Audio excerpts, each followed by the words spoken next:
nyenyekaga waragia kiugo toko karomerera guteingia nduringai wangai uko wiyongeka gwakunena mbinae wimweroke kutene na tene ameni ikana wiyoke kumakumwani nawe gawakoyo tangimenye koyo tarie itikera tu utoringeria ciranero ciakutogirie maithori ciranero yeshamarere kweranero no ciaringio mindikagia cama makeria mundu mwerere ataingĩrio no ta ũtarĩ rĩrĩa ringĩrio agatuĩka mundu gũkena na mũitũ tũrabatara gũkena ihenya ũrĩa wathire kwa mũtumia wa ndigwa ririkana wĩhoke kumakuani nawe gawakoyo tangimenye kũrĩa ũtariĩ ĩtĩkĩra tu ũtũringĩria ciĩranĩro cia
Guy.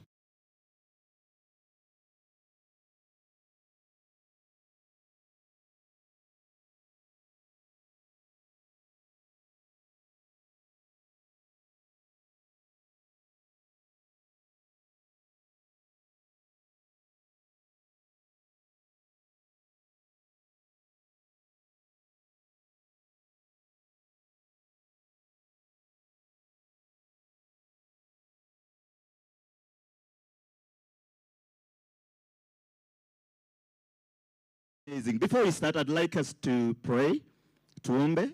So let's get off our head and give some respect to God. Shall we pray? Father God, we come before you this lovely afternoon. We want to thank you. We want to honor your name for the far that you've brought us, O Lord. Father, as we gather here to celebrate 10th Dementia Care anniversary, powered by Sir James Holmes, we just want to give you glory and honor. As we start and as we carry on, be with us. And it is in your name I pray and believe. Amina, Amina. Shall we return our hearts back to where they belong? I want to teach you some tips, country tips. So many country folk tips. Do you know how to tip the heart? She knows. I want someone to tell me why we do that. Fantastic. And how do you say hello in country vibe? Okay. Howdy. Yeah? And then how do you respond to that? Howdy, right? Fantastic. I can see guys, we are warming up for some good country vibes. Yeah, I don't want to waste so much time because we've started pretty late and we have a lot of stuff happening. Kama kuna watu wako huko nje, naomba muingie so that we start the event. Meanwhile, I want us to get into some celebration, some good dancing, You've just had snacks, so lazima uteremshe kidogo, And then we get to introduce ourselves, we get to know each other, meet and greet. Still, yeah, sounds good? Fantastic. So, DJ, let's do this. Yay, let's all rise up and worship God.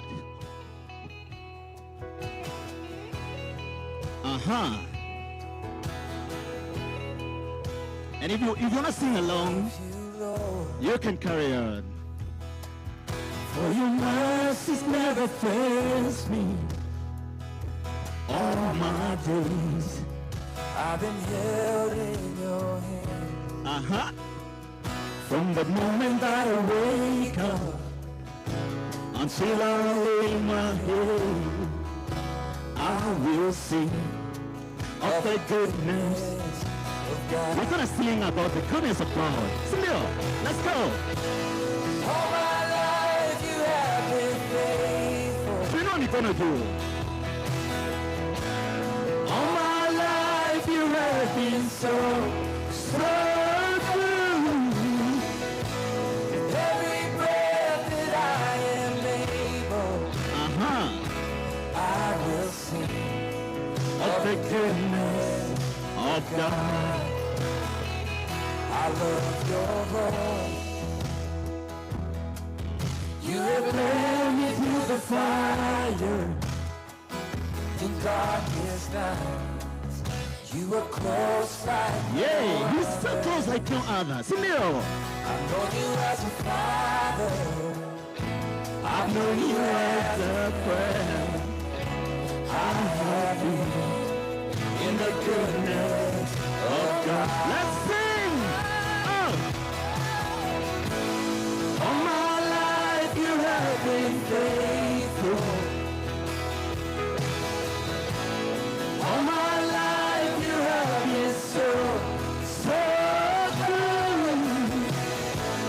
Every breath that I am able, I will sing Of the goodness of God. Let's do some moves. your goodness is running after. It's running after me.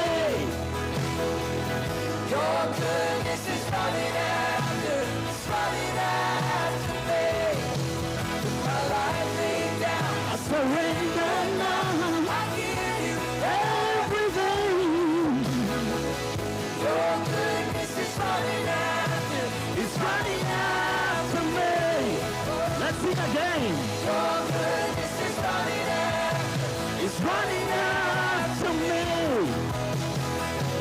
Your goodness is running after. It's running He's such an awesome God. my life laid down. I surrender now. I give you everything. Your goodness is running after. It's because of His goodness that we're here. And it's running after us. Indio. Let's go. Aha. Tuondoke tu na miondoko. Kwa msalaba nimepata kutoka katika utumwa, ameniweka huru kweli, naimba sasa haleluya. Kwa msalaba nimepata kutoka katika DJ. One more time. No, we can't be singing like that, folks. That's not how energetic people sing. This is, we are praising God. And Sulen, that's a Swahili song. I'm going to tell you what it means, yeah? All right? But you're going to dance. First of all, you have to dance. So, DJ, I want to see some energy. ameniweka huru kweli, naimba sasa haleluya. Kwa msalaba nimepata kutoka katika utumwa, Aha! ameniweka huru kweli, naimba Imeza, you want to do this? Okay, turn it. kwa msalaba nimepata kutoka katika utumwa, Aha! This is it. nimeokoka na furahi, na dhambi zangu zimetoka, nataka kumtumikia Mwokozi wangu siku zote. Ati nini? Nimeokoka na Hapa tunafanya hivi. na dhambi zangu zimetoka, Hey! nataka kumtumikia Mwokozi wangu. Remember, we're going to reward the best dancer, yeah? So you better up your game. The best dancer will walk out with some cool boots from cowboys and cowgirls apparel. So you better dance. Zamani I want to see some energy. kwa minyororo ya shetani Imeza haina energy. nikamwendea Bwana Yesu, Twende chini kidogo. Aha. akaniweka huru kweli. Zamani nilifungwa sana kwa minyororo ya shetani, I'm yet to see the best dancer. akaniweka So far, Daddy is leading. nimeokoka na furahi, Ah, na dhambi zangu zimetoka, you're going to put some song on this song. Tumaringo tu kidogo. Mwokozi wangu siku zote. Nimeokoka na furahi. Na dhambi zangu zimetoka, nataka kumtumikia Mwokozi wangu siku zote. Some dance. Twende chini, twende. Twende. Twende. Twende. Twende. Chini. Chini. Chini. Chini. Chini, chini, chini. Okay, juu. Kuacha njia ya mauti na nguvu ya wokovu yanichukua siku zote. Tuseme nini? Neema kubwa nilipata, kuacha I njia want you to look at me. Twende.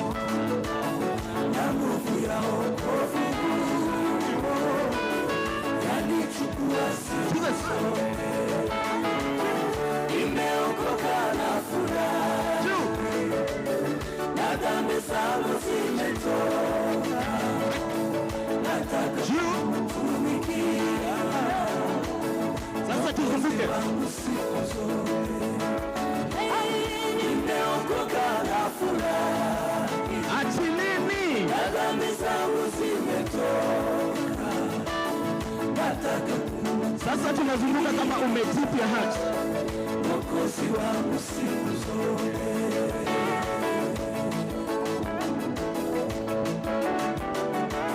Hey, fantastic. Tunaona nini? 10 years. Is that a joke? Ndio maana tunaona mkono wake. Hapo naomba tukilie, nataka tuzunguke. Kwa kwanza nifuate hapa, twende. Hata mkitaka tutoke nje tutatoka. Ukisema umetenda, Joining. katoa utumwani, watumishi wako umewapa yote waombayo, ikiwa umependezwa walo hakuna wa kulipinga, hakika we ni Mungu wavyote. Unatawala dunia na vilivyomo, makuu umeyatenda. Hakika tumeuona mkono wako Bwana, kweli matendo yako Bwana ni umetutoa mbali, kushika mkono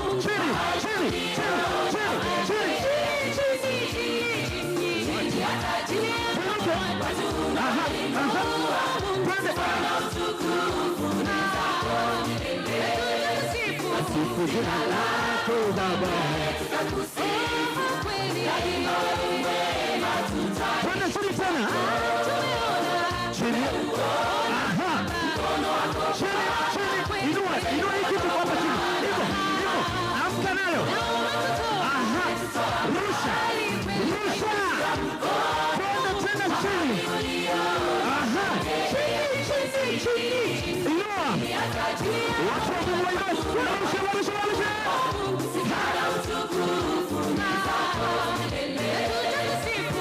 Jina lako Baba. Sasa wanaenda tunatumaringo. Ona watu wa Mungu vile wameinuliwa.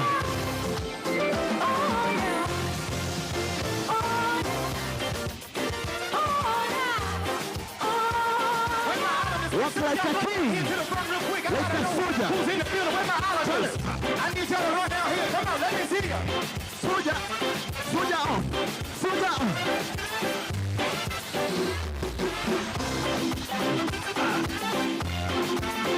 Move your body. Come on, wengine ni wariki ndio wanafanya hivyo. Hapana. Say it. I trust in you. There you are. Jehovah, I trust. Say it. Tell me how to do it, y'all. I believe. Say it. I believe. Put yourself into my meaning. Come on. Oh, Lord. Now let's pump the foot. Where y'all at? Come on. Stop the foot. And march forward. I believe. Say it. I believe.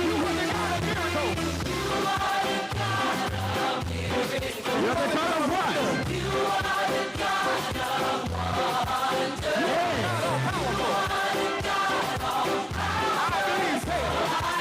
Now we jump a bit.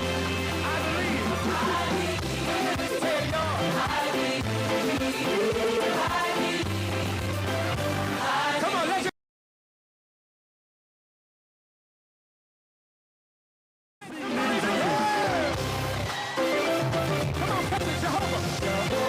March again. Mpaka hizo stars kutoka Mungu. We are getting ready for dinner. I trust. I believe. Say it. Everybody say it. I believe.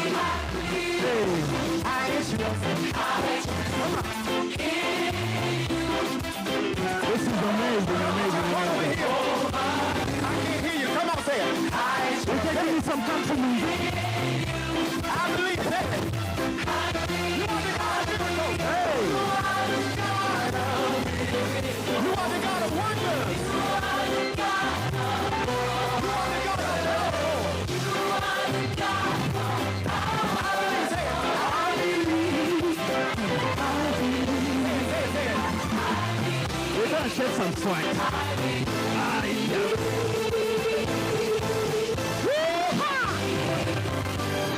Now everybody get radical for 30 seconds. Come on. Dance from the devil's head. Come on, come on. Sasa tunatoka nje tuvuke hapo. Y'all ain't radical enough over here. Tuingilie pale. That's right. Everybody, let's go. I see you back there. Back in the yard. Come on. Hey, come on. Dancing. I'm not seeing folks dancing. Hey. Long bye-bye. So long, bye-bye. Come on, y'all, help me say it. So long. Say everybody, come on, say it. Everybody in the building right now, say it. Let me see somebody bang. Hey. Hey. One more round. Let's go. So long. Everybody in the building say so long. We have to identify the best dancer. Goodbye to my pain. So long. So long. Just one more time in the building. Everybody say it. Say it. So long.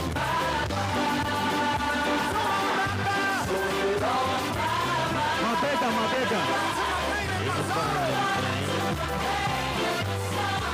I want to see some movement on your shoulder. Ring on fire.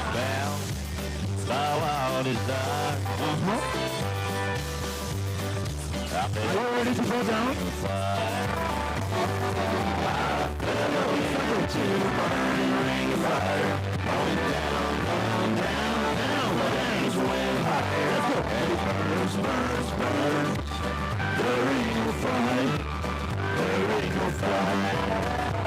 Let's go on now. Energy.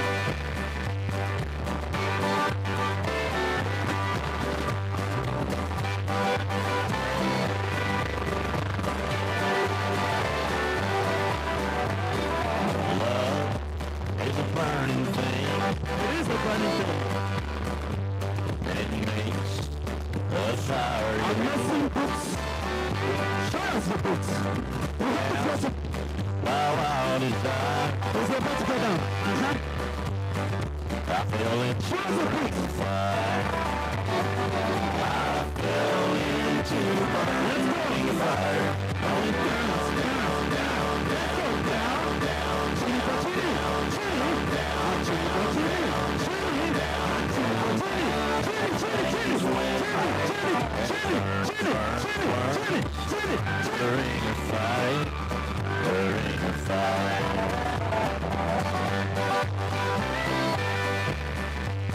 Alright. Some crew and a around here in the house. Tunaweza kaa chini sasa. Woo! The practice is getting started. Into the burning ring of fire. I went down, down, down, and the flames went higher. But it burns, burns, burns. The ring of fire. The ring of fire. The taste of love is sweet. Amazing hearts. I can feel the energy right in the house. I feel for you like a child. Oh, but the fire went wild. We have lost the tech. Another order. Into the burning ring of fire. I went down, down, down. The flames went higher. But it burns, burns, burns. The ring of fire. The ring of fire. I fell into the burning ring of fire. I went down, down, Down, down. flames went higher. And it burns, burns, burns. The ring of fire. Good Lord. Good Lord. We're just getting started. Are you all happy now? Feeling some warmth inside? Some happiness? Hey, Daddy, good job. I owe you something. Yeah? Uh-huh. I don't know where to start as we, relax. I'd like us to go straight to introductions. Let's get to know each other. Sijui tuanze na wageni. But before we start with introductions, I want you to just hold your phones. Hold your phones if you have a phone. If you do have a phone, I believe your phones are internet enabled. I don't know if that's the right word. Yeah? I want you to take a selfie with the person seated next to you. Just a selfie. Yeah, just a selfie. Yeah? Hata kama mjuani, just take a selfie with the person seated next to you. Mommy and daddy, nataka mchukue selfie. Yeah? Uh-huh. Tumechukua selfie. Yeah? Tumechukua selfie si wote. Kila mtu ingie Facebook. Yeah.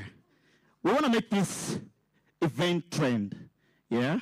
We're going to use some hashtag. If you're on X, yeah?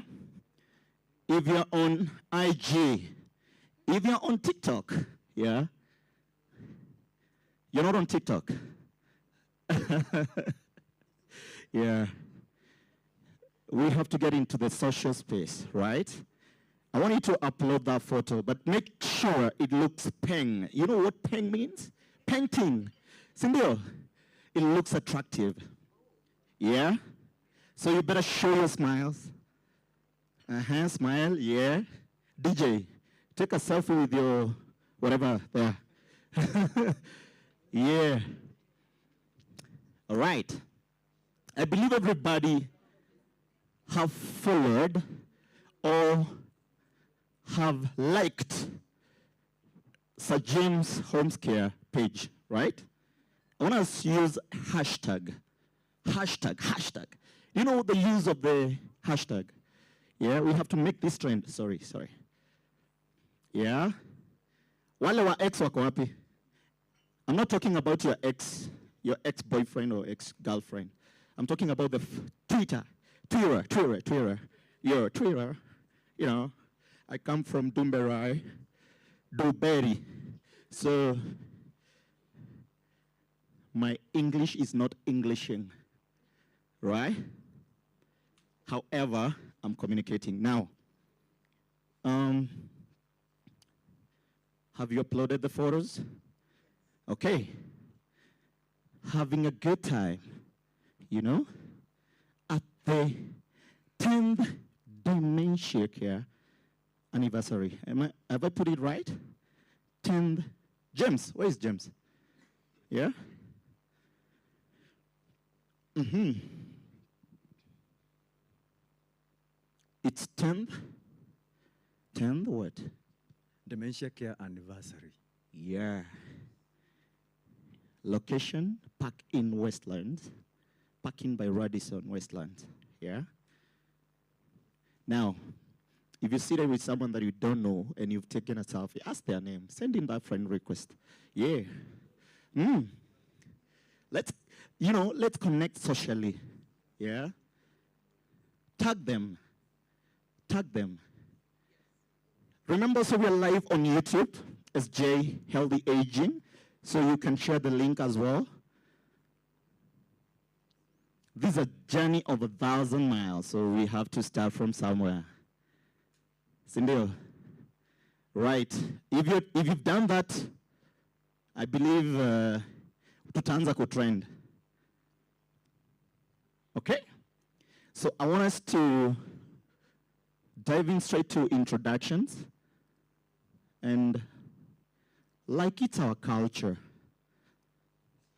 we honor and value guests. Kenyans love people, good people. We really love seeing visitors, And I'd like us to start with the beautiful ladies over here. Just take your 30 seconds. Yeah? Just introduction. Introduce yourself. My name is Sue Ellen Beatty, and I'm from Saskatoon, Saskatchewan, Canada. And I am so excited to be here to spend some time with you and to teach the 3-day Eden Associate training. That's me. Amazing. Let's applause for Solen. Yeah. So, yeah. Babbings, and I am also from Saskatoon, Saskatchewan, Canada.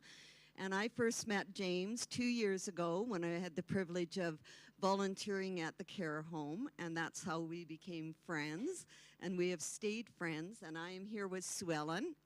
Sue Ellen's actually doing a bit of a keynote this afternoon for you, and then we're doing the 3-day Associate Eden training at James's home Monday, Tuesday, and Wednesday, and then we are going to just enjoy Kenya. Yes. Good stuff. Karibu sana. Karibu. Karibu. You say asante. Asante. Kenya hakuna marara. Hakuna matata. No, look at me, don't look at her. You say hakuna matata. I'm very bad with language. Oh, hakuna matata. Say hakuna potato. You tried. Here. Muriega. My name is from Limuru. I've known James for 2.5 years, I think, or 2 years. And these are my friends from Canada. I run an organization called Furaha House Trust alongside Penny, and I'm happy to be here. Furaha. Round of applause for Shikoa Remuru. Yes. I'm Mwende, Prestige Homes, that is in Karen, Alpine Prestige Homes in Karen. Yeah. All right, round of applause for her. Mwende, take notes. Yeah. Hello, my name is Silas from Karen. I work with Alpine Prestige Homes. Thank you so much, Cyrus. Beautiful guests over there. I think we can transition to this table. Yay, good-looking people. Yeah, howdy. Introduce yourself, please. Hello, my name is Anne Baire. I work at Sir James Care Homes as a caregiver.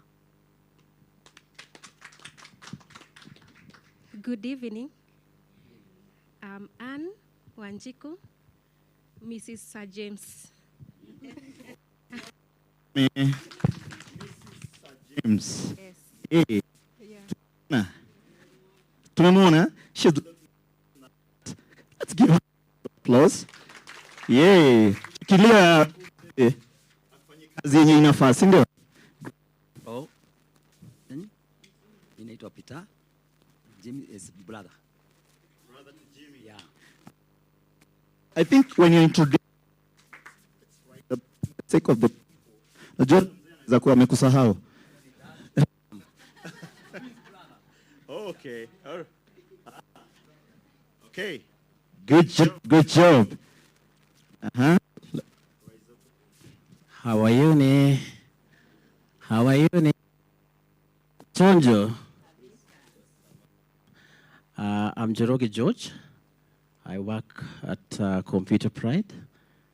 I'm also a member of Sir James Care Homes. He's also my cousin. Thank you. Hello, you're good? Very good. Yeah, my name is Khadija. I'm Sir James' cousin, and I'm also in the group of Sir James Awareness Group. And thank you so much for all of you to be here. Yeah. It feels so good to, to be. Good afternoon.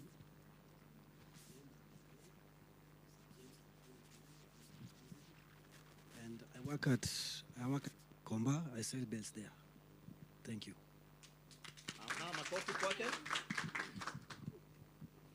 Good afternoon. My name is Hawa, and James is my cousin. Afternoon.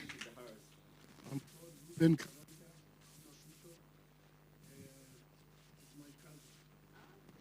Bishop. One.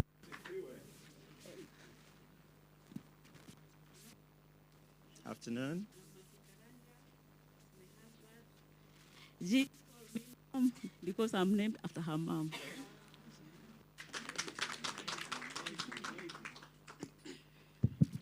The house that served together, stayed together.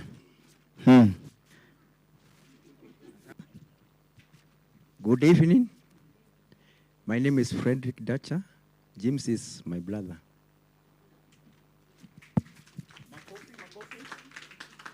Hello everyone. Hello everyone. Confidence. Yeah.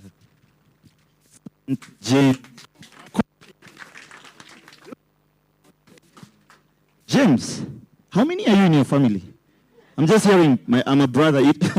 Tunaweza zunguka hapa to your brothers. Hello everyone. My name is Junior Waganago. Sir James gave me sometimes he called me for making in his home to make them feel good. Do Coffee kwake, please. For the there is Mamogi, and the man is a legend. You know, your old man, right? He's a legend. And if I can remember one of the songs that he did, a famous song, Kuda Fusha, that right? Sindio? Moya the fa ogekadiga ni okerira ayai hokunda. Amazing. That's a dad actually. And now the son is following the footsteps of the dad. What a legendary move. I don't treat. Yeah. Habari zenu. Mimi naitwa Daniel. Brother James is my brother. He is my brother. And I have another brother. Call it Peter. We are two in one. It's my twin. We are twins. Okay? You look each other.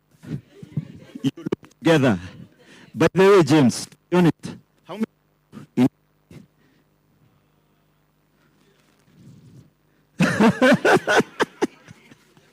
I'll not be surprised to hear all these ladies saying they're your sisters. Let's go. Howdy, everyone. Howdy. My name is Nasike Kisaka. I represent an organization called Sukun. Sukun is an organization that offers care and support, and we partner with a lot of other older persons organizations in Nairobi and Kenya to offer care and support as well as medical care for older persons. I met Sir James earlier last year when we attended the social protection conference. So thank you.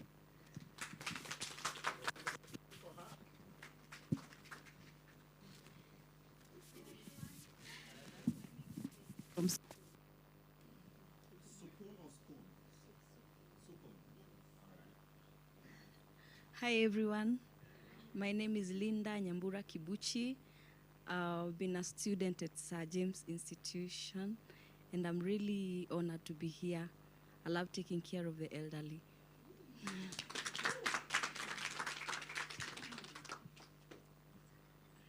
Afternoon, everyone.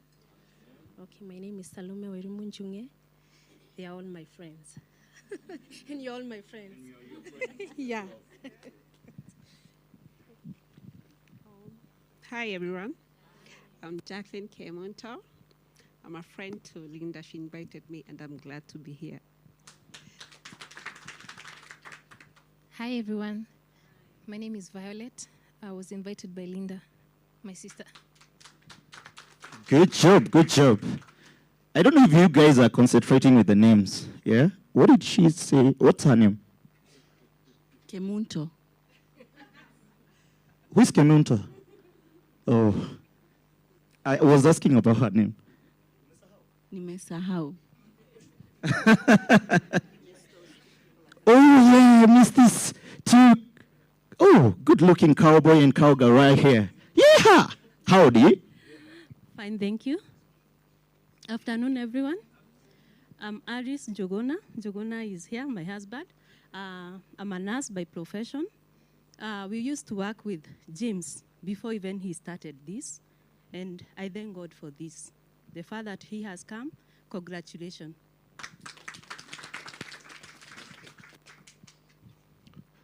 Good afternoon. Please wave at me. Yes, my name is Daniel Juguna. I'm a brother to Sir James. Well, kidding. I see you attentive, you are. So I've actually known Sir James via my wife Alice, as she has mentioned. They used to work together. And via that cordial relations, I got to meet him and know him. I'm a pediatrician, come a clinical researcher. Thank you. Good job, good job. We have caregivers in the house, we have pediatricians, we have bishops in the house. Praise God, hallelujah. Yeah? The Spirit of the Lord is hovering in the house. Can I hear some hallelujah? Can I hear some yeehaw? Good. So I think, James, are we done with your brothers yet? And sisters? And you know we're celebrating dementia, yeah? So you forget. That's on a lighter note, though. Hi, everyone. My name is Agnes Murago, James' elder sister. Joke. No, I was a student at SJ Home, and I love working with the elderly. I don't have a job currently, so if anyone who feels they can employ, I'm a caregiver. I love working with the elderly. I'm so happy for James and the 10 years anniversary. Congratulations and God bless you. A round of applause for her. Yeah, she's looking for a job. And she looks caring. Yeah?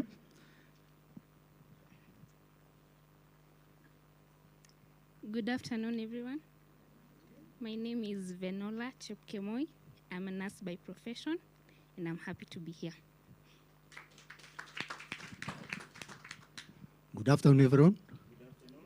My name is George Kaheundesha, a retired teacher after working for 37 years.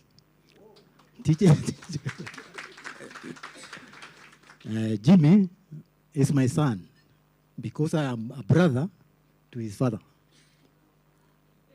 So Jimmy is a good man, and he should continue that way. Good. Good job, Mwalim, a retired teacher. Wee! You used to whip those boys and girls, back in the days. Okay, but you know, discipline is a must, you know. You spare the rod and spoil the child. Yeah. All right, so has she talked? No, she hasn't. Okay. She'll have her time. So let's hear from mom and dad. Haya, habari zenu watu wote. Sasa mimi nitaongea Kiswahili ama nitaongea Kiingereza? Ni sawa yote? Hata Kikuyu ni sawa? Sasa nini nkatho ngucokia muno hari mundu othe gikaro giki ni undu riri wa Sir James. James ni my son na ni etaga rimwe Kinuthia na ni njitagwo Eliud Kinuthia Ndacha. Ucio oiga ni brother yakwa na ni ngatho muno gikaro giki ni kuona uria kuhana ati Ngai mwene hinya wothe ni ateithĩtie Jimmy agakinya kiwango kiria mukinyitie na andu mamunyitĩrĩire o njĩra ĩrĩa mamunyitagĩra nayo. Ona ithuĩ tuthiaga tukamunyitirira na nĩtũmũnyitagĩra nginya mahoya na Ngai mwega hĩndĩ ciothe na no egũtũtwara na mbere ithuothe o ũrĩa kũhana na nĩ Ngai mwega cokie ngatho na Mwathani nĩ Mwathani thĩinĩ wa ngoro yakwa.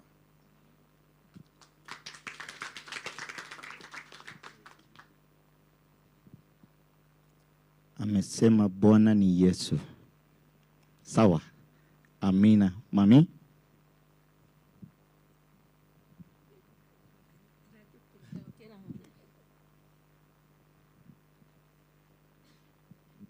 Murega inyuothe mĩaraho ya ũmũthĩ nĩ mũkenete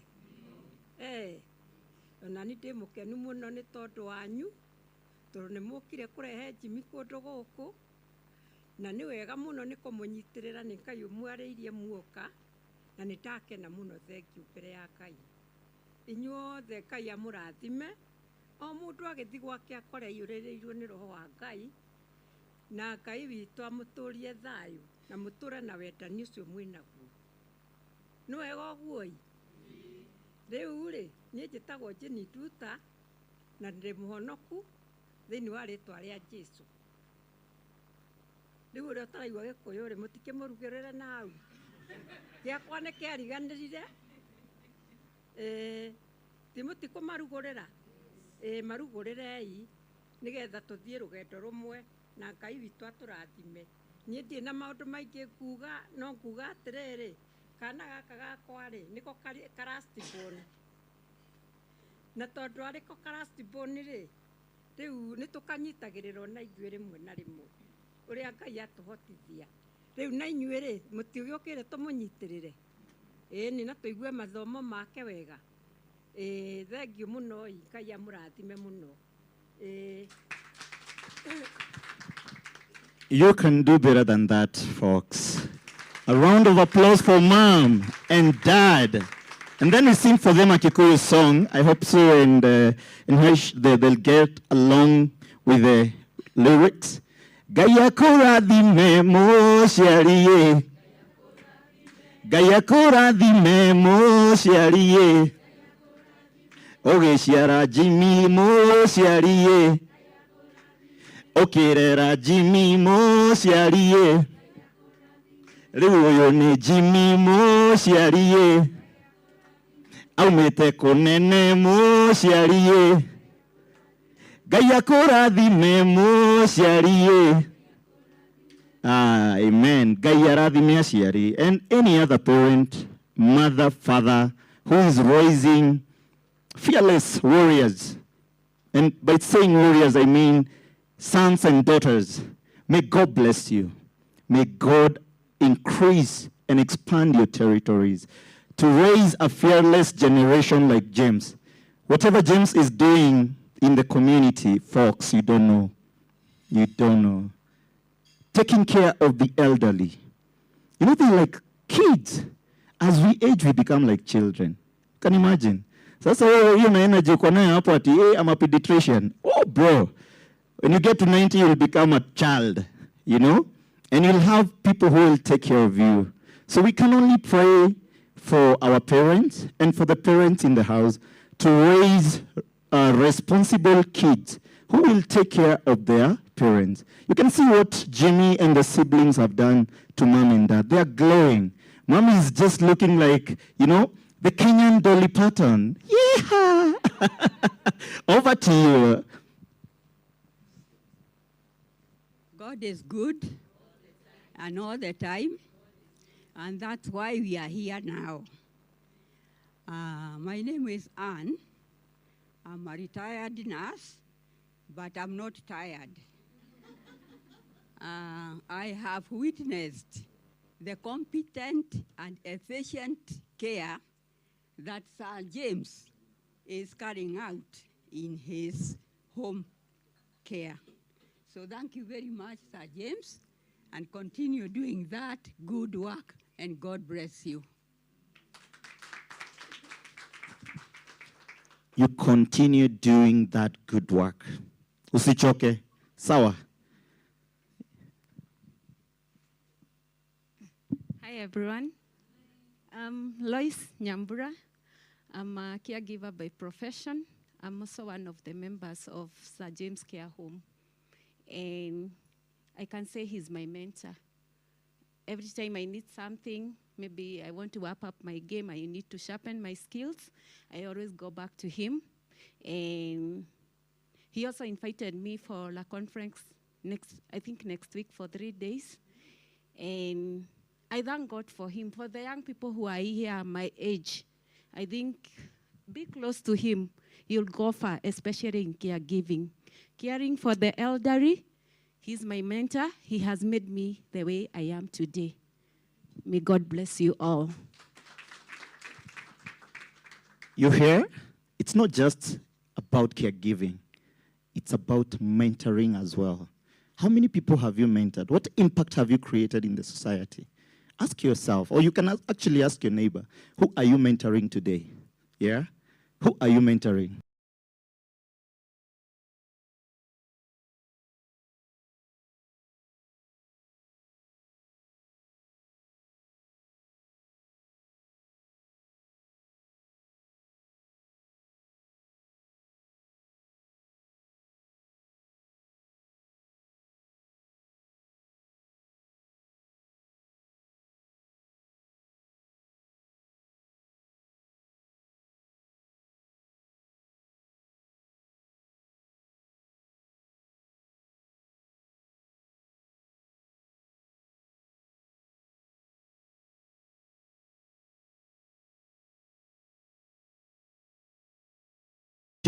We have keynote speakers, but meanwhile, I want us to take a small break, a small musical break.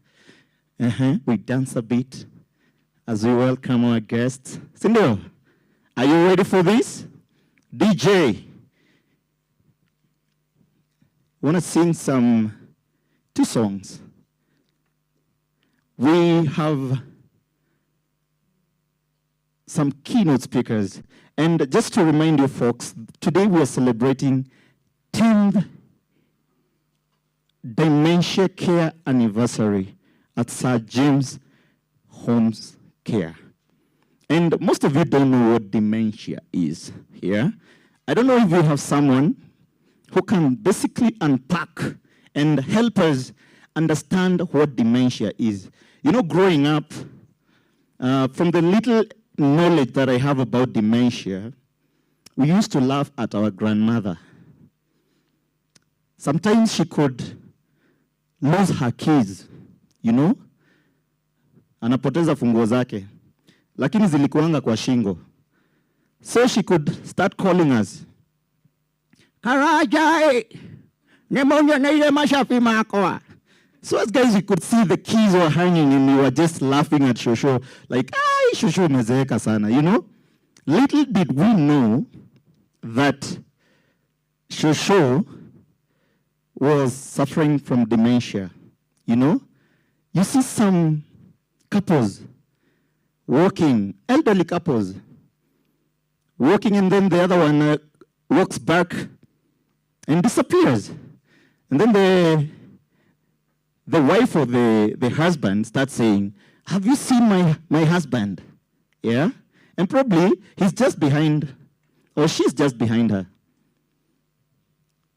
The forgetfulness, And as we age, our brain function, starts slowing down. The way we reason things, the way we look at things. It's not like the way we are right now. When you're young, you're energetic, you remember everything. So I want someone, by show of hands, to basically unpack this monster that we call dementia. By show of hands. And it doesn't have to be Sul and Penny. Where are these caregivers? Yeah? Oh, yeah. Okay, I can try, and I'll be very brief. We can say dementia, it's a combination of several diseases that interfere with the functioning of the brains. So you are deterred from doing your daily activities.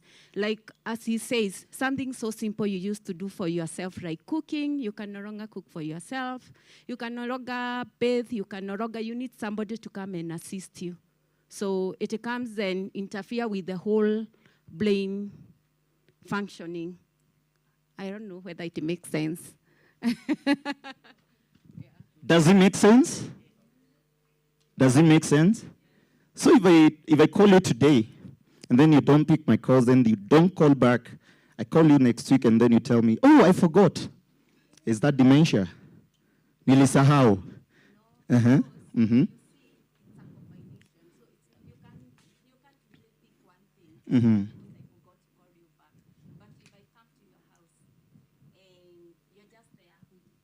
If I come to your house, you're just there. You're not bathing. You're not cooking. The food is there. You can't even feed yourself. And I'm asking you, why are you not eating? And you're like, where's the food? And the food is just in front. Then I will be concerned. Because those are the daily activities that you'd be able to know. As a human being, I'm supposed to wake up, bathe. I'm supposed to wake up, do my bed, So those just the basics. Yeah. The basics? Yes. Wow. The basics. And what's the difference between dementia, depression, anxiety attacks, Is it classified under the mental health, What's the difference? Someone else? We have a nurse in the house. I want to hear from you. What's the difference? Because you hear what she said, two things, the functionalities of the brain. Tell us. The difference is different between dementia and depression and anxiety. Okay. Dementia, to me, it is a continuous degeneration of the cells, of the brain cells, that makes somebody to forget to do those usual things that they are supposed to be doing as a daily basis. So it is a continuous. So it starts gradually. You may never notice it until you monitor that person continuously, and then you see if at all it's your parent, anaenda chini. Okay? The depression, it is a trigger from an external thing. Maybe uchumi, the finance, kusota, okay? Grief, maybe you lost somebody, and then the depression starts setting in. So when you get depression, somebody will start behaving in a certain way, maybe lack of concentration, but you can't take it to the direction of dementia. It's not dementia. So this is just something that you can just notice. Somebody is going to some, maybe concentration. Most of the time is the concentration. You find somebody is not concentrating with the things that you are talking and speaking to them about, or even the normal activities still. So that is it to me. Thank you so much. Can we clap for her, please? You see, we also came to learn. We're not just here to have some good time to dance and all that. I hope you're taking notes. Yeah, so now at least you'll be able to differentiate between dementia, depression. But we're still going to learn more about this from our keynote speakers. DJ, are you ready? Are you ready? Oh, you're not yet ready. So, I've seen some two ladies who have just checked in. We're not leaving anyone behind. Introductions, please. Kuna mtu mwingine ameingia sahi? Hata umeingia sahi? Wote. Simama. Hebu jitokeze. Simama. Good afternoon. My name is Kezia. I'm a geriatric nurse. I work at SJ. Geriatric nurse. What is that? It's a nurse that mainly focuses on old age and elderly care. Geriatric. Huh? Jerry. Unataka kuandika NJE geriatric. Geriatric. I think it's G-E-R-I-T. Right? Geriatric. Yeah, geriatric. Tikogeria. Now kogeria many. Anyway, geriatric. So we are also learning new terms in the space of, old age and healthy aging space. Who else? I've seen another lady over there. The house is getting full. And we also have some space right over there. Who goes first? Good afternoon. My name is Jane, and I'm into business. Car selling business. Counseling? No, car selling business. Oh, car selling business. Yes. Okay, if you're looking at upgrading or getting a new car, she's here. What's your number? Unapatiana higher purchase? Yes. Financing? 70%. 70%? So there's no reason why you shouldn't be driving. If she can give you 70%. Yeah. Simama kwa tafadhali. Hello. My name's Lucy Modoni, and I'm a friend to SJ. Yeah. A friend to SJ. SJ and Friends Initiative. Good. Uliongea? Kweli? Simama.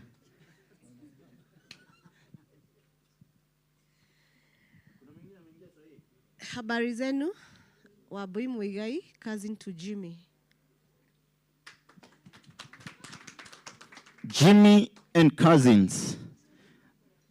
You know, in Kenya, there's a wine that we normally take in Itangwa for cousins. Here, Jimmy, if you were to venture into wine business, how many cousins do you have? 16 or 25? All right, over to you. Good afternoon. I'm Wirimu Njoroge, and I'm an accountant. Miss Moneybag. Mrs. or Miss? Miss. Ako kwa soko. Nani accountant? Folks. Any single folks in the house? Mseme Yesu ni Bwana? Yeah. Good. DJ, I'm still waiting for you. Yeah? So, who else? I said I'm not going to leave anyone behind.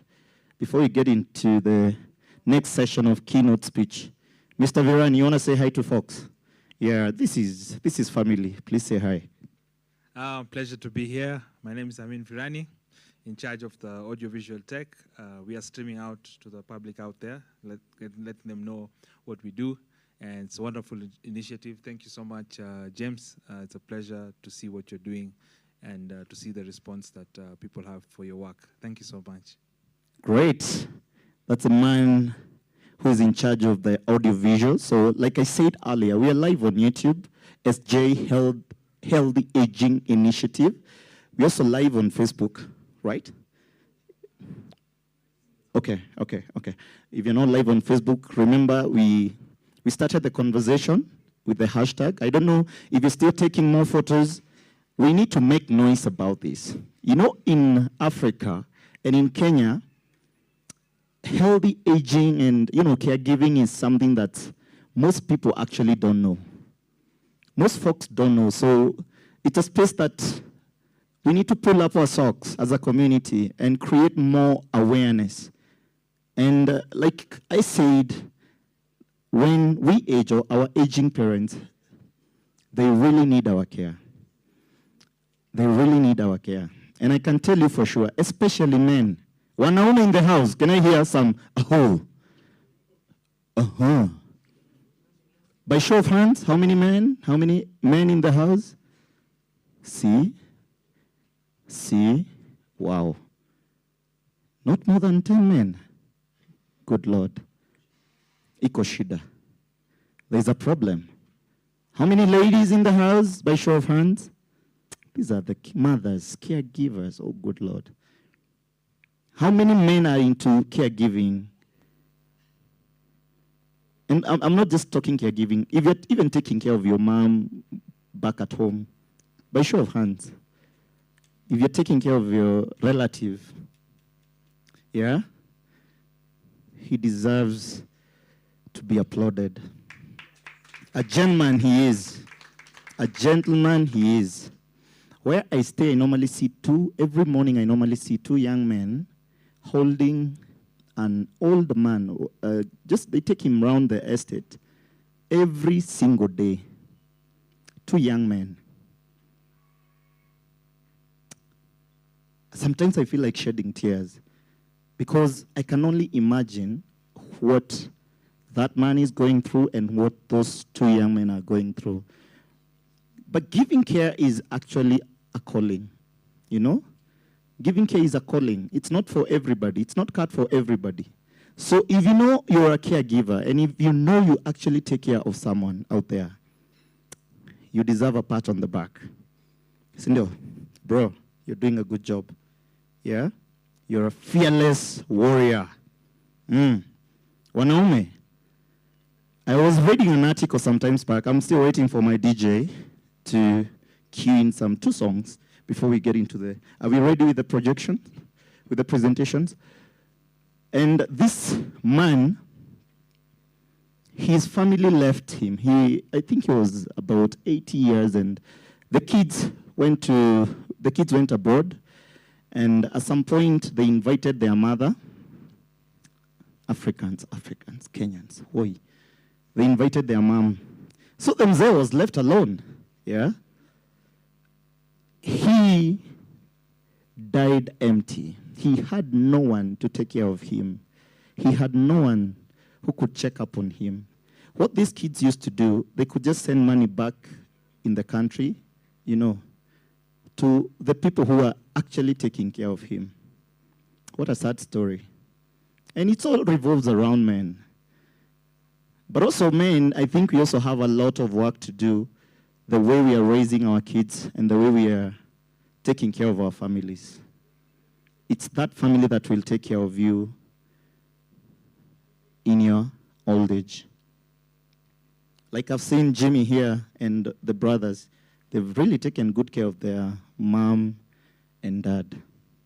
So it's a challenge to us all. Let us remember the parents back at home. Probably they don't live in Nairobi. We don't live with them, yeah? But how often do you check on them? Do they have people who take care of them? Yeah? So, food for thought. DJ. Tusimame kidogo.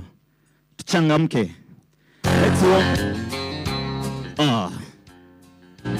Some good country music. Sitting on a bar stool, a picture from a cheap song. Just one song, yeah. Just to warm up before we get into the keynote speeches. Let's rise up. All night long. He said, tell me, are you lonely? Is there some place we can go? She said, cowboy, you know you guys are not stopping the boots. But there's something you should know. If you want to find gold, go looking in the mountains. If you want to find silver, go digging in the stones. If you want to find heaven, go reading in the Bible. If you want to find love, go looking at home. She touched the gold ring. You hear? On his finger and held it to the jukebox. Let us put some. And she said, stranger, think what you're losing if you leave here with me tonight. Let's sing. So he pulled her body closer. She felt feelings she had never known. He said, thank you for the lesson. And if you need me, I'll leave at home. 'Cause if you want to find love, go looking in mountains. If you want to find silver, Go digging in the stone. I can't hear you. If you want to find heaven, Go reading in the Bible. If you want to find love. Go find that love at home. Men. And ladies, if you want to find love, go find it at home. Yeah? Great. Right about now, we're getting into a very special session, right? And like we say, this is 10th anniversary Dementia. 10th, I'm trying to connect those words, yeah? Our first keynote is a great lady, a warm lady, a mother, someone who has ventured into, those risky platforms. And when we talk about risky platforms, we talk about risky platforms in Kenya. Siasa ya Kenya si inakuanga ngori. Kenyan politics are on another level. And she has managed to, to compete with men.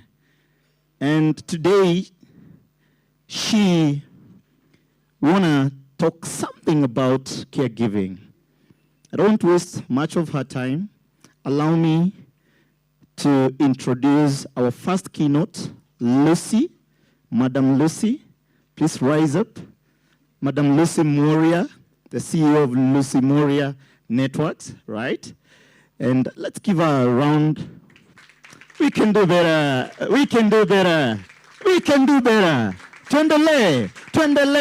Tuendele. Great. Over to you, Lucy. Thank you very much. Good evening, everyone. Makofi. Better. Amjafurahi na mmekunywa chai na maji. Pigeni makofi vizuri. We are celebrating 10 years of dementia care in Kenya. And we're very excited to be here. And we are excited to be here courtesy of my younger brother. Now everyone has to say you are related to James. So yeah, my name's Lucy Moria. All the other things you've heard have been many things. I've worked abroad, I schooled there. You are right now on this, talking about geriatric, the word geriatric. I am a trained geriatric nurse from the US. So when you talk of geriatric, I should be the teacher. And then I came back to Kenya, and I did a lot of care, being in the geriatric field, and I loved it. And I realized here in Kenya, we needed it. And I was needed more than I was needed in the US. So I came back around 9 years ago. I decided to venture into politics so I could be in parliament and so that we could have the policies that we need for our geriatric care, because actually those are the things that we do not have, not even guidelines. Even those people taking care, you're just taking care, but there's nothing that actually even protects you. We need those laws, so those were some of the reasons. So then in the process, I founded the Kenya Pro-Aging Organization, and its main objective, it is improving the wellness of the older people in our country. And the older people means anyone 60 and above, by definition of our constitution and the UN Charter. So that is an older person. That's why I was saying there's nothing like act of parliament in regard to what we are talking here today. And so I founded that, and I said this message must reach everyone. We must make every Kenyan uncomfortable. We must talk and make noise until they know there is a problem. I decided to venture my advocacy and creating awareness through the main medias, social medias. If you go to social media, I'm sure some of you have come across Lucy Moria Network, and If you are James' brother or sister, I think James was among the first stakeholders I spoke in my channel. I talked to him, and I highlighted his good work. I visited the home, and my TV channel made sure that it was known here and abroad. Ni wangapi waliona? Kama wewe uko related to James na hujaona hiyo show basi. So that is what we do. And if you didn't know about it, our channel is called Lucy Moria Network. You can go on YouTube, you search it, you can subscribe and become our follower and supporter because we are on the same course. Lucy Moria is MWORIA Networks. So back to why we are here today. We are here because Lucy is a champion and an advocate of older persons, and this includes the older persons living with dementia. Dementia, someone trying to explain what it is. I'm sure we have other speakers. Dementia is a degeneration of the brain, and it is a combination of so many other diseases, schizophrenia, anything that is affecting your brain, and it can affect anyone, anytime, anywhere. So this is just not a disease for older persons, it's a disease that can affect anyone. So the overview, people worldwide are living longer today. Today, most people can expect to live into their 60s and beyond. Every country in the world is experiencing growth in both size and the proportion of older persons in the population. Those who are not from Kenya, they can attest to that.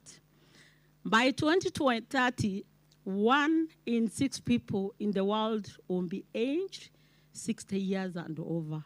Each one of us here, if you are 30 today and yourself 20 more years, will you be older or younger? If you are 60 today, give yourself 20 more years, you'll be 80 years. At this time, the share of population aged 60 years and over will increase by 1 billion in 2020 to 1.4 billion. By 2050, the world's population of people aged 60 years and older will double to 2.1 billion. The number of persons aged 80 years or older is expected to triple the number. By 2020 and 2050. To reach to 426 million, that is worldwide.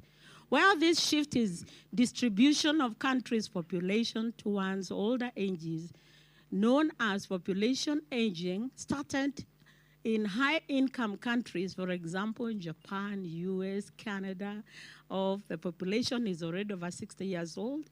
It is now low and middle-income countries that are experiencing the greatest change. We didn't know about it even here in Kenya. We thought it's the responsibility of children to take care of their parents, and that's what we think, but it's not even possible. Where are the children today? They have gone to the urban towns, they have left their parents. So it cannot be business as usual. Things are changing and they are continuing to change. By 2050, 2/3 of the world's population over 60 years will live in low and middle income countries. And that is we in Kenya. This is according to the World Health Organization. Kenya is an East African country which had projected a total population of 53.7 million by 2020, of which approximately 2.2 million or 4.2% are people aged 60 years and older. So we are quite a number. The United States Nations Department of Economic and Social Affairs 2019, those statistics, they were back 2019. We are now in almost 5 years, so we are even more. However, The 2019 census data estimated that older people comprise more of significant proportion of population, that is 6% of the general population.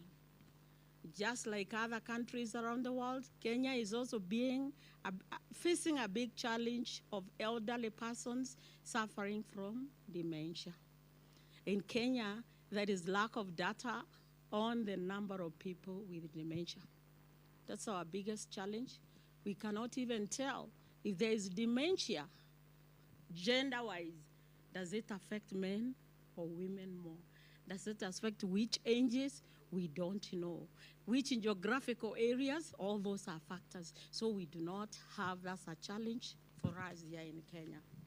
Dementia is not a specific disease, but is rather a general term for the impaired ability to remember, to think, or make decisions that interferes with doing everyday activity. That is what dementia is. But we are not saying when James forgets the name of his cousin, he is there. Okay, hello? Although dementia mostly affects older adults, it is not a part of normal aging. It's not. So don't just assume because you have dementia that you're aging. No, because you are aging, you get dementia. That's not true. Many old adults live their entire lives without developing dementia. So it could be you. So you have every reason to thank your God. That's why I said today we are talking about dementia. Why don't you get excited and clap your hands, because at least you can remember something. Normal aging may include a weakening muscles and bones, stiffening of arteries and vessels, and some age-related memory changes that may show as occasionally misplaced, like misplacing your keys. You can go to the parking lot, you go to the mall, you forget your car, you start going home. You are in the kitchen, you are cooking, you go out, you forget you are doing something. You visit your neighbor, when you're going back home, you miss your gate, you go somewhere. Those are some of the signs and symptoms. Normally, knowledge and experiences built over years, we tend to forget. All the memories and language would stay intact. Did you know that? The people who used to be your friends, long time when you were in high school, primary school, you remember them. But now, when dementia crops, and now you have like your grandkids, you keep on asking them, what's your name? Who are you? My grandma has, and she keeps on asking me when I go there, who are you? I say who I am. But she remembers her daughter who is my mother. And she remembers her times when she used to go to church, maybe 50 years ago. But everything else, like the last 20 years, erased. So those are some, and that could be like when it is advanced a little bit. And because dementia is a general term, its symptoms can vary widely from person to person. People with dementia, like we have said, have the problem of memory, attention, communication, reasoning, judgment, and solving problems. Visual perception beyond typical age-related changes in vision can also come. And apart from dementia, Kenyan elderly men and women face myriad challenges, and these include hostility from the community. Am I talking to somebody? We on muzee, that's a discrimination. I'm sorry if you don't get it. You're saying there's a discrimination against the older person, even by family, by community. You think they have no usefulness anymore. That is, they're just old. And so there's nothing good would come out of them. So they also face ageism and a lost sense of purpose. People who think so. They cannot contribute. They don't think nothing can be good out of them. You don't even seek, like our constitution stipulates very well about participation. But how much do we get that? How much do we give the attention to our older people? They have a lot of knowledge. They have gone through a lot of experiences. And experience, you cannot buy experience. Experience is not like going to school and getting a degree. You can come with a degree, but that experience cannot be equated to that. So our older people, they matter. Our older people are also suffering financial insecurity. Especially we are talking about Kenya. I know in the countries where you come from, there are good systems. Here, the only thing you hear is about the stipend of 2,000 Kenya shilling. What is 2,000 Kenya shilling today? How much can it take someone who does not have anything? And that those are the people who do not have anything else. And another mistake in our country why we need the laws in place is we assume everyone else worked for the government.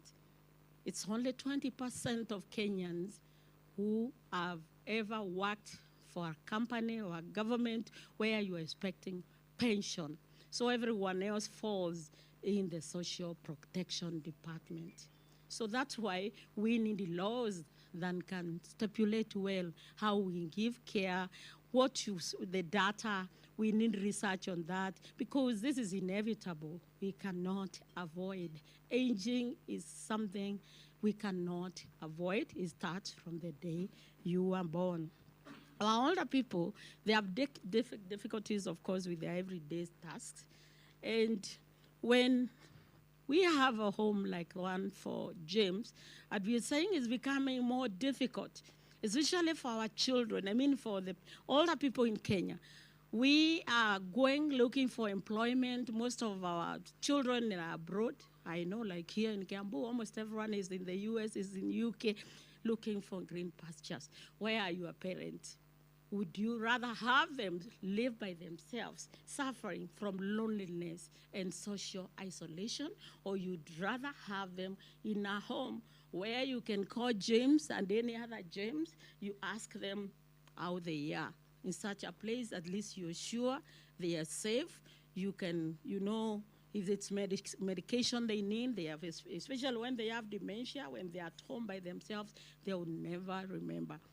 We had cases here in Kenya, older people dying in the houses by themselves. They are not poor people. So we should not mistake the question of, I send my mother or my father money. There's a difference. Sending someone money is not taking care of them.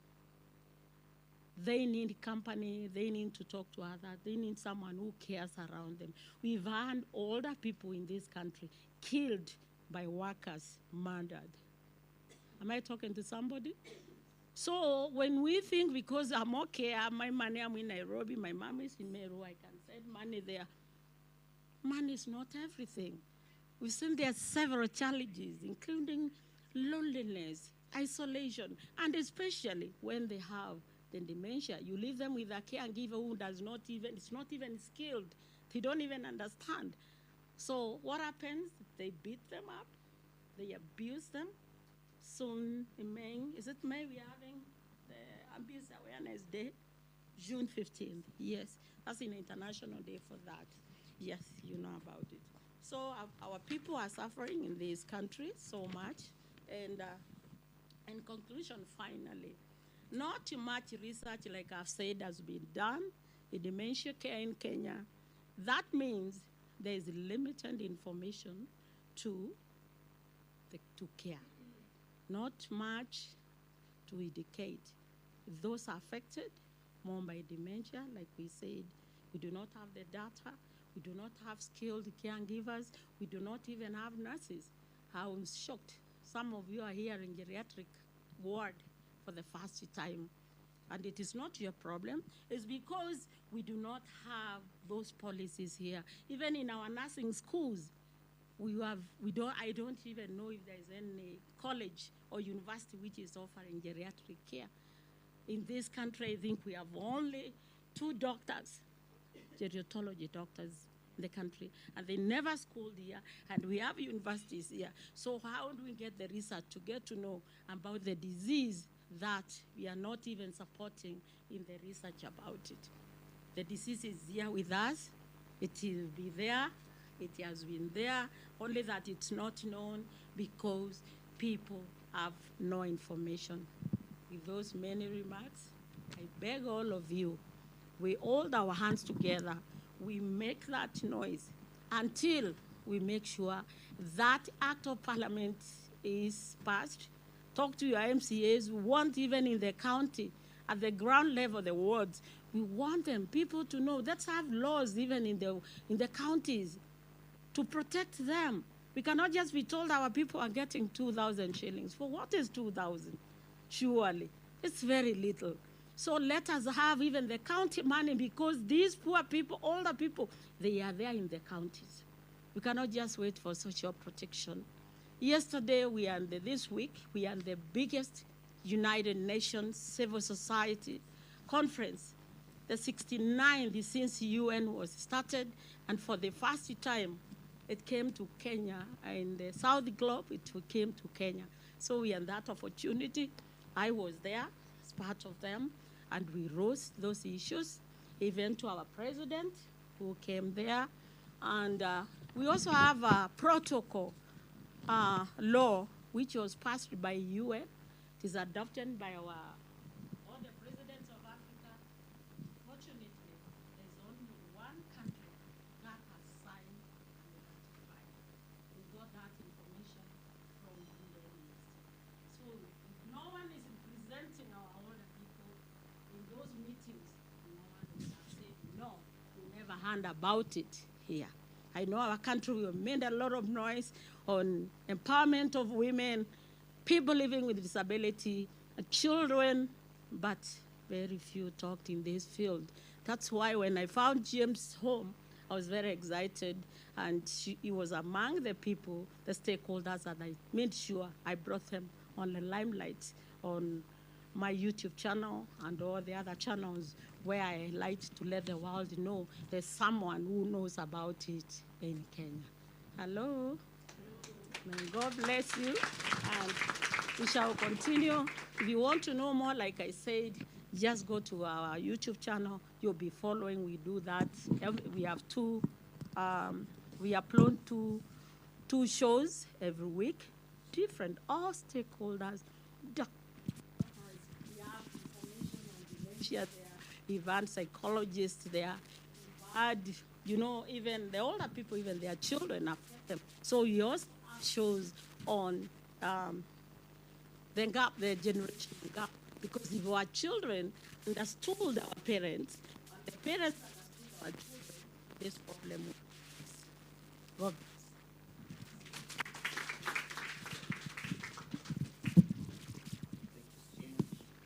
Thank you so much, Lucy Moria. You're a great champion. And yeah, I didn't know these geriatric nurses. Fantastic. Mm-hmm. Yeah, yeah. Someone who is not trained, it's very difficult for them actually even to deal with someone with dementia. Remember the case in Thogoto.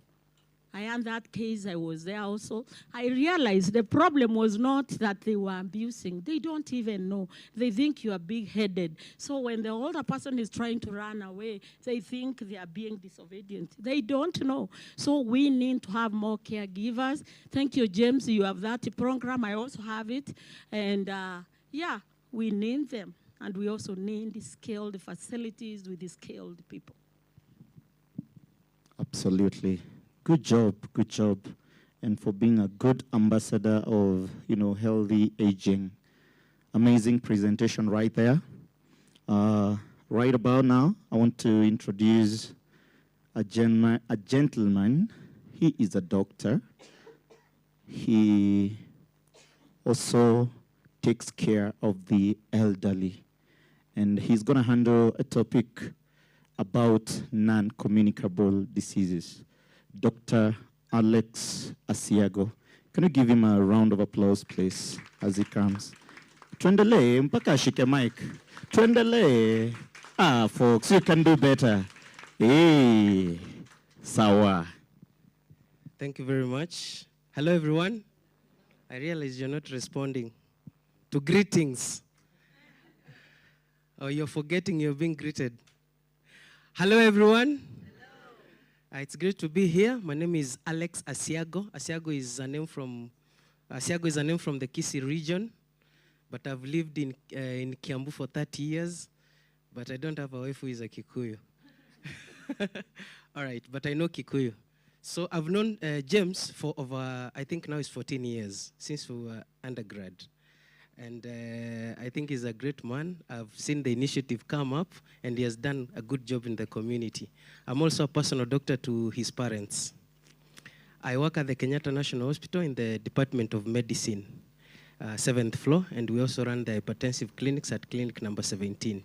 So today is a great day. I've been given a simple task of presenting what we call non-communicable diseases. Non-communicable diseases. Unfortunately, there are people here, I don't know whether the wengine wanashika hiyo kizungu, but we'll continue still. So before I present this topic, I had a PowerPoint presentation, but I think there are some, they developed some technical hitches, so I think I'm going to find a way of delivering to you in the best way possible and simplified manner. So before I talk about non-communicable diseases, let me try in my own way to define dementia so that we can relate those conditions. So dementia, of course, it's an umbrella term which points to so many conditions there, and there are subtypes of dementia. I think maybe Sulen will talk about them, I don't know. But this is how I can define dementia in simple terms. It's a condition that is characterized by progressive or persistent loss of intellectual functioning. Especially there is impairment of, memory, and there is also loss of abstract thinking, and also there is, it's associated with personality change. And this often may be due to an organic disease in the brain. Now, these diseases, some of them or most of them, we group them or we call them non-communicable diseases. So what is an uncommunicable disease? First of all, I know you've heard of infections. I think we had COVID-19, and we were being told to maintain social distance so that you don't get infected, right? But non-communicable diseases, the main cause is not acute infection.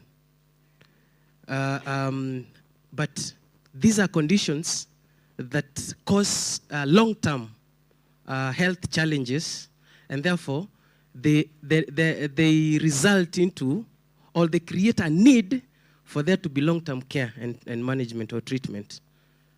Are we clear up to that point? So they don't result as a sort of, they don't result from acute infection, but they pose long-term health challenges which require long-term, which may create a need for long-term care or long-term management or treatments. So those are the conditions we are going to talk about.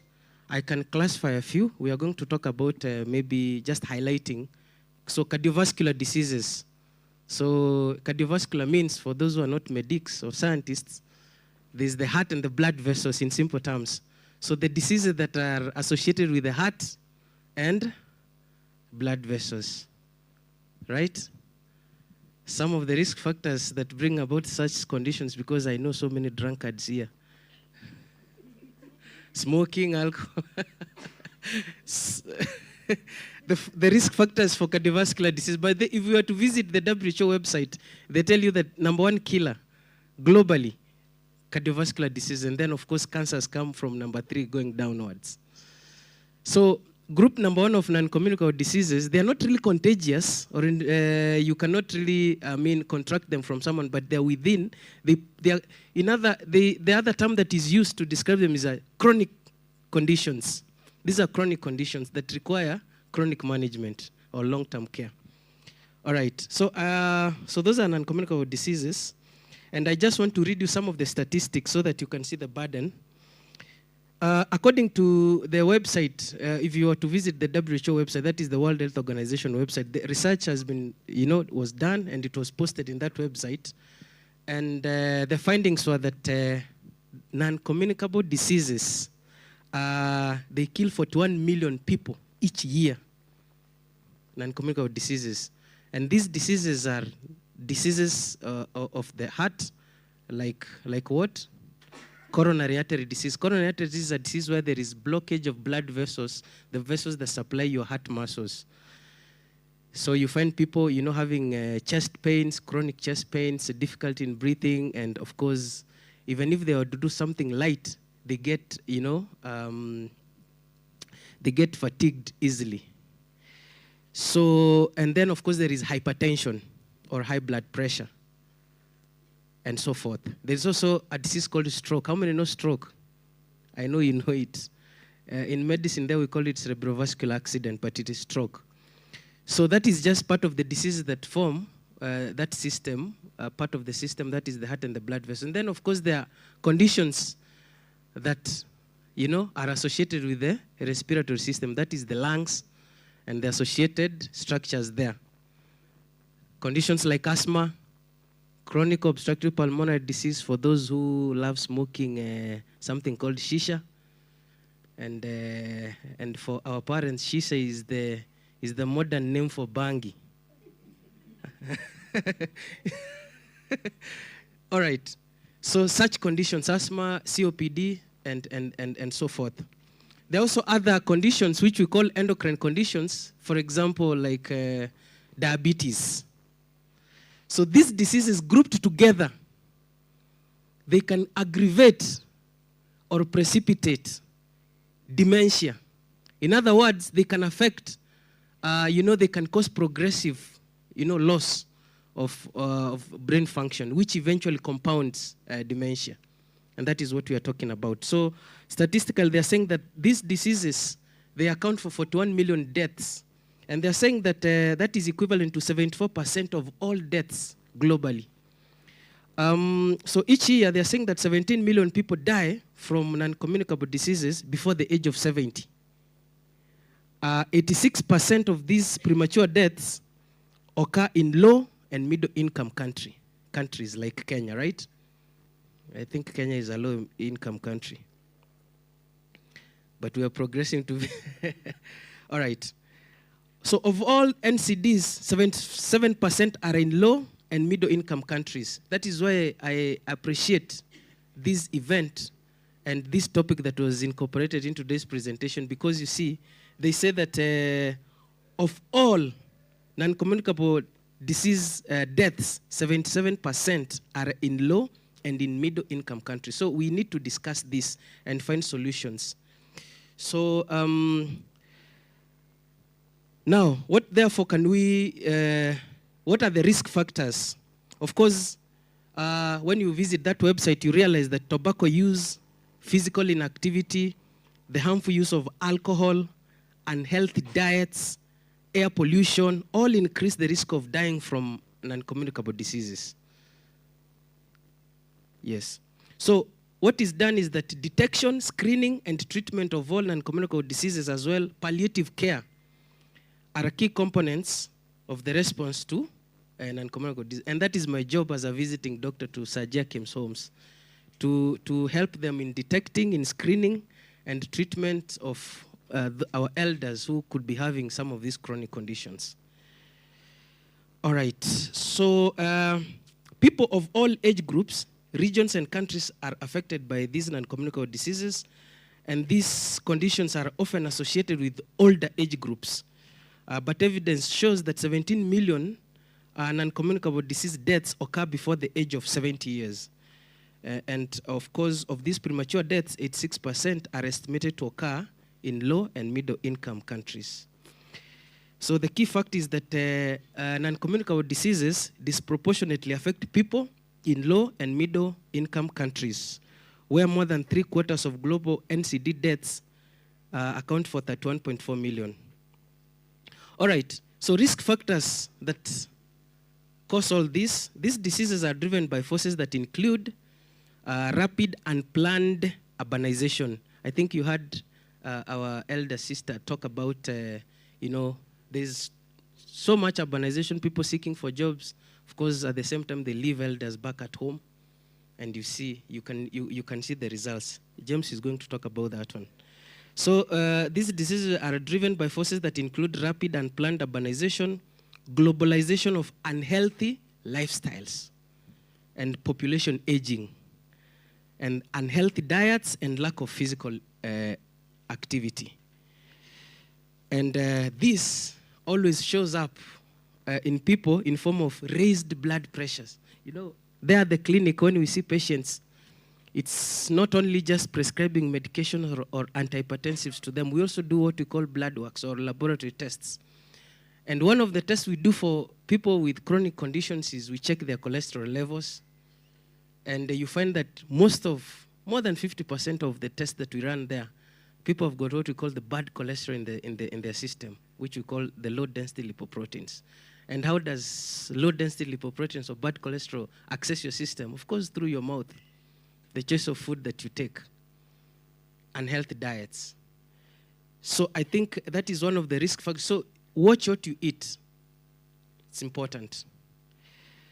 And of course, once these cholesterol are accumulated in your blood vessels, they will narrow your blood vessels, and the resulting effect is that your heart will be pumping blood against so much resistance, and that will increase the blood pressure. Yeah, so we normally give these patients medications called statins, and we tell them to swallow in the night, at bedtime. And they can take these medications even for as long as 6 months or even a year, depending on the severity. So there are what we call modifiable behavioral risk factors. So there are things that you can do or modify so that to reduce, these statistics. You see, they're giving an example that tobacco accounts for over 8 million deaths every year. I once visited a certain home somewhere, and I was talking to a certain elder, and that elder was telling me, "Can you sneak for me a bottle of beer?" You know, in the home care, in Sir James, there's no alcohol inside there. But I'm not saying it was in Sir James. Somewhere where I went, someone was telling me, that elder, of course, can you?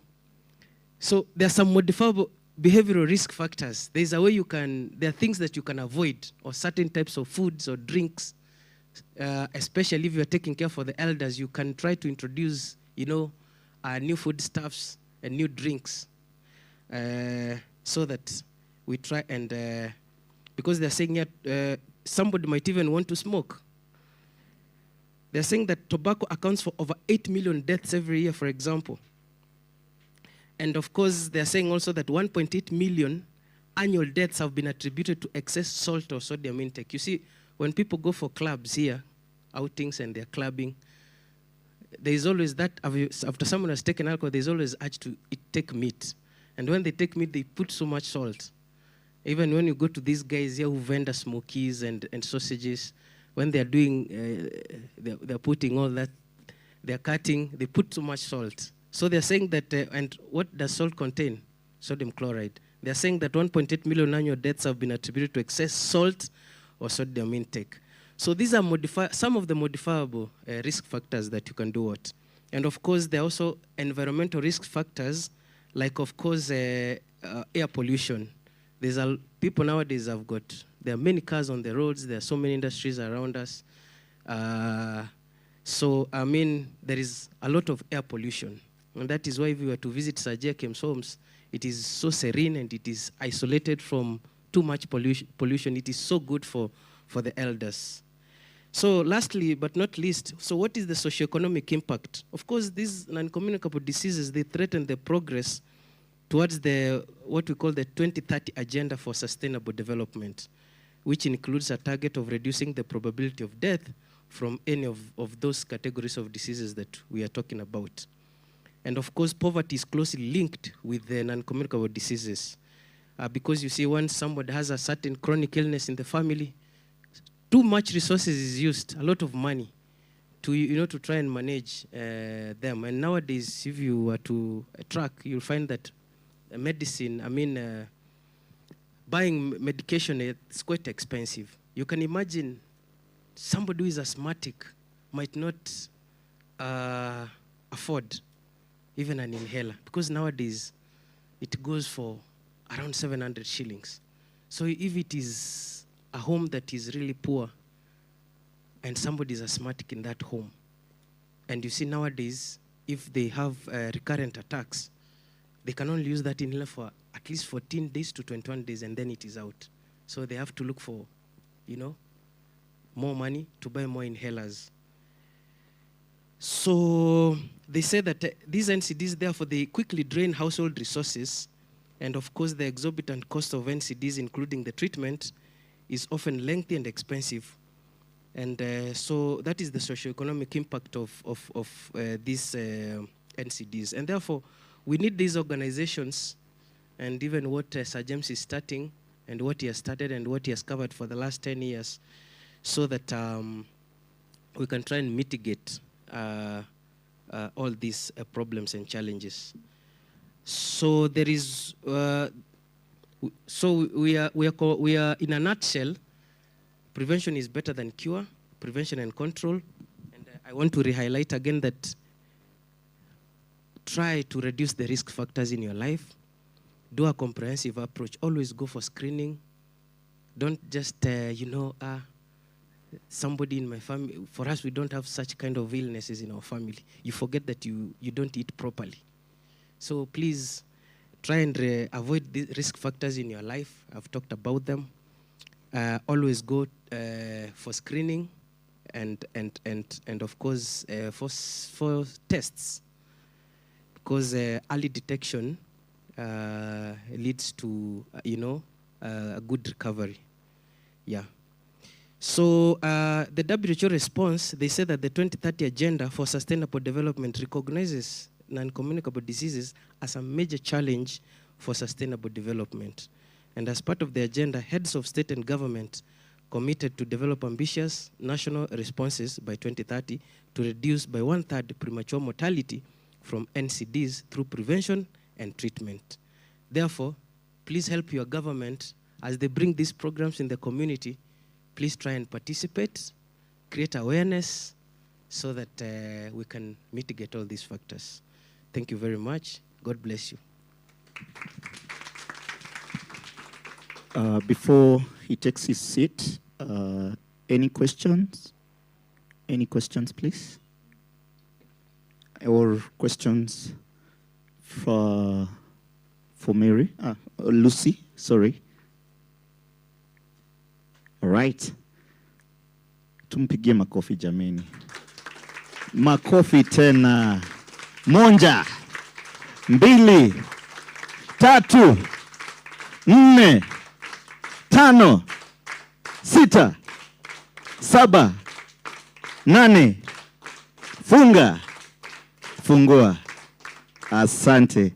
Lakini ametugonga mahali wale watu wa nyama choma. Ala.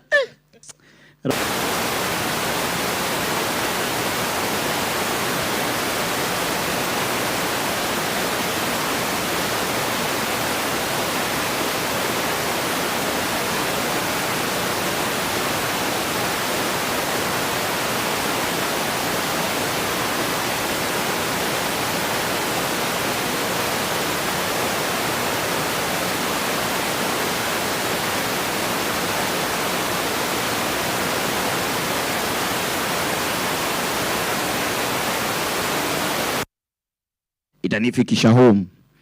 Do you know your body? Have you ever thought about going for that regular checkup, or you're like, I'm okay. I think I'm okay. Mentally, I'm okay. Health-wise, I'm okay. But most folks, actually, they realize when they're not okay, especially when they're triggered by some funny things. Say like when you go broke. That's when you realize, I'm getting depression, or job loss, or when you grieve, However, it's very important, like what Dr. Alex has said, to have that regular checkup. We're moving on well, and we're going to have a beautiful, beautiful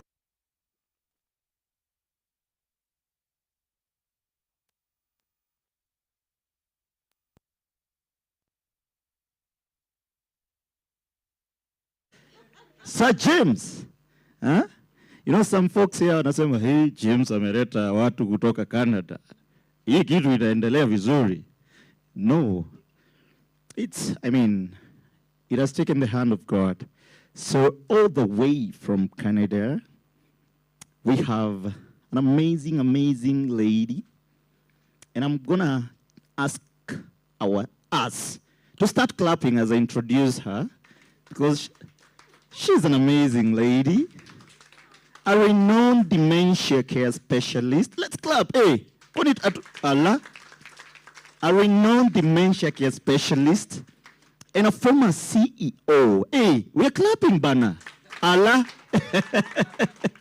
And a former CEO of Sherbrooke Community Center. No, folks, we're clapping. Hello. Hello. Let's continue. We ain't stopping. A former CEO of Sherbrooke Community Center.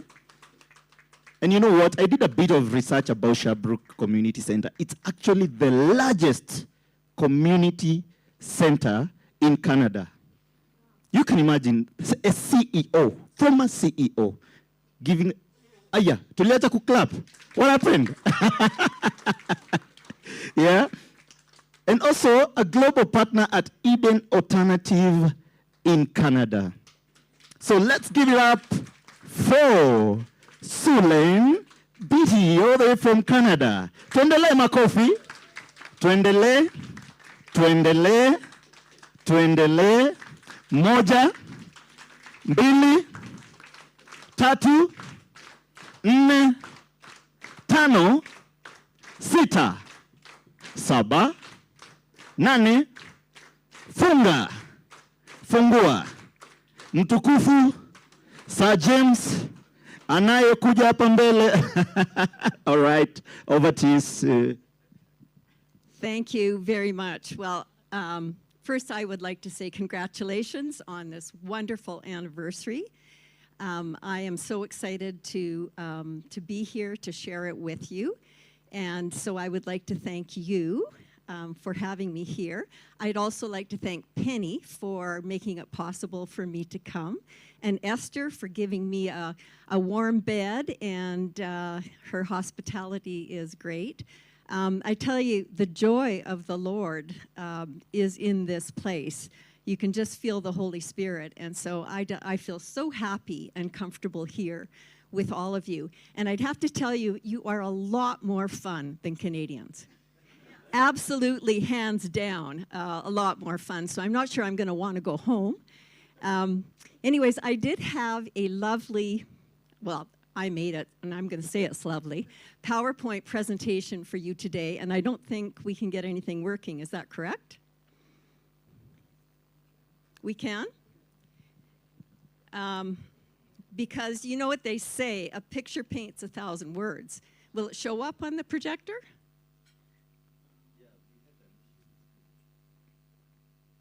Maybe we need like a dance break or something. Do you think? And we could try to get it up?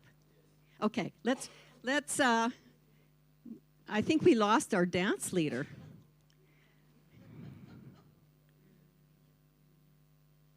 Okay, I'm going to pass this. Thank you very much, Suren. So we can do a little bit of workup. We can stand up as the technician of the hotel works on something. We can all stand up calmly. In the care facility, we generally say we are very playful people and very prayerful. So there are times where we do games, there are times where we pray. So we can have a little break, and maybe you can lift your hands up. And then down 10 times. 1, 2, 3, 4, 5, 6, 7, 8, 9, 10. Well done. Thank you very much.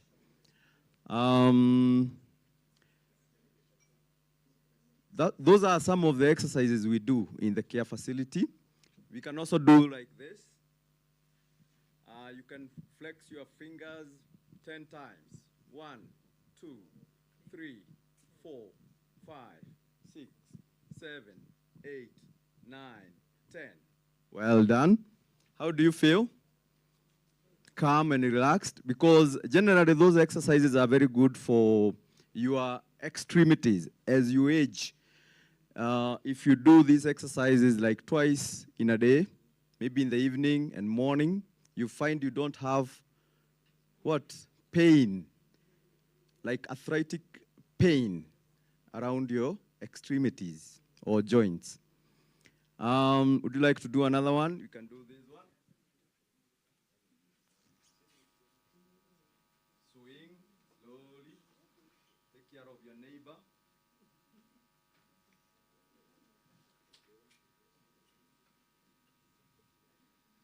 Right, 2 more. That's very good for your tummy because it exercises the muscle here. So most people who generally develop constipation, especially when you are aging, sometimes your muscles are a bit slow. You can sit down and do that, and then you find constipation, you are able to ease yourself. So these exercises are very good for various reasons. We do them at the care facility, and I recommend everyone to do. It's an initiative. You can visit sometimes. We have CSRs, people who come and we teach them these exercises, they volunteers. So you can organize a group in your region and come and visit us, and then we'll train you all these magics. So thank you very much. I think we have had enough break. We can sit down. How is it good? Already there? Seem to be doing all right. Yeah. We have that one. It was on.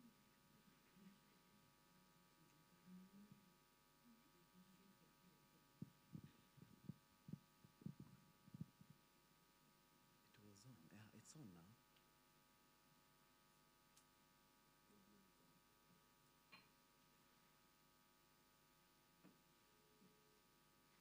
I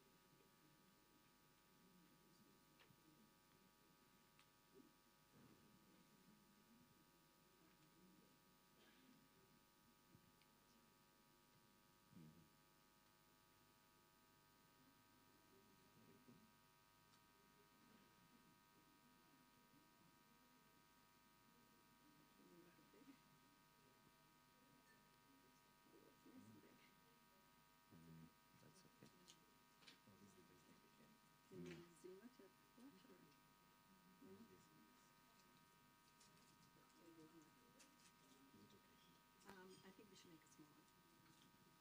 Okay, you make it small.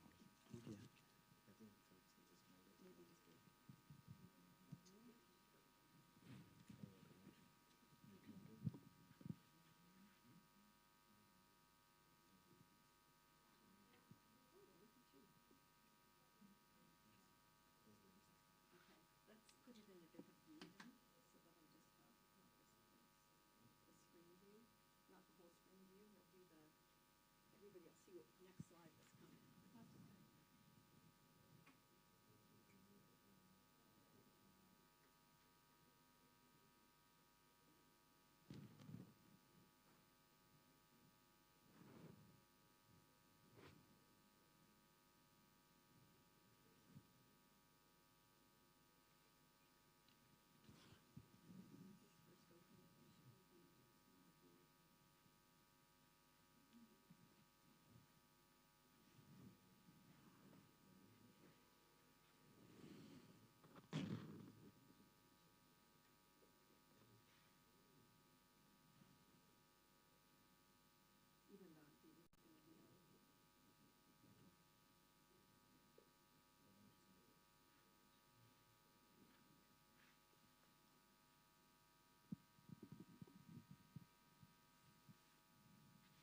Well, maybe just while we're waiting, I'll just tell you a little bit about myself. I am a nurse by profession, and I have done all kinds of different nursing. I ended up taking a 2-week course in geriatric nursing, and I absolutely fell in love. So I decided to go do a master's degree in gerontology and the environment, which is a second passion of mine. And where that led me was to a place called Sherbrooke Community Center, because they were going to be building. And I was going to help them with the design of the building.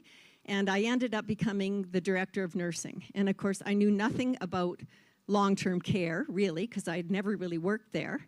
I had taken care of lots of older people in the hospital and in the community, but I didn't know how long-term care worked. And in some ways, I thought it was a watered-down version of a medical ward. Oh, I was so wrong.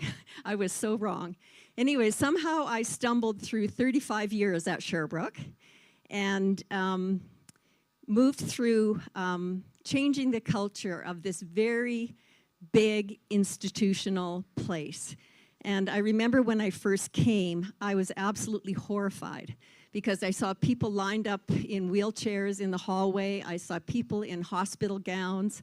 I saw food served on trays. The staff were all in uniforms. The nurses had their caps on.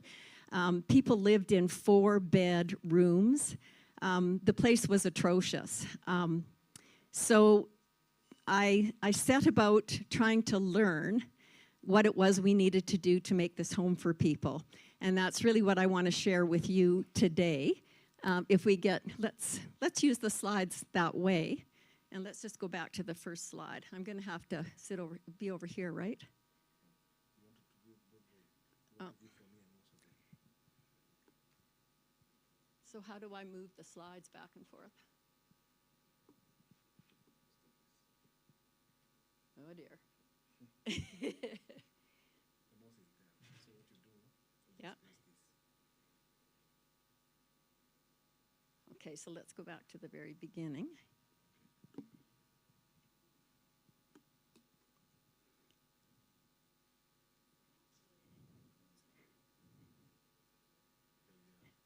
Okay, I think that's not my first slide, so keep going.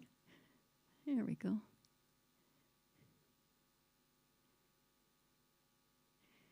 So what I want to share with you today is, can I turn this? And, oh, I'm not going to see it on there, am I? Is just a bit of a Canadian perspective. I'm going to share the Sherbrooke story, which is where I come from and also where Penny comes from. We worked together for 20 years. And I'm going to talk about the domains of well-being, which is the goal of the Eden Alternative.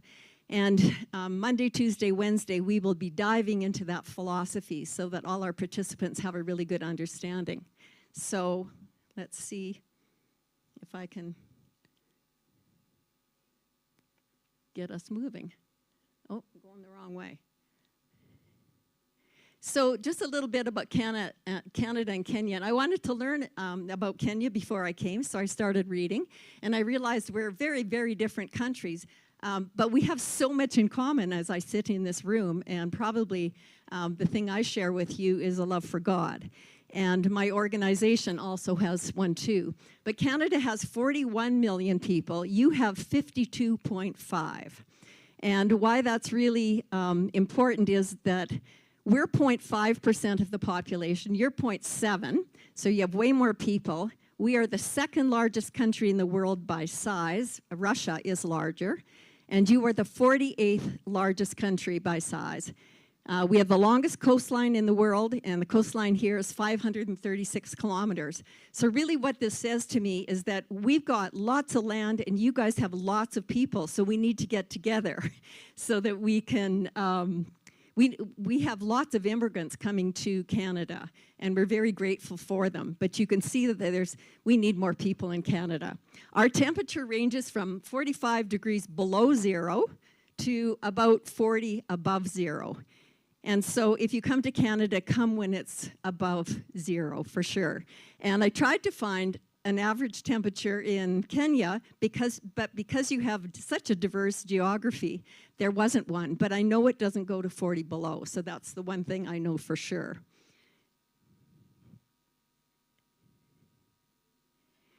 So here's a little bit about Sherbrooke. Sherbrooke is a great big place. which is a crazy thought from the get-go. The whole idea that Sherbrooke was built on, in my opinion, is flawed. It's way too big. Like, who would ever want to live with more than 300 people? I mean, the whole idea is crazy. It was a solution to a societal problem. And it really happened during the time of World War II, where the men went off to fight and the women went off to work, and there was no one to look after the elders. So the churches got together and created homes, and that's really how it all started in Canada. So we have a lot of residents. 70% of our people have dementia. And there's 100-day program participants, people who just come for the day, socialize, have a meal, have some recreation. We have 2 homes. One of our homes, Sherbrooke, is 263 people, and then Central Haven is our smaller home, but still big, with 60 people.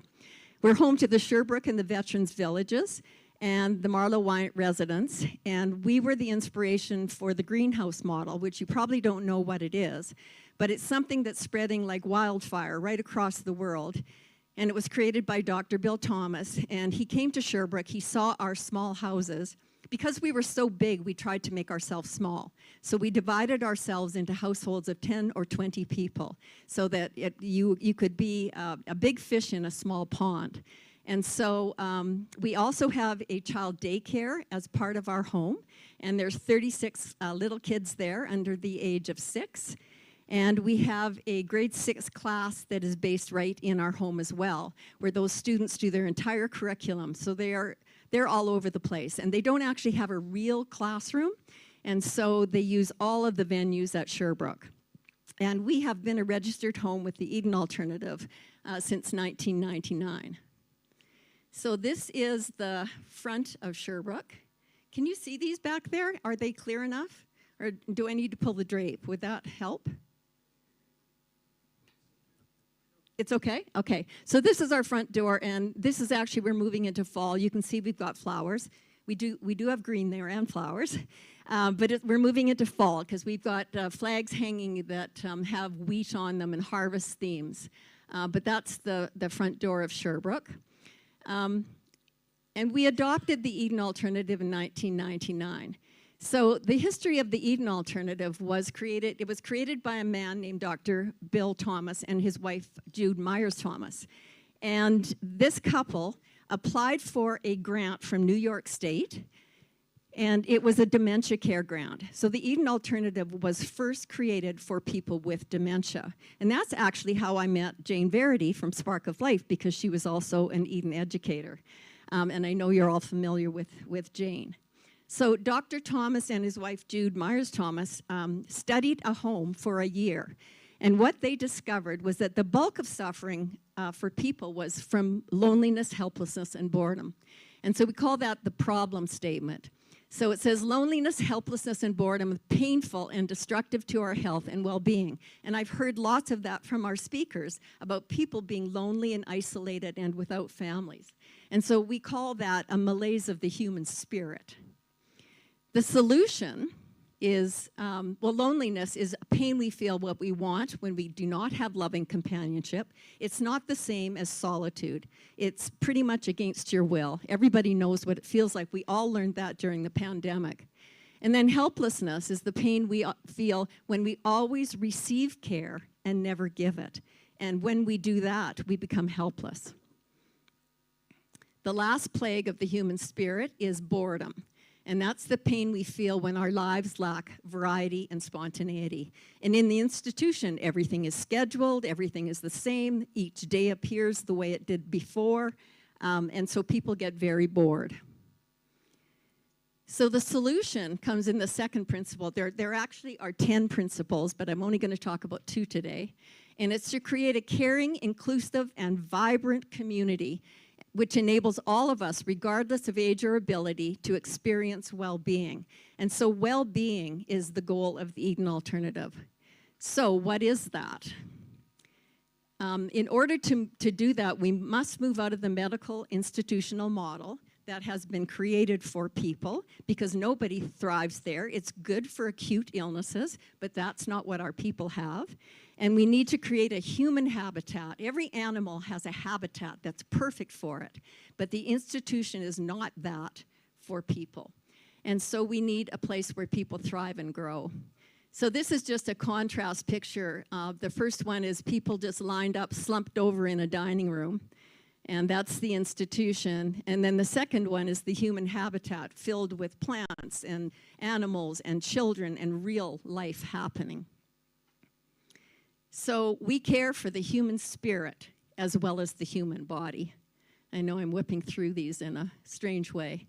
So this is what Dr. Thomas calls well-being. He says it's much larger than either quality of life or customer satisfaction. It's based on a holistic understanding of human needs and capacities.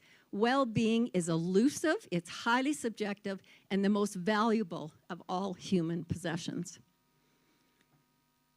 So I was able to work on a task force that created these domains of well-being.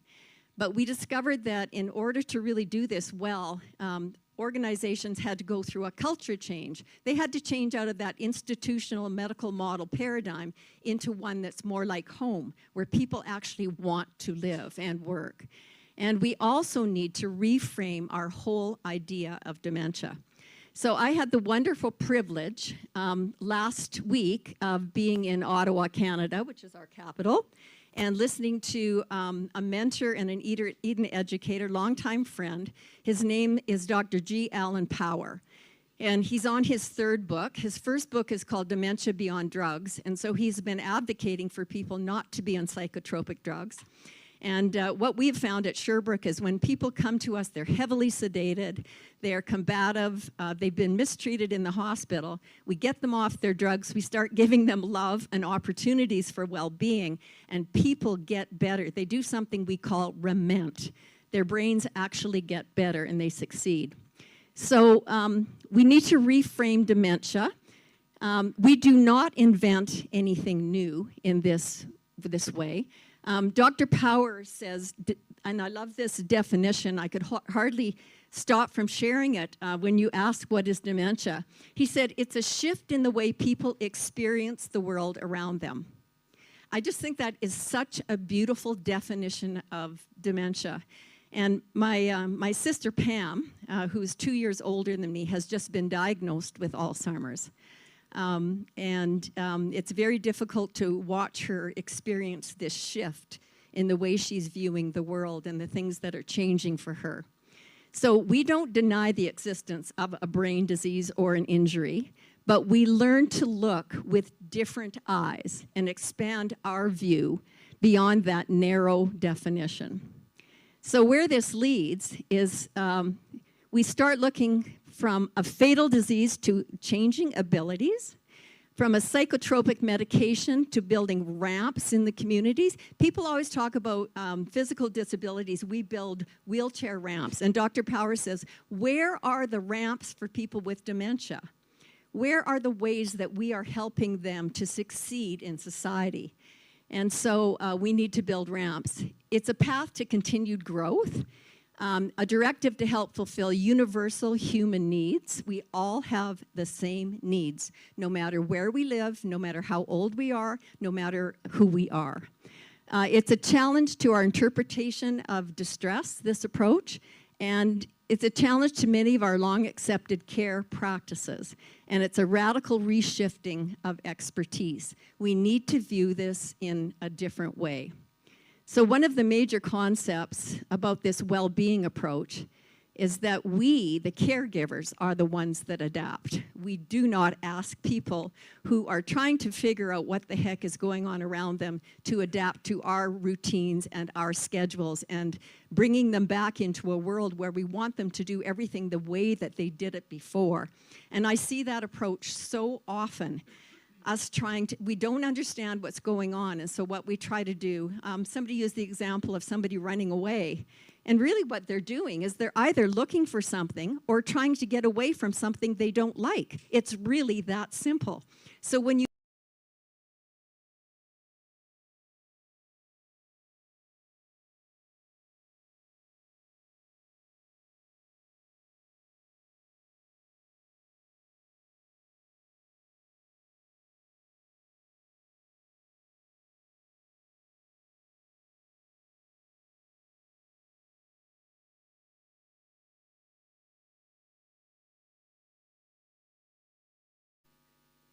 and there it was gone. It's just like a golf ball, right?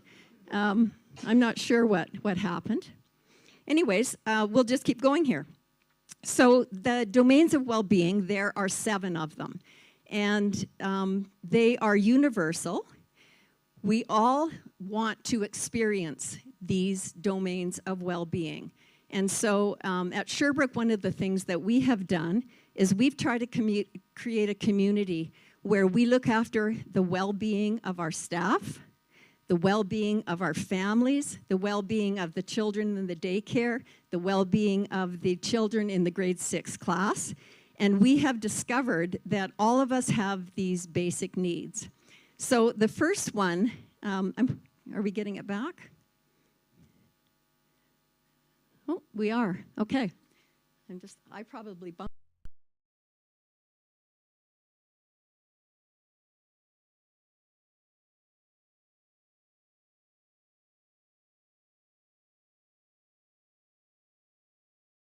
Domains of well-being. They are identity, growth, autonomy, security, connectedness, meaning, and my favorite, which is joy, which is cut off. And I'm just going to show you a series of pictures now that would look very different in Kenya, but this is what it looks like in Canada when we're trying to fill these needs. And what I really believe is whatever is good for people with dementia is good for all of us. When we take care of the least able in our communities, all of us benefit. So the first one is identity. It's about being well known, having personhood. It's about people knowing who you are. And in these big institutions where they rotate staff around, nobody gets to know anybody.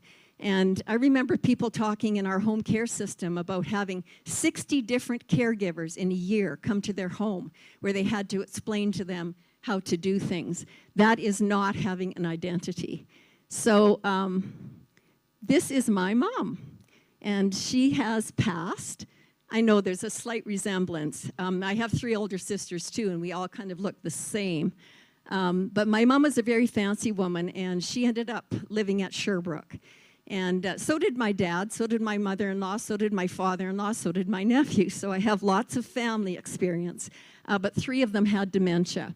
And she came to Sherbrooke, and she was my greatest teacher. And so that's one of the things that Dr. Thomas says is the elders are here to teach us. And he also says the wisdom of the elders will save us. And so we need to be listening carefully. So there's my mom when she lived at Sherbrooke. This is one of our veterans. And he has an identity. It's seen in his hairdo. And I would say he and this bird had the same hairdresser. So we have lots of cockatiels at Sherbrooke.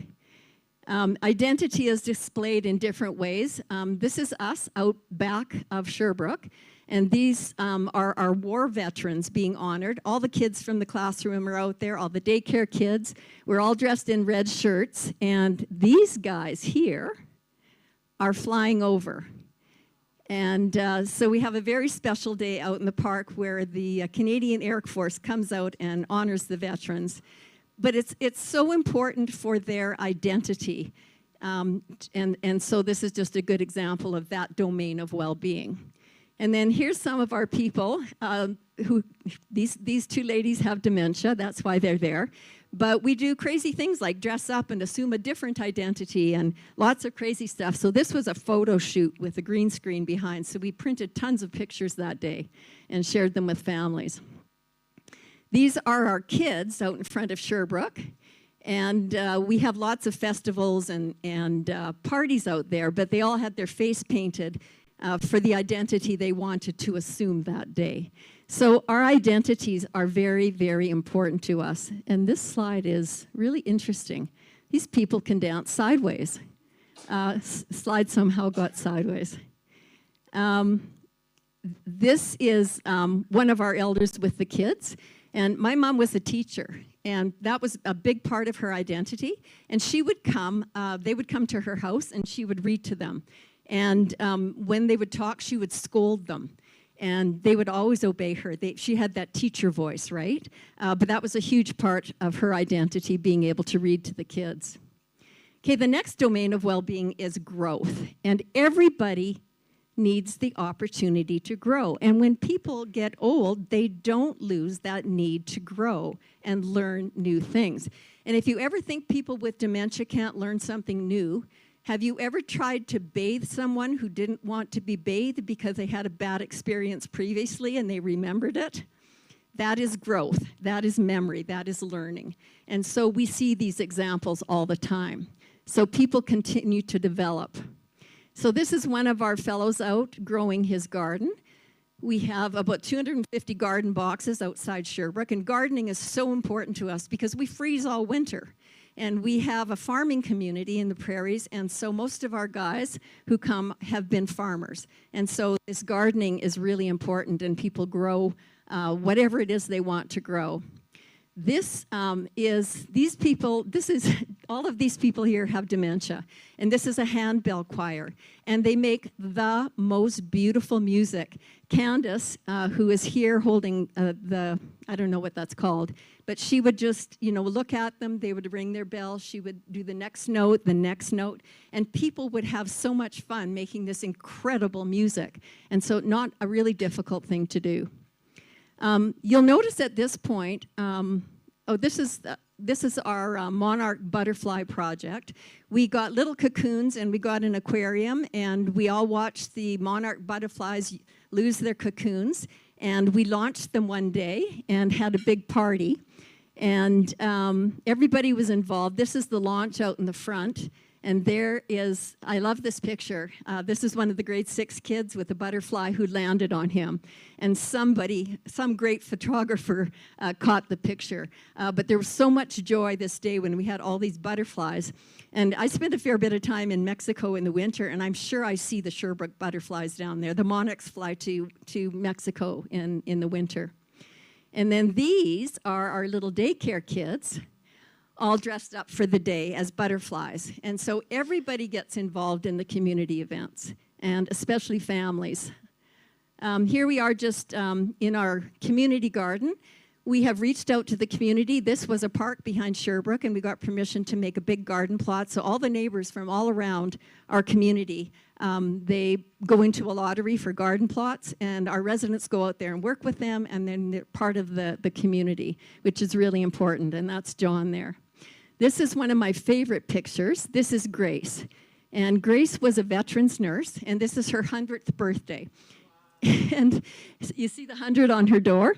And the reason I love this picture is because her father belonged to the Army. She traveled all over the place, never had a home for very long because they moved from base to base. And then she became an Army nurse and did the same thing. But her father taught her that gardening was just frivolous, that it was a waste of time, not something she would do. So on her 100th birthday, they picked things out of her garden box and brought them to her. And she was so delighted that she just squealed and laughed. And she said it was the best birthday present she ever had. So that's Grace on her 100th birthday. The next domain of well-being is autonomy. And this is why people don't want to come to homes, because they are afraid that they will lose their autonomy, their right to choice. And one of the things they lose is their right to folly. We all have the right to folly, to make mistakes, to use bad judgment. And when people come to homes, we have this idea that our primary job is to keep them safe. And it's not. It's about quality of life and well-being. So people need choices. They need to choose when to rise and when to retire, what to participate in or not, who to hang out with, what to wear, what to eat, what to watch or listen to, and when to come and when to go. And so these are freedoms that people are entitled to. And even if you have dementia. This is Kama, and I don't know if you can see, but she's highly tattooed, and it just shows her autonomy. We have a very mixed age population at Sherbrooke because that's what we believe in. We believe in a diverse community being a healthy community. I want to be surrounded by kids and plants, and we have dogs and cats and birds, and we have a greenhouse, and most of these things are through community partnerships, and we don't spend money on them, which is one of the really wonderful things. This stuff does not take money. This is one of our staff who is a professional photographer, so she's just running a photography class for these two ladies who have chosen to learn how to do this, so it's another choice. Okay, this one's going to get a big boo. There is Esther making wine. So this is something, I believe in choice, and my values should not be how the residents live. And so residents choose to do different things, and this is a vintners club. Now, I don't think Esther ever had a drink in her life, but she loved the club.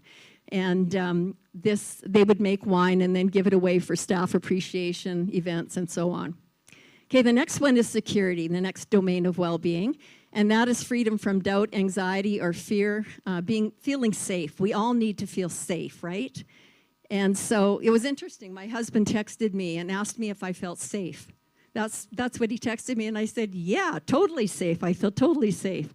Esther has created a very safe place for us to be. But this, to me, is my definition of feeling safe. This is a living room, and this woman has just crawled on the couch and gone to sleep. Now, nobody does that unless they feel safe, unless you're Penny and you're tired in the airport, right? She actually did this. She went to sleep in the airport, but she knew I was sitting right beside her.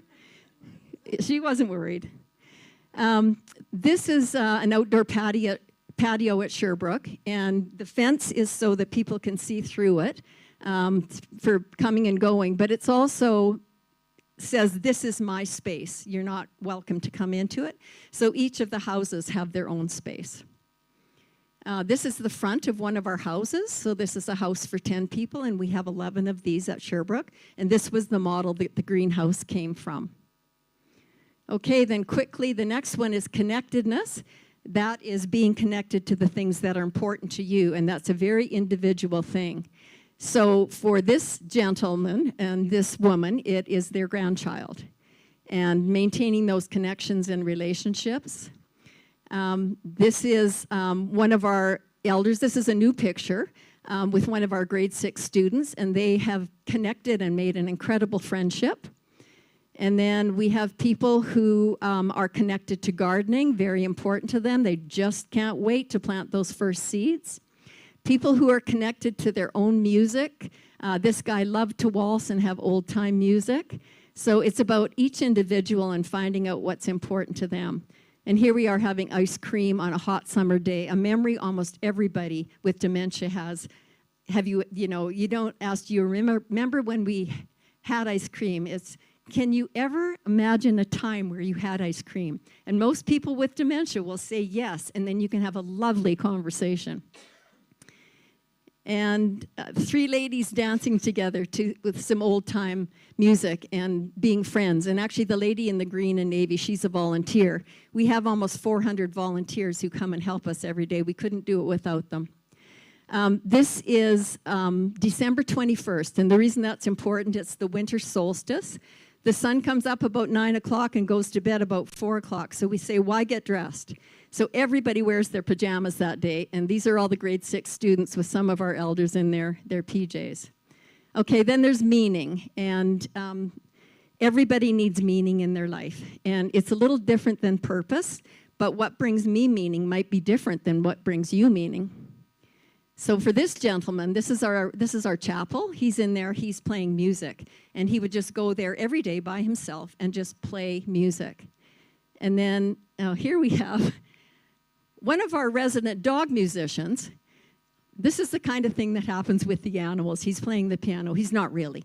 But the middle guy is one of our first iGen students, and he's now in university. And so these kids keep coming back and being part of our community. And then our cats bring meaning to people. This is my mother-in-law. Oh, and you'll like this, Lucy. She called these, I got her two birds, and she called them Tom and Lucy. My husband is Tom. I said, who the heck is Lucy? Anyways, I never found out, but that's what she named her 2 birds. There, now I've met you, I found you, okay. But just warming the soil by getting her some birds. And here's Irene, who has dementia, and look, we've given her a sharp knife, because how would you make an apple pie without a sharp knife? And so we do these kinds of things with people, and she knows exactly what to do, but she can't string a sentence together. But we know Irene, and we know she's safe. And then this is one of our younger fellows. He's very physically disabled in our art studio making art. And so we're doing a lot of art with our people with dementia. It's powerful. And this is Kathleen. She was an artist before she moved to us. She quit doing art because she couldn't do it the way she had done it before, because she had one of those modifiable, you know what I'm saying, communicable, thank you, diseases. She had a stroke. And so she picked up art again, and she did some really interesting art. She would paint Hitler with Mother Teresa. She had very, very controversial pictures that people really talked about. And in fact, some of them, people came to me and said, Sue Ellen, you have to take these down. And I said, no, we don't censor things here. We don't censor people's art. And this is Leo cleaning up after a meal, and so residents have work to do, and it brings him meaning. This is Grant. He's going from house to house, picking up compost and taking it to the main kitchen so it can go out into the community garden. And so we try and find 1 million jobs. These are some of our Aboriginal men, the two fellows in the chair, and they have made traditional drums, and they're involved in a drumming ceremony with some of the elders. And then here we have our grade 6 class out planting traditional Saskatchewan plants with our elders and learning all about the flora and fauna. And then here we have Jody, who was a teacher who lost all will to live when she had her accident, came to Sherbrooke, found the grade 6 class, and went and read to them every day and came back to life. And so that was her meaning in life. And then the very last domain of well-being, the one I like the best, is joy. Happiness, pleasure, delight, and contentment. And I don't know if you've ever heard of the show W5. It's like an expose bad show on things that happen. They came to Sherbrooke, and they were just looking for dirt. It was a very stressful time. And they ended up making a show that found something very different. But I remember Sandy Rinaldo, the producer of the show, she said, what we found here was joy. And that's what she saw. So this is one of our pictures from the Veterans Home. This is a remote control car, and they would chase the staff up and down the hallways with the car. And, oh, there's tons of laughter. Here's our babies painting their bodies, and people just love to watch this stuff. It just brings back memories. And you know what I know is that when people who have dementia feel good, they can manage so much better. Like I noticed with my sister, if she gets the slightest bit anxious, she can't do the things she needs to do. But when I get her laughing and full of joy, she just functions so much better. So we're really after joy. And then here's the kids out in our yard playing in the sprinklers. And this is all for the view of the elders. And then here we have a couple of our elders dancing. They have an iPod that they're sharing, so they're the only ones who can hear the music. But they're dancing and laughing, and it's really kind of fun to watch because you can't hear the music, and you wonder what the heck it is. And then we have a bicycle built for two, and this bike goes out in the community for ice cream a lot. And so a staff member takes it with one of our residents, and away they go. And then here's my mom near the very end of her life, and she gained a lot of weight because she wanted the pink milk. She saw people drinking Ensure, so she wanted the pink milk, so she got the pink milk, and she gained a lot of weight, but she was quite happy. And she had her own music. And then here's one of our young Aboriginal residents working in our gift and thrift shop. A thrift shop is a great idea because people can come and shop, and it's all run by volunteers. And then this is Ken and his grandson. And Ken lives at Sherbrooke, and his grandson was in the iGen classroom. And the students all choose an elder to give their certificate. And so he's crying because he's giving it to his grandson. But those kinds of things are possible. And then more dancing, more music. There's always music and dancing, but not great music like you guys have. I mean, some of it's really great, but not the energy that I saw in this room. And then here's Stuart. One of our maintenance guys built this for him, and so he would take it around the park, and then he insisted that I drive it through Sherbrooke. And what you can't see here, it's cut off, is the looks on the faces in the cafeteria. Oh, here they come. Look at the looks on my staff's faces, like, what the heck is she doing now? Anyways, I drove it through the cafeteria and just you know, modeling the way is what I was doing. So, domains of well-being, identity, growth, autonomy, security, connectedness, meaning, joy. Do you agree that all of you need that? Yes, and you will never, never lose the need for that. And our people with dementia, we still have to find those opportunities for them. Okay, it brings us to the end. That was like a speed date. And so the motto of the Eden Alternative was, it can be different, and it can be different. So thank you very much for staying with me in my awkward.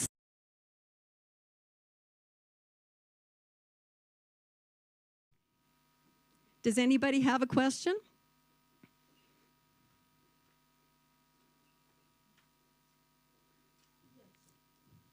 Lucy.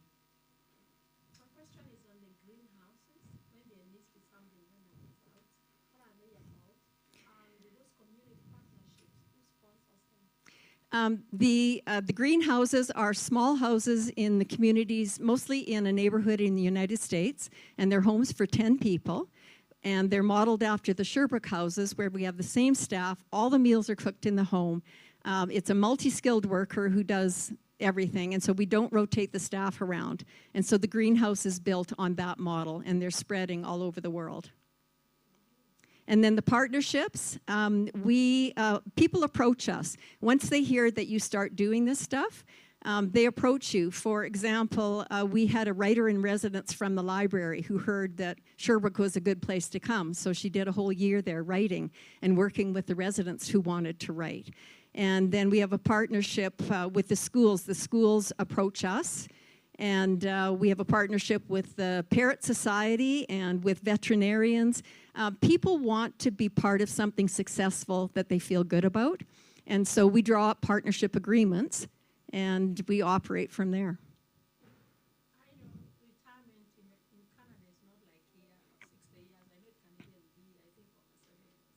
Yeah.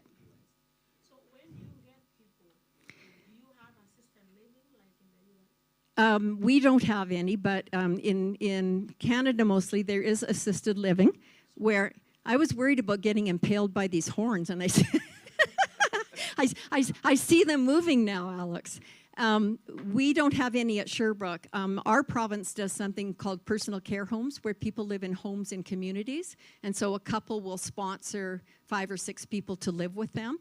And there is funding for that, but they're all private. And then in some of the other provinces in Canada, they have assisted living where you get your meals and your housekeeping and your laundry and those kinds of things done. But we are a government-funded, resident-funded operation, where the government pays sort of the health care piece of it, and then people pay, based on their income, a resident fee. I think that would be a very good model for us here, because most people are very much culturally oriented. They want to be in the space where they understand their homes. So if they're in places like those, but now you say the government is sponsoring. Yes, because we have something called universal health care. And I'm not saying it's that great. In fact, it has many flaws, and it's so acute care bent, as everything is. And what's really interesting, in the US, which has a lot of similarities to us except for the funding model, they spend the most per capita on health care, and they have the sickest population in the world. So it's really about what Alex was saying. It's about lifestyle, and I think Alzheimer's dementia is a lifestyle disease, for sure. And so, yeah, be eating your greens, getting your exercise, and sleeping well, doing all of those things that we know make such a difference, and not being isolated, making those connections with your friends and putting energy into them. So, yeah. Very much so, very much so. Anybody else have a quick question before I let you go? I'm probably standing between you and something really important. I always hate being the speaker before lunch, because you know that you're between people and their noon meal. So, yes.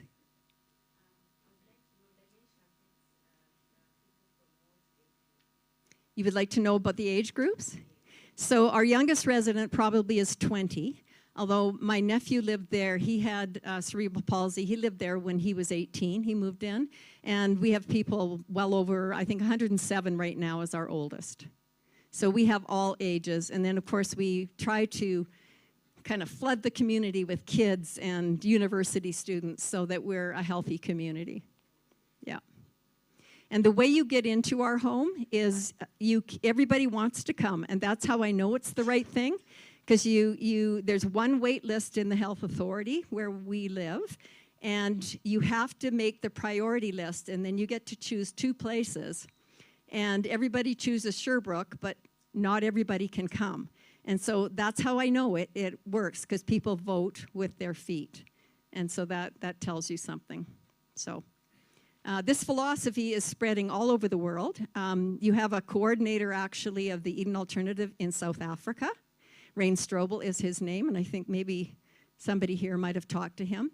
And we're in Australia, New Zealand, Japan, right throughout Asia, Great Britain, Spain, all throughout the States, Iceland, everywhere. And so our international conference is being held June 1st to 3rd in Philadelphia. So we'll see people there from all over the world. So maybe St. James Home will start the Eden Alternative in Kenya. Who knows? We'll see what might happen there. So I can probably help with that. Okay, any other questions? Yes.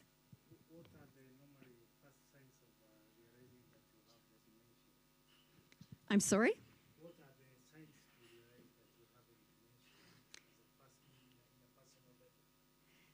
I'm sorry. The signs?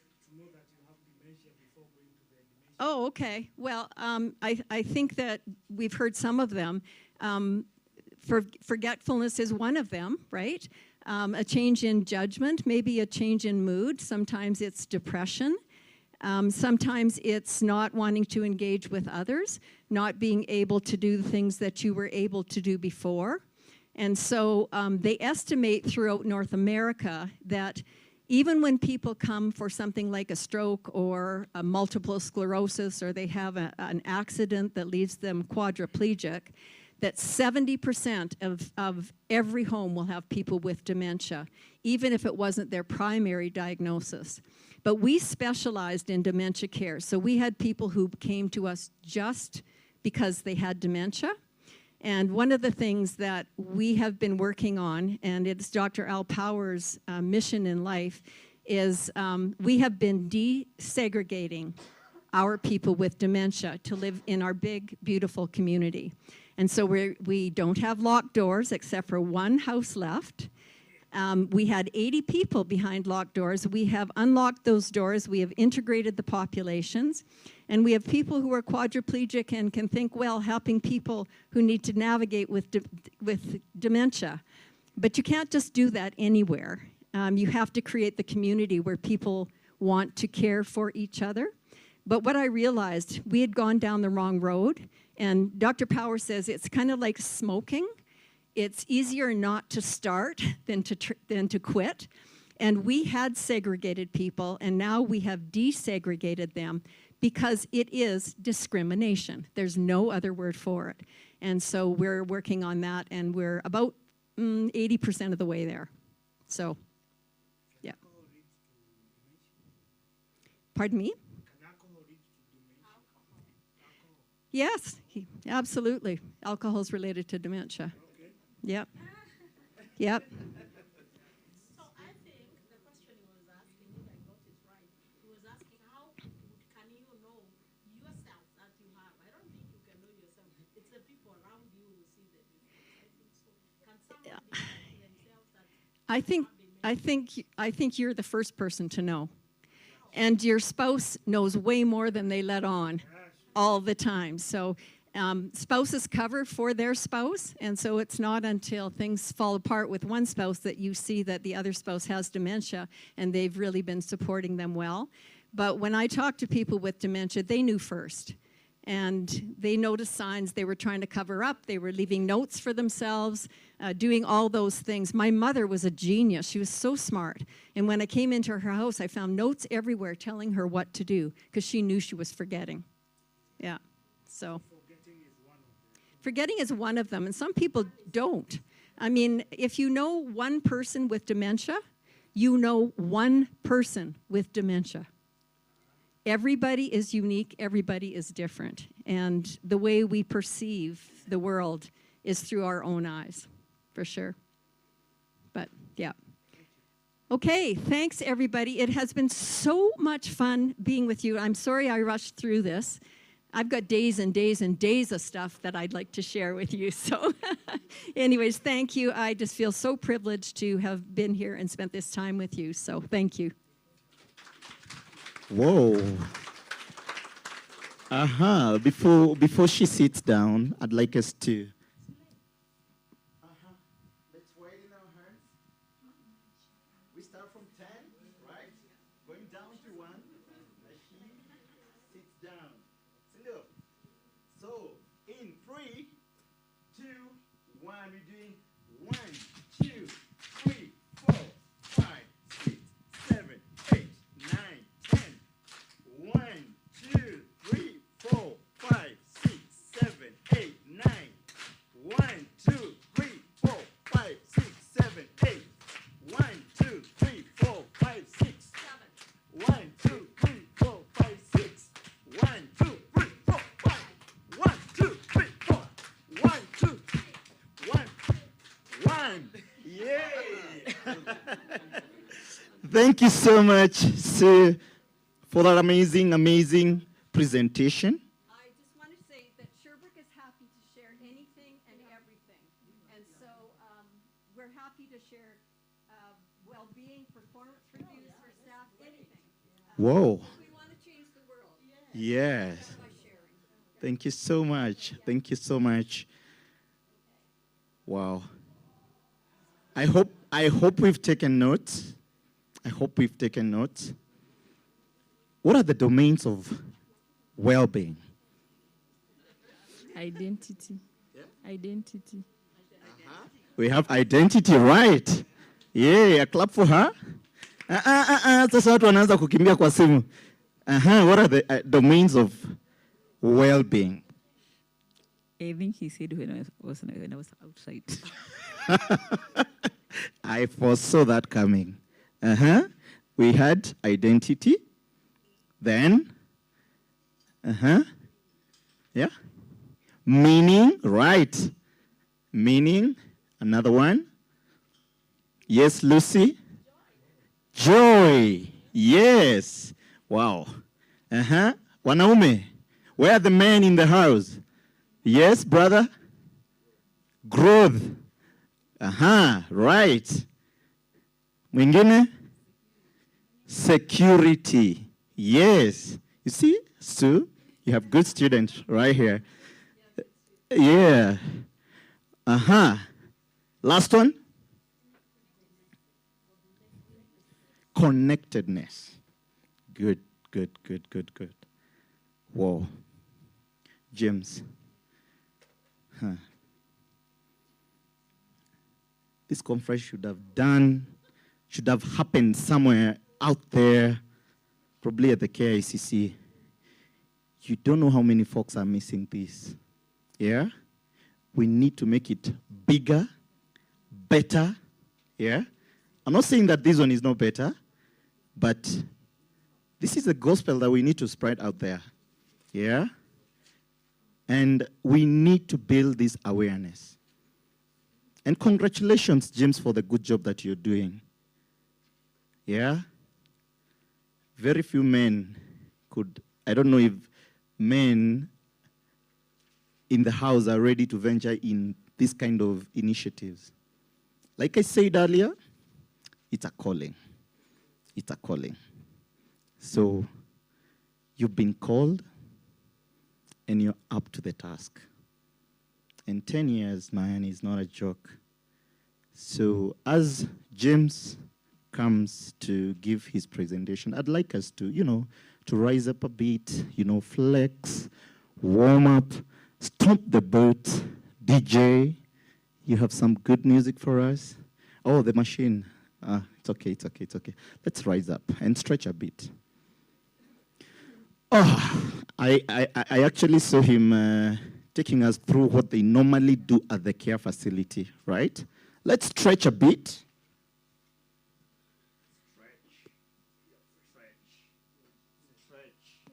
Stretch, daddy. Kabisa? Uh-huh. Uh-huh. I know those boots are heavy, you know? Stretch your feet. Stretch. Uh-huh. Kick. Kick. The boot stomping. Kick. Kick. Kick the chair. Kick. Usisahau. Kick the chair. Right. Let's all get seated. So the man who is about to give us the presentation is none other than James Mbatia, a man that I've known for how many years now? It's been 2 or 3? 3 years. And I can tell you for sure, he's a good man. When I met him, we just met randomly it was in a club, right? And like we've been told, tumepunguza, si ndio? Tumepunguza. Tumeona hizo risk factors, eh? They're not a joke. So, again, men are social beings. So I bumped into this guy, and we started talking, having a conversation, and then I don't even know how the mental health topic came up, yeah? And I happened to have experienced a first case of a mental health. And it's been really tough. It's been really tough, but this man has walked with me. Hey, bro, I owe you a mbuzi, a goat, you know? I owe this man a goat. And we're going to celebrate all of us. One of these findings, you organize an event at the care facility, we do a mbuzi. So we're having a drink, and, you know, sometimes men get emotional, you know. We let out. Wiping tears, eh? Karibu tulie, lakini, well, men don't cry, like they say. However, it was a very emotional session, right? Comes up, okay. Many years ago, I don't know how to start it.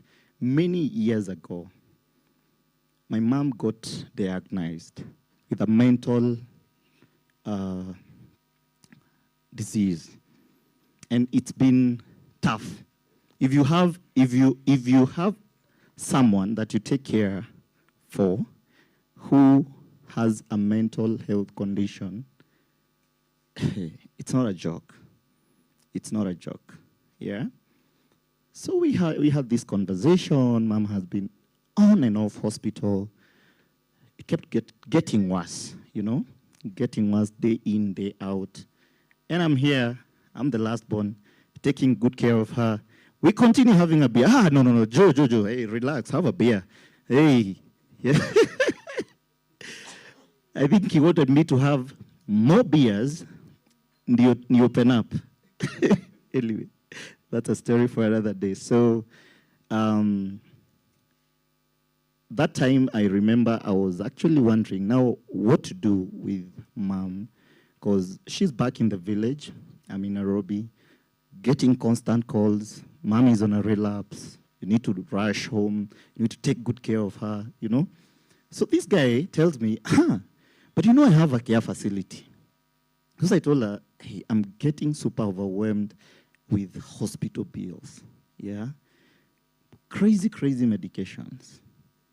And fast forward, I remember when the last we checked in a psychiatric hospital, and the psychiatrist said, your mom has schizophrenia, or she's schizophrenic, yeah? It's crazy, madness, you know? And I broke down. However, I said, God knows, you know? She was a beautiful mama, took good care of us, you know, and it was just, life was so good. So many factors triggered, you know? Mental health, actually, it's normally triggered by environmental factors, yeah? Until you get to that level, that's when you know things are going south. And I think because we were quite young, and the environment was a bit harsh for her.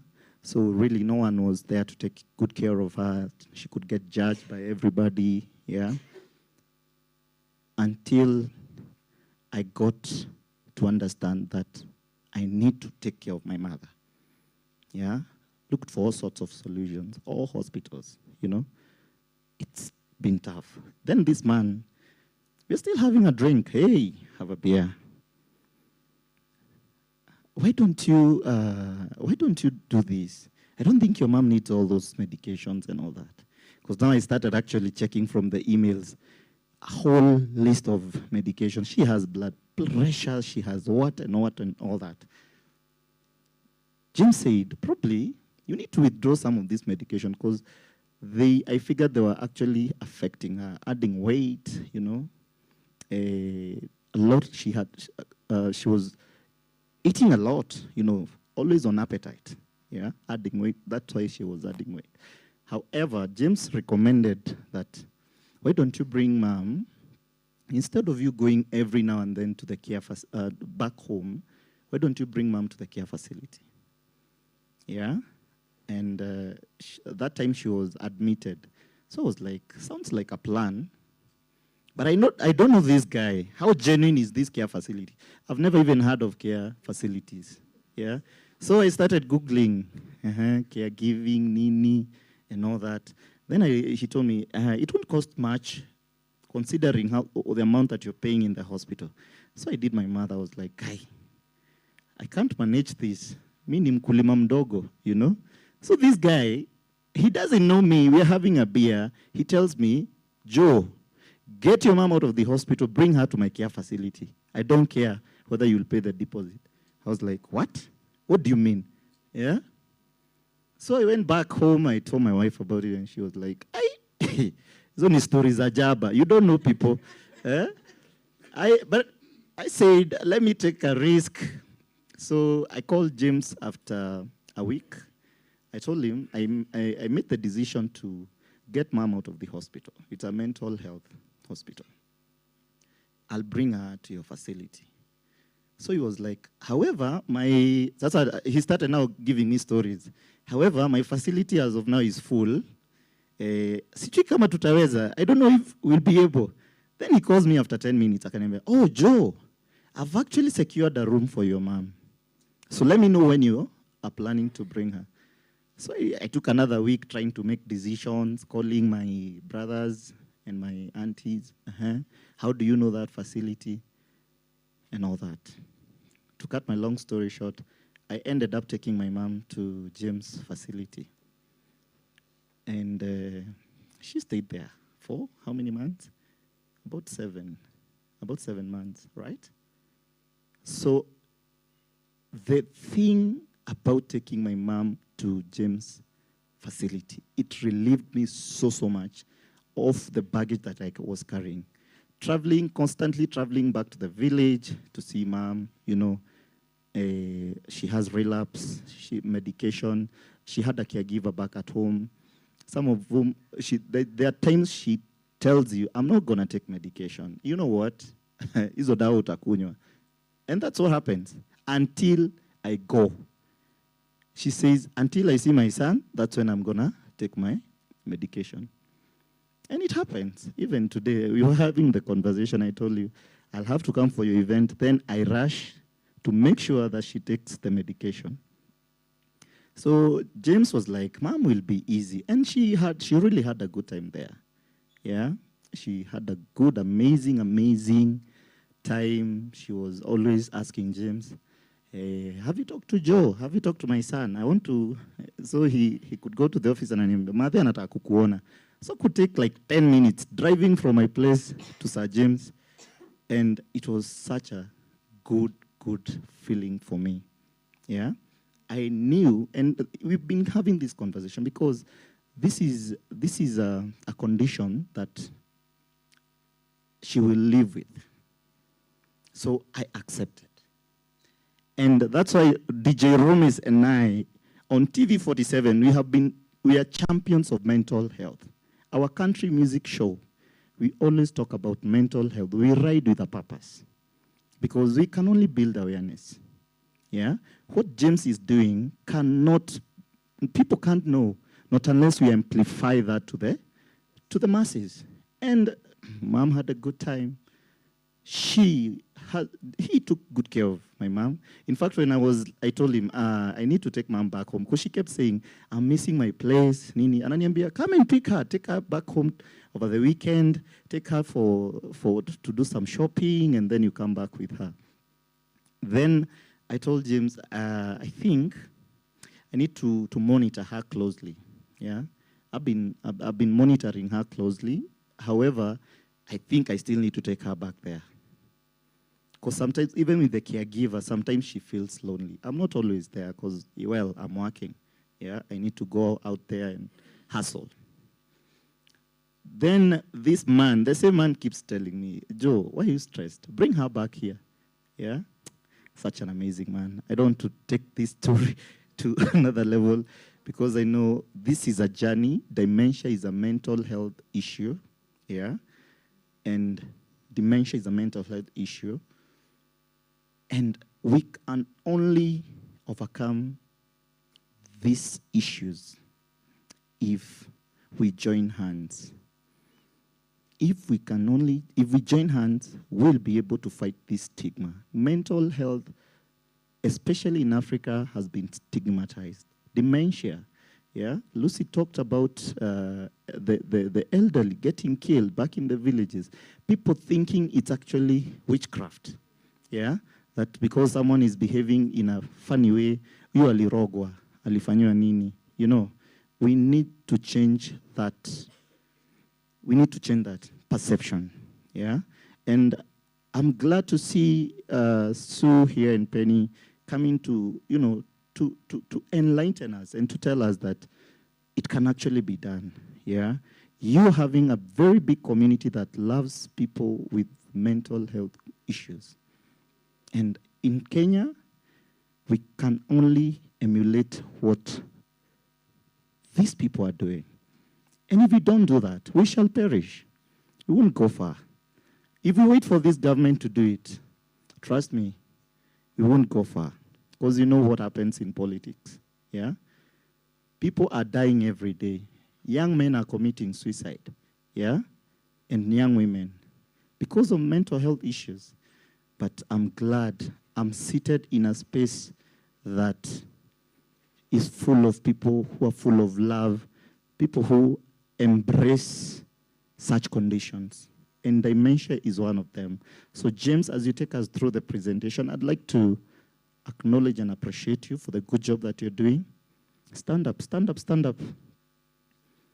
And to just tell you, keep on going on. Sindo, yeah? You're changing lives. One soul at a time, yeah? If you could have testimonials from the people who you're taking, from the families that have their loved ones in your facility, you'll be amazed. And I'm sure every now and then you receive calls, text messages, and they tell you the good job that you're doing. And that's why we're here to support you.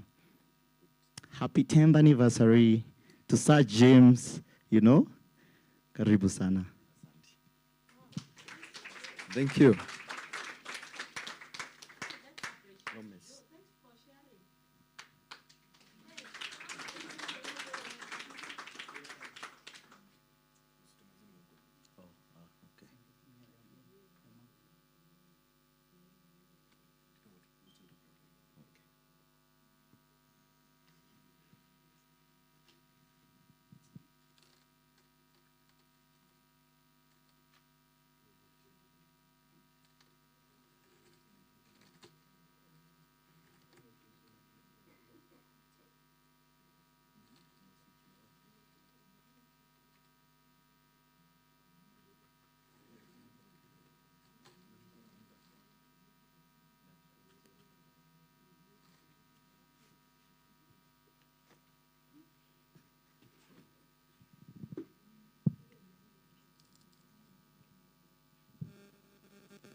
So thank you very much, everyone. My topic today would be long-term care.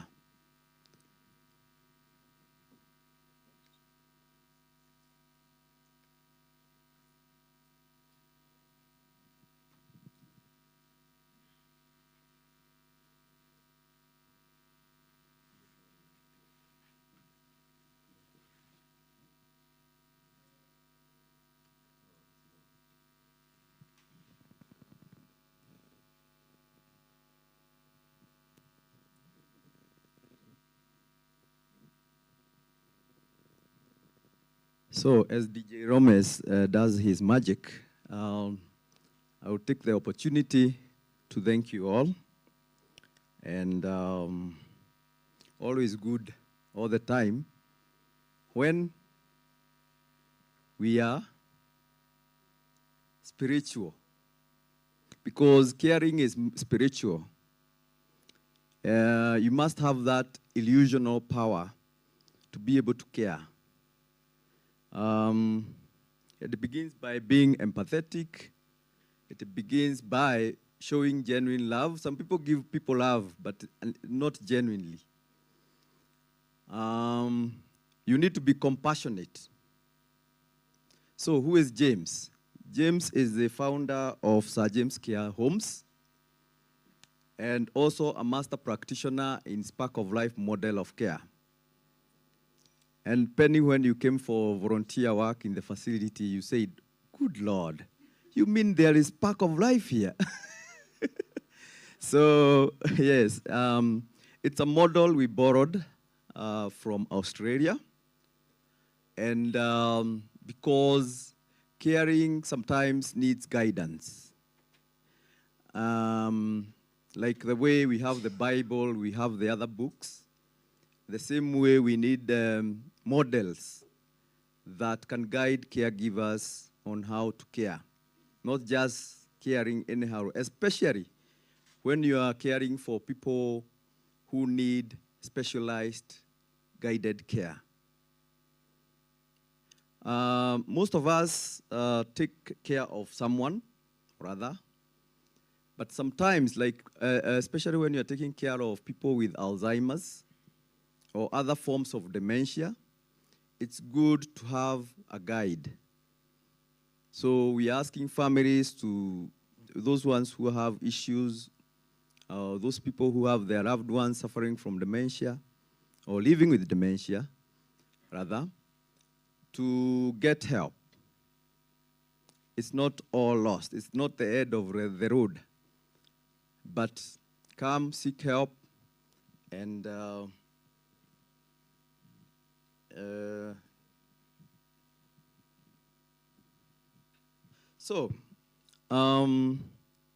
had a message from the president of Dementia Care International. She is called Hilary Lee. And I would like you to listen to it, all the way from Australia. They couldn't make to come, but I bet they will come and visit us sometime. This is Hilary Lee, President of Dementia Care International, the organisation behind the Spark of Life model of care. Congratulations to you, James Mabatia Kanuthia, on Sir James Care Home's 10th anniversary celebration today. Thank you to the distinguished guests and to all of you here who are supporting Sir James Care Homes in their initiative with Spark of Life. Through the Spark of Life model of care, you have significantly developed a new understanding about dementia for your staff, the families, and the local and wider community. The education has made it easier for the staff to connect and communicate meaningfully with your residents, and it's boosted their confidence and enjoyment working in dementia care. You've shown that the model is reducing stigma and abuse within the community by providing information access and showing that it's a practical model that fits well in the African culture. We commend your achievements. We are sending you our warmest wishes from Australia and hope you have a really wonderful celebration today. And we look forward to journeying forwards with you into the future. All the best. So thank you very much for listening to that.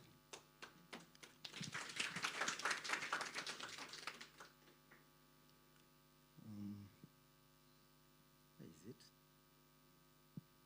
Oh, I'll just go down there. Ah, okay.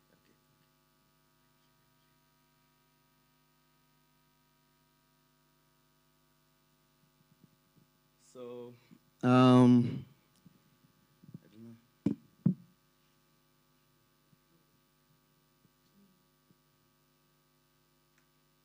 You have to redo. Because I have to read.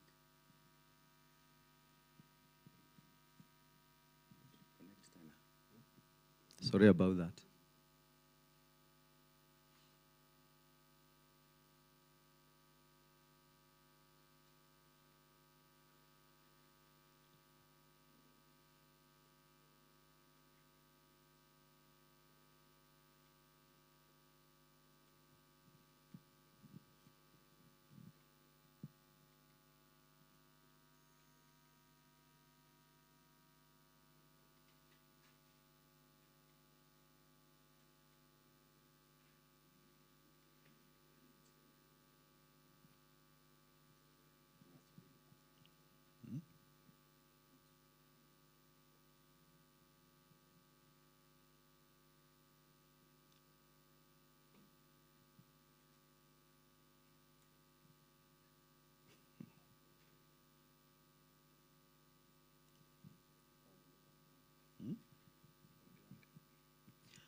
Okay.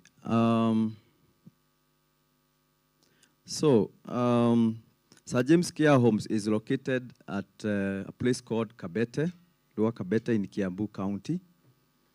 It's the first, when I decided that people are suffering in the community, I was under a home care program. And long-term care was very green sector. It is still now. And we could struggle so much in managing staff in people's houses. Like Joe said, he could go back home like 3 times in a week. You go nearly, some people would go even daily, all the way to check on their loved ones. So I struggled with home care, and I said, why can't I come up with an initiative whereby we can set up a care facility? And I did my feasibility, and was able to get somewhere nice, quiet for the care facility.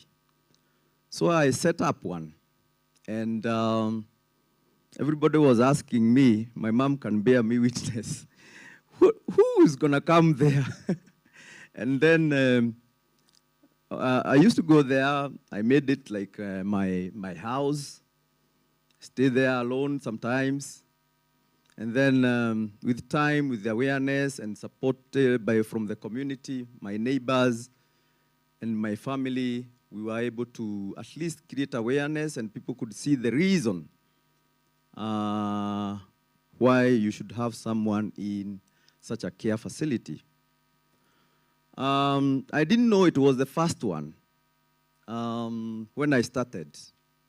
So someone came, the government officials came from the Ministry of Labor and Social Protection. They asked me, James, what are you doing? I told them, even me, I'm not aware of what I'm doing. I'm just sorting out issues in the community. And they said, we are going to set some guidelines for you. It's a good job, and we support the program. So we did launch 2017 guidelines. From 2014, we got the first guidelines in 2017, how to run a care facility, which is not even registered yet, even now. So we are really struggling with the registration so that we can have inspectorate and other things that would mind care processes in our community.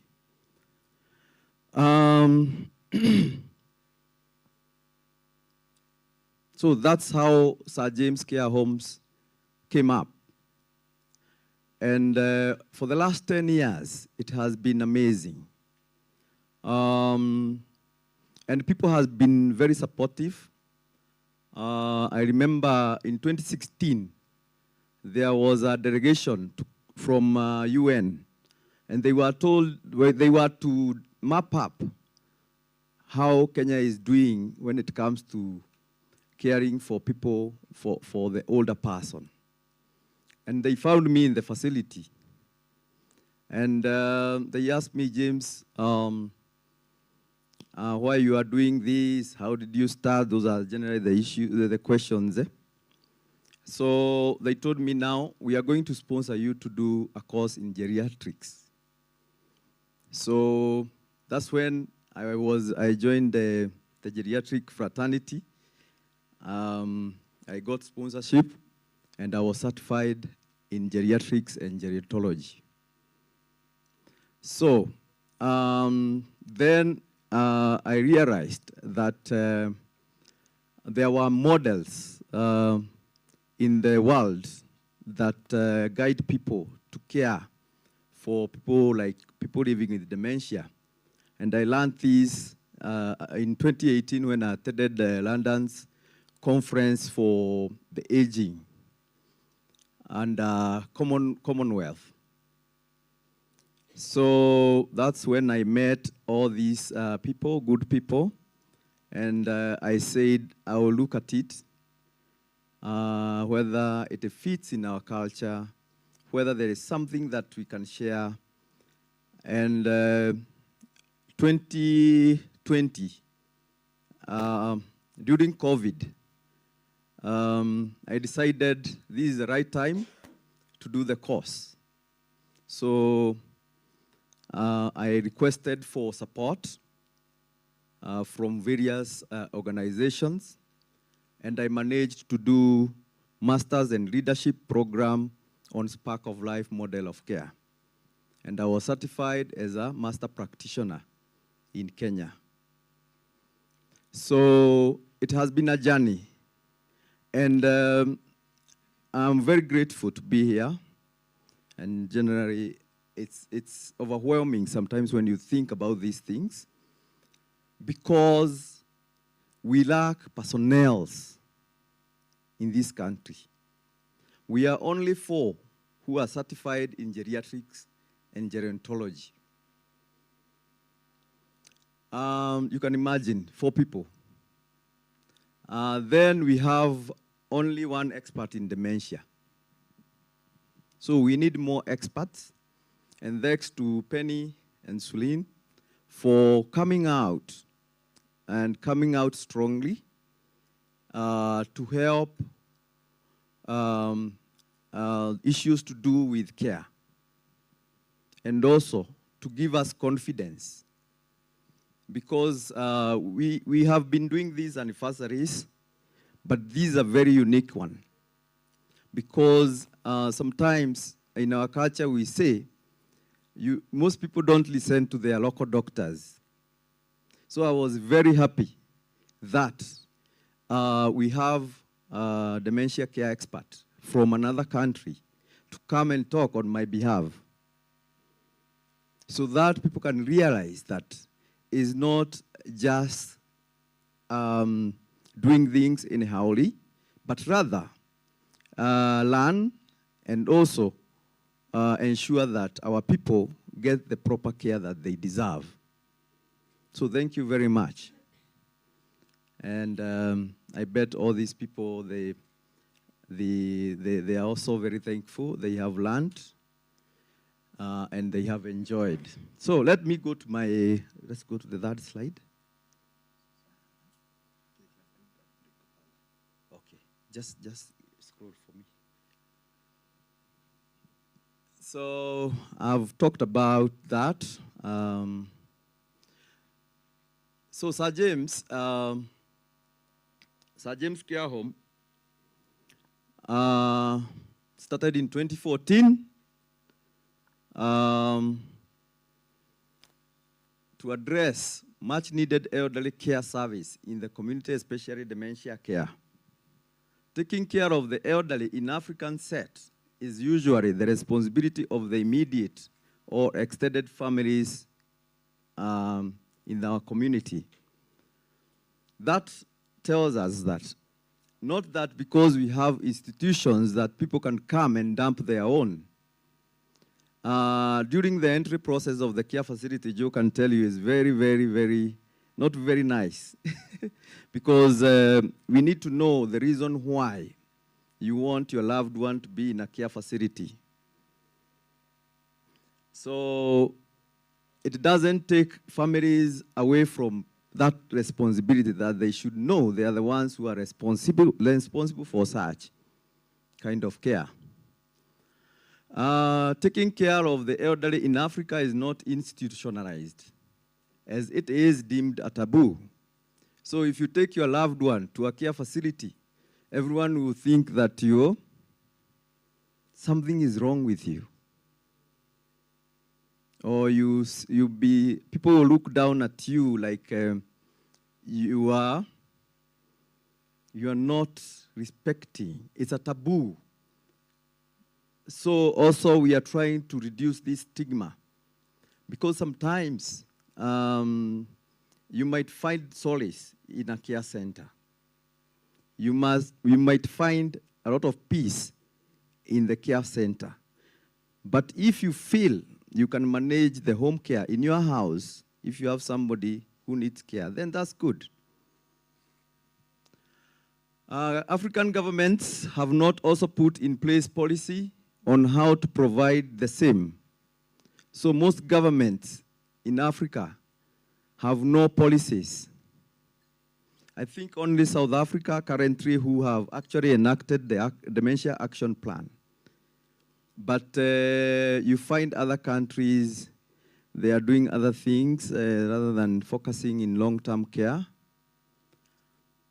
So elderly people in Africa do not save for purchase of the service in their old age. So every family which is challenged with their loved one who needs care, there is generally no money. So if the government can lay systems and also the private sector, well-wishers and people who are like-minded can come together and propel this engine, because actually I generally say these days we are in crisis. The above charges give the impetus and opportunity to establish our James Care Homes to showcase that one can balance social and financial missions and fill in the gap. So when you are running a care facility, generally you don't focus on money. Actually, money comes, sometimes you ask about money, then you are like, money? Then you start thinking, where did it come from? So it also gives you a balance between your social life, and that is actually how I've been living for the last 10 years. I don't think I have another job. That's how I met Joe, and many more. So let's go to the next.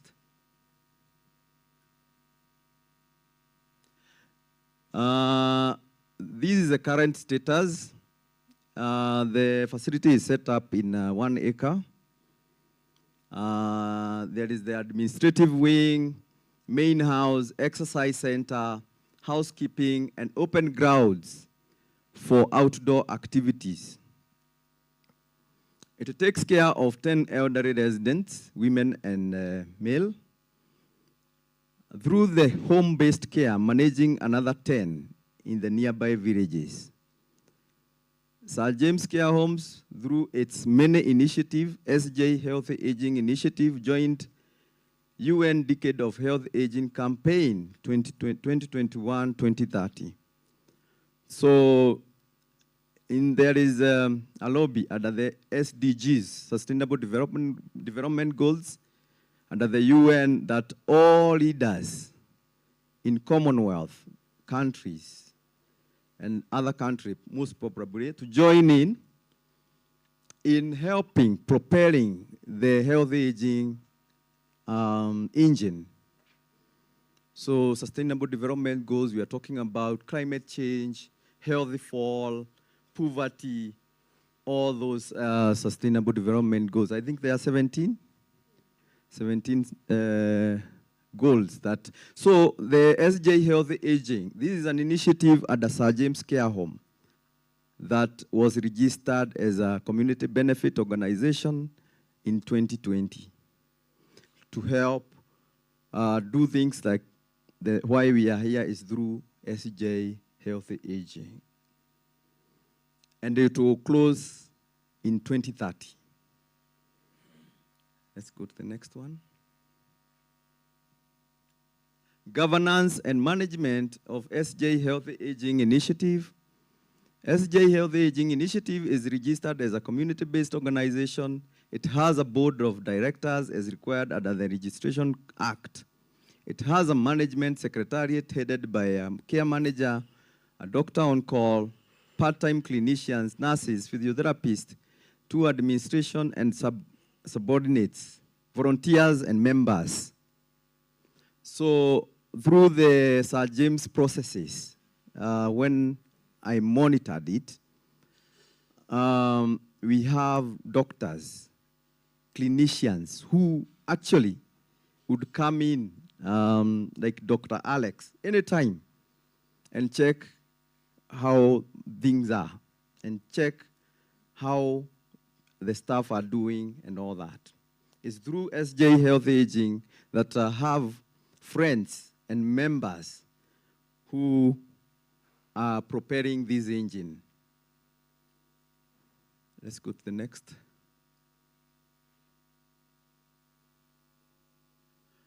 Products and services, what are we selling or what are we talking about? Support long-term care and promote health. This is amongst the older person. That's our main thing. That's why it's point number 1. Daycare programs for the elderly with time. We are lobbying for setting up another institution to help in, you find in the villages, there are people who maybe they have gone to work, they need to leave their own to go somewhere they will be cared for, or have lunch, or have dinner and then go back home. So that's through daycare program, caregiver support and dementia education. Through SJ Healthy Aging, we have been able to help so many caregivers. And I think we have those ones who have been in attachment in the facility, even attending this conference. Because this one would help in preparing a well-skilled caregiver and having access. The community can have access to care. Then we have holistic physiotherapies for residents and non-resident elders. So we have people who would do physiotherapy exercises and other unique therapies so they can come in and be able to be effective in the community. Dementia care awareness. So we are also a lobbyist on letting people know having dementia is not the end of the road. There is hope. There is hope. Assistive devices and care equipment provision. So you'll find in our care facility, and Penny, you can bear me witness because you did a lot of work with the equipment that day. We try our best to get the best equipment for care. Sometimes we source them from well-wishers, sometimes we buy, sometimes people would donate them to us. Maybe you don't need a wheelchair in your house, it's just sitting there. So you come and say, James, come and take it to somewhere where it will be more productive. Conferencing. So over the years, we have been doing community meetings, social groups, welfare groups, even anniversaries. And it's through that we are here, isn't it? Conferencing. So Joe was saying that we should do the next conference in KICC. Then that's something to look forward for. Let's go to financing. So we are intending to do, how do we do this? We cannot do all this without money. It will not be very fruitful. So we will do fundraiser events. So we'll continue to have fundraiser events, merchandise, or other things that can support social care. Well-wishers and donors funding. So sometimes it's something that I never thought that I'll get to a point to when I started Sir James Care Homes. I said this one will be owned by the community and I'll run it. But not until after COVID that I realized you cannot do this alone. So well-wishers now are welcome, donors are welcome, so that we can build a better future for our people. Branded merchandise sales, so you find like outside we have a table with branded t-shirts,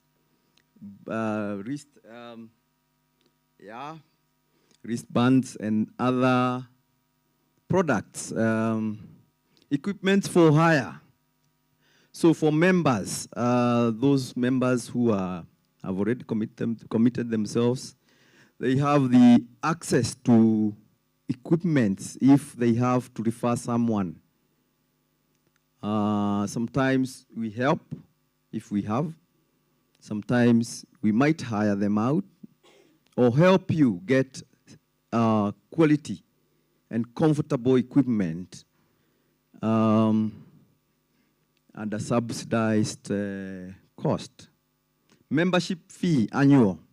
So those who are members, our latest member, can tell you she had to cough something to be a member. I think now it's 3,000, isn't it? Per year. And then she gets benefits. You get benefits to access information, benefits to come to attend to this conference, you learn. So it's a huge thing. So if you want to be a member, you can join us and be part of this big family. Socio-economic investments.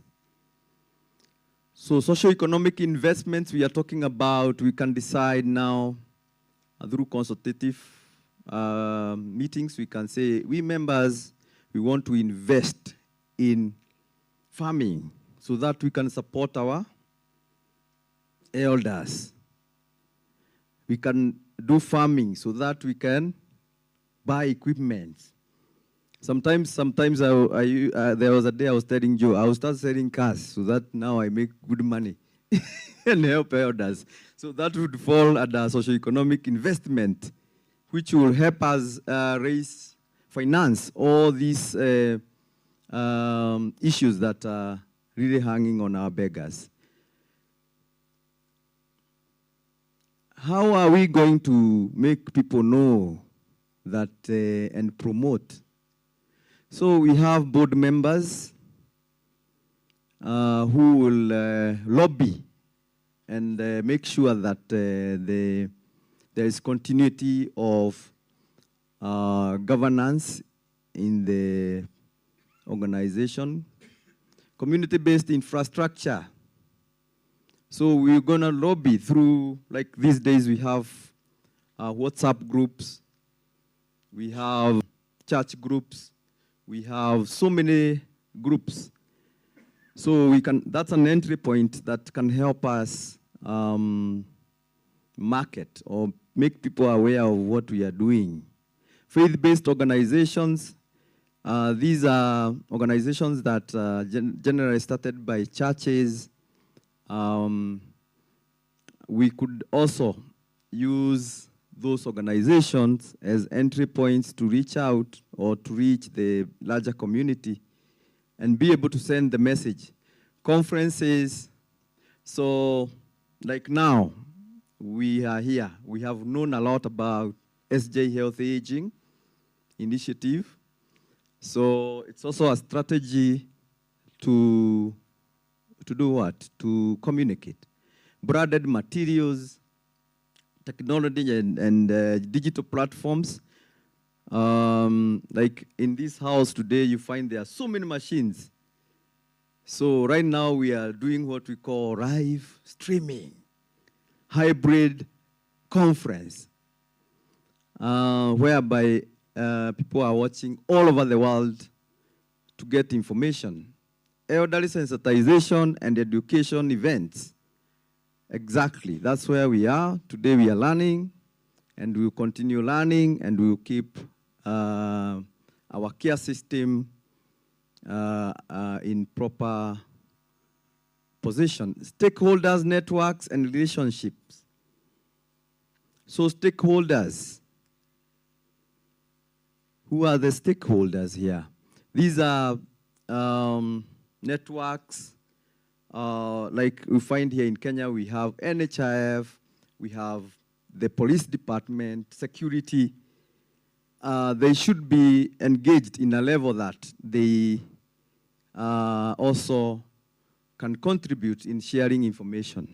Development partners, donors, and strategic alliances, and also the media.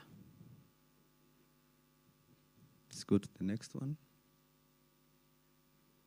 What is our uniqueness? Why are we thinking that we are the best?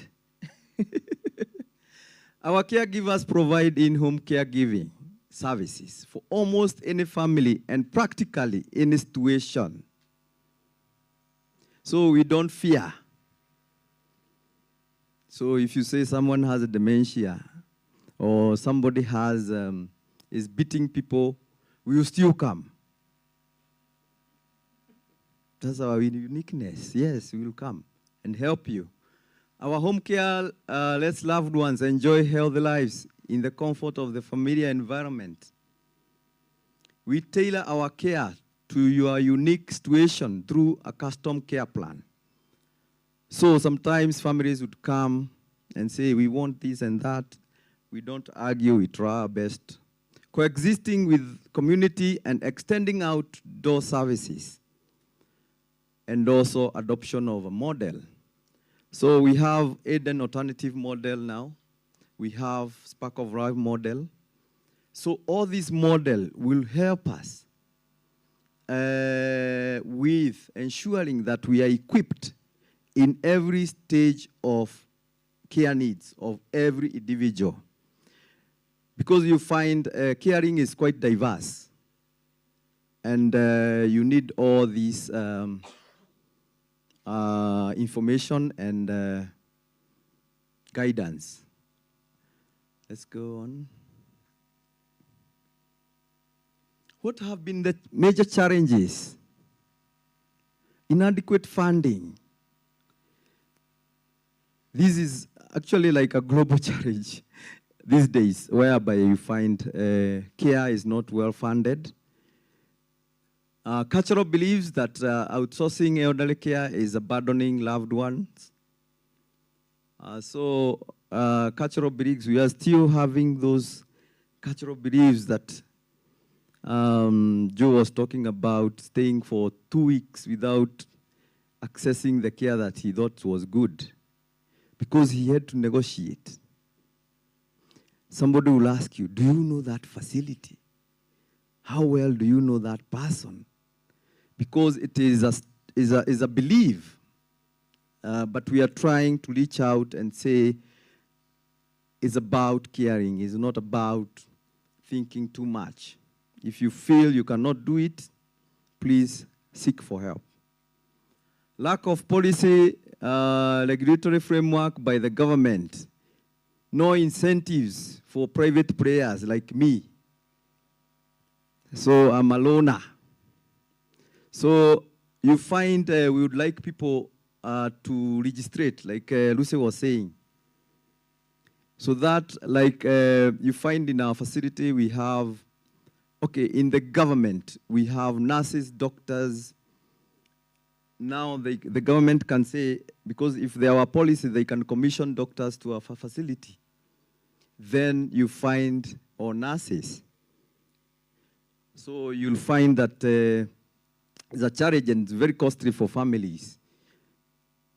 Lack of human expertise in elderly management. Like I was saying, no university in Kenya, I don't know whether they have started or not, who is offering geriatrics and gerontology. So we are talking about taking care of the elderly, but who are the professionals? So we need to lobby for tertiary institutions to start to introduce what? These courses, balancing between social and financial missions, lack of support financial system for the elderly, no insurances. So you find the most insurances are commercialized. They only want to take money from the young people who don't get sick. But when you take your mom and you say, can you insure my mom? She is 60. Then they'll tell you, could we give you another appointment, maybe next month? So we have that challenge. Perception that elderly home care is government and immediate family business. That's an issue whereby, and this is something that I've been trying to turn around. Perception, how people perceive. The government should do this, the government should do that. Yeah? It's a challenge to us because we are left, we are the ones who are getting the challenge. Perception that it is free service for the poor elderly. So,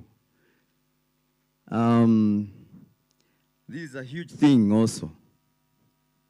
So when I go somewhere and I say I take care of the elderly, everybody thinks I take care of poor people. And it should be free.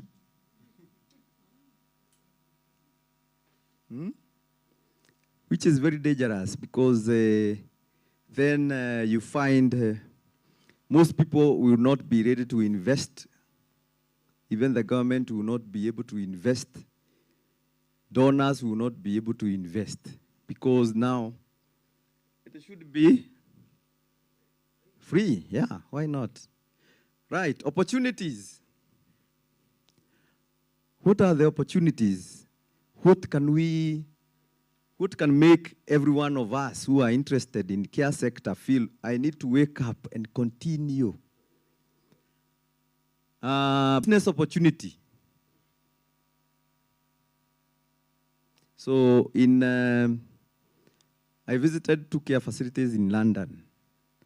One was government-oriented or government, and one was very private. So you find the private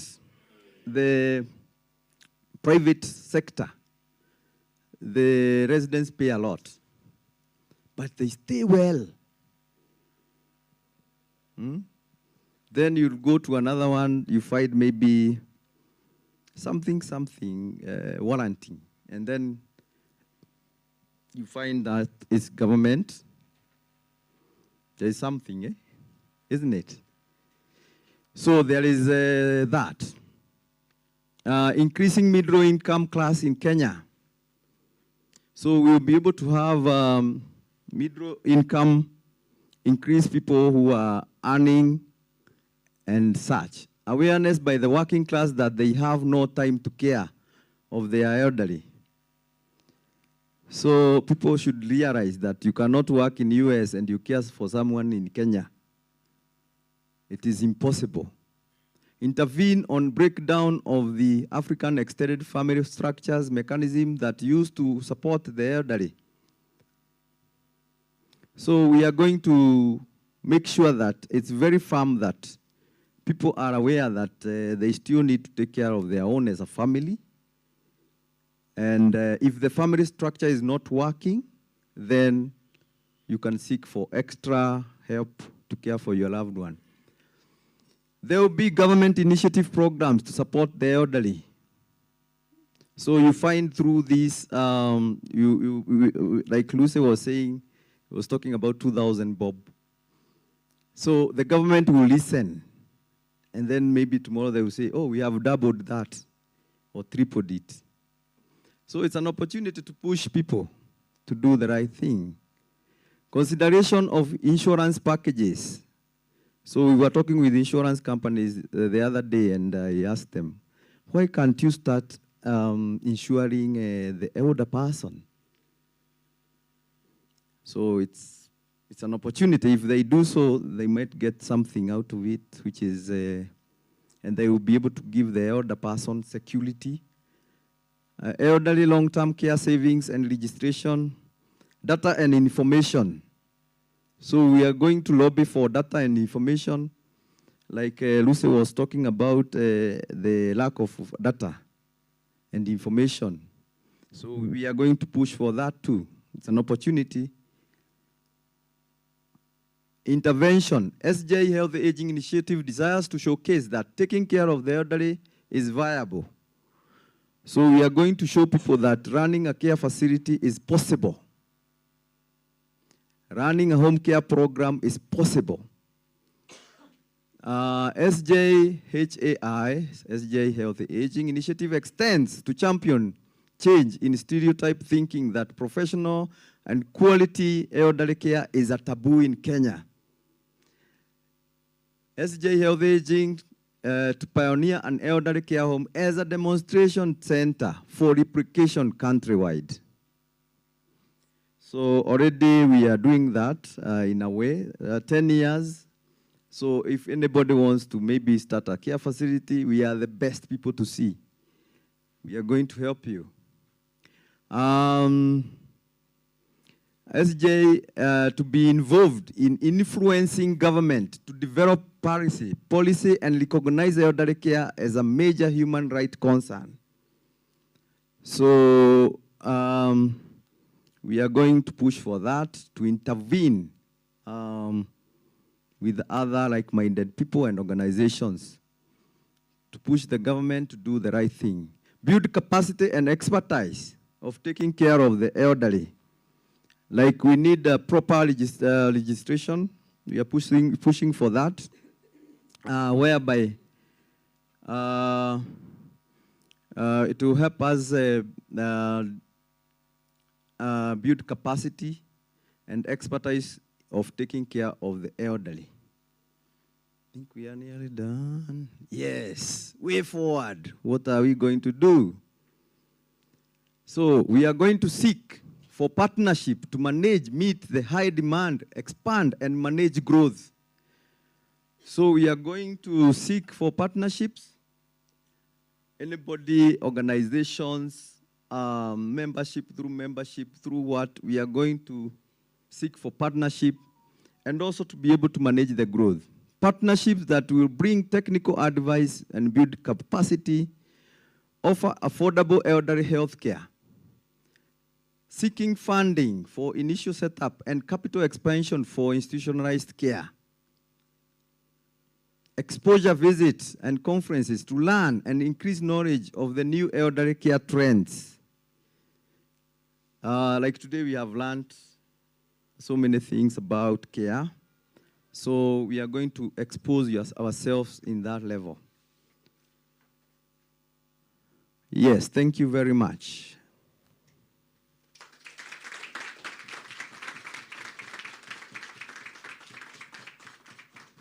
Any question?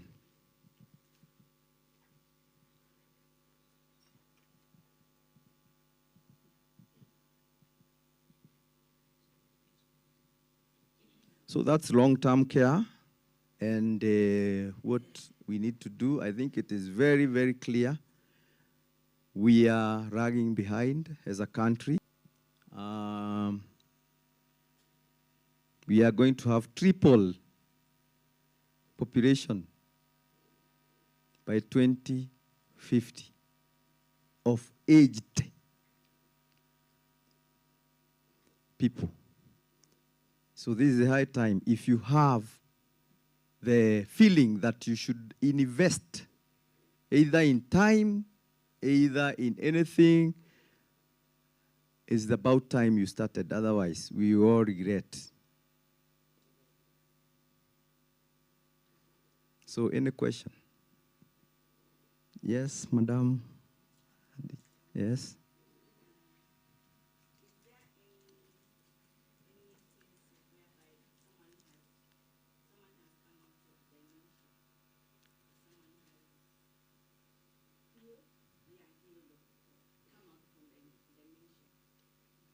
Okay, from my experiences for the last 10 years, now that is what we call sometimes when, and I'll give you a very simple example. I went to KBC for interview or for documentary, and they told me, James, you are going to speak in Kiswahili.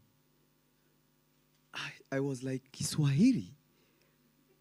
And my presentation was already in Kizungu, in English. So I had to start Googling for, what do you call organization? Shirika, okay?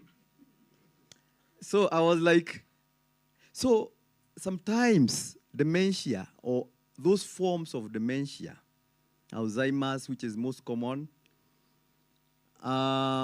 it is about sometimes exposure to maybe a better environment that will change and reignite the lost functions.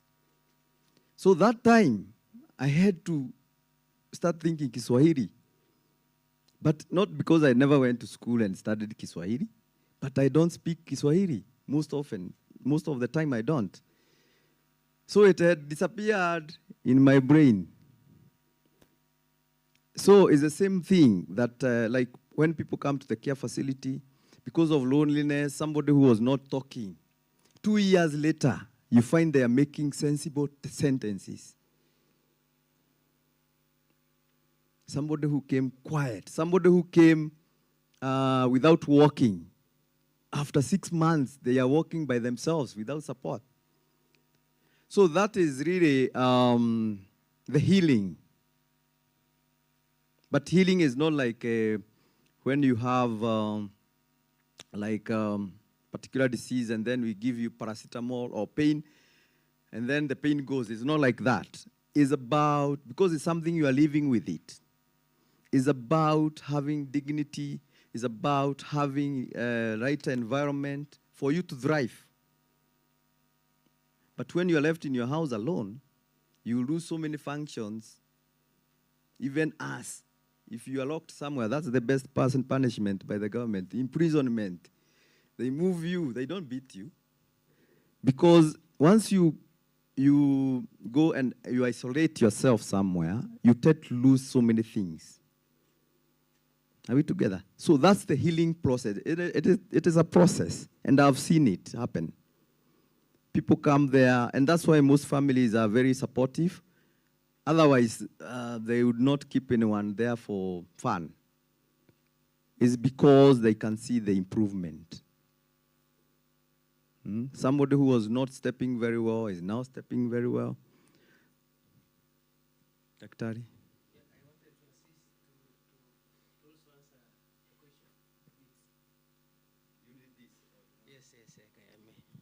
So who asked the question? Yes.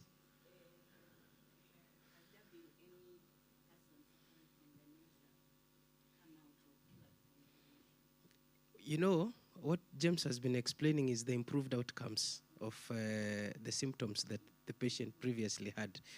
But I wanted to make a statement that there is no cure for dementia, first of all. There is no cure. However, like what James has said, personally, in his facility, we have a resident there who, when she was admitted, I think 2 years ago, now she's making complete sentences. When the dangers were withdrawn from, the area of vicinity, because where she was living down there in Nakuru, she was the one doing almost all the house chores, cooking and everything. And you see that poses a danger for them. You can imagine her lighting a gas cylinder or whatever, cooker, and then she goes and forgets. You can see the dangers. The electricity sockets all over, the fire and everything. And of course, they can even forget closing the door at night. And you can see what can happen. So there's no cure for dementia, but they improve. And of course, on top of that, there are medications that are given for dementia patients. There's a drug called donepezil. Now, of course, I don't want to go into the pathology of dementia, but there are causes of dementia. For example, data has it that there are accumulation of protein somewhere in the brain, and once you give medications that try to, reduce the accumulation of those proteins, I think maybe Sulen can tell you, they are called amyloid plaques. But even that, donepezil, the mechanism of action is that it helps to enhance acetylcholine. So there is transmission in the brain so that to improve the thought processing and everything. So you find that with all these interventions in place, the outcomes tend to improve. The areas around them are kept safe, they are secure, they are, the hygiene is well, catered for and everything. And so you see improvement. And of course, some of them, because of the areas they were living, and maybe there were depressors there, depressing factors, traumatic, there's a condition called PTSD. So if you're in an environment that keeps on, all the time exposing to the same stressors, now if they are removed or withdrawn from those places and they're kept in a facility where there is love, he always advocates for genuine love, hygiene and all these things, and then of course they're being cared for and treated, you will see those improved outcomes, what he is explaining. Thank you. I agree with everything that has just been said. There's a physician in the States, his name is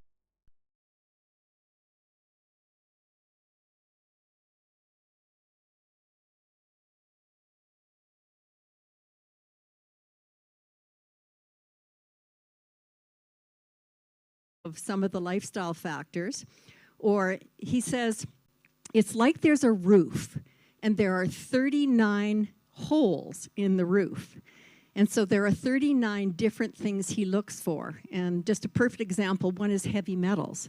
And sometimes when he can rid your body of heavy metals, you're fine. Some people who are on statins lose their memories. You take them off the statins and they're fine. Some people have diabetes that is not diagnosed, and when you get their blood sugars regulated, they get better. So there is a lot of progress on, turning this around for people. And he's got case after case after case where people lost their jobs, couldn't work anymore, couldn't do anything, and then actually get back to work and function well. So there's great progress on that front. And if you want to, he's a very understandable guy. His name's Dr. Dale Bredesen. It's Bredesen. And so he's a guy to watch for sure. Thank you very much. There's something also I wanted to share or clarify more.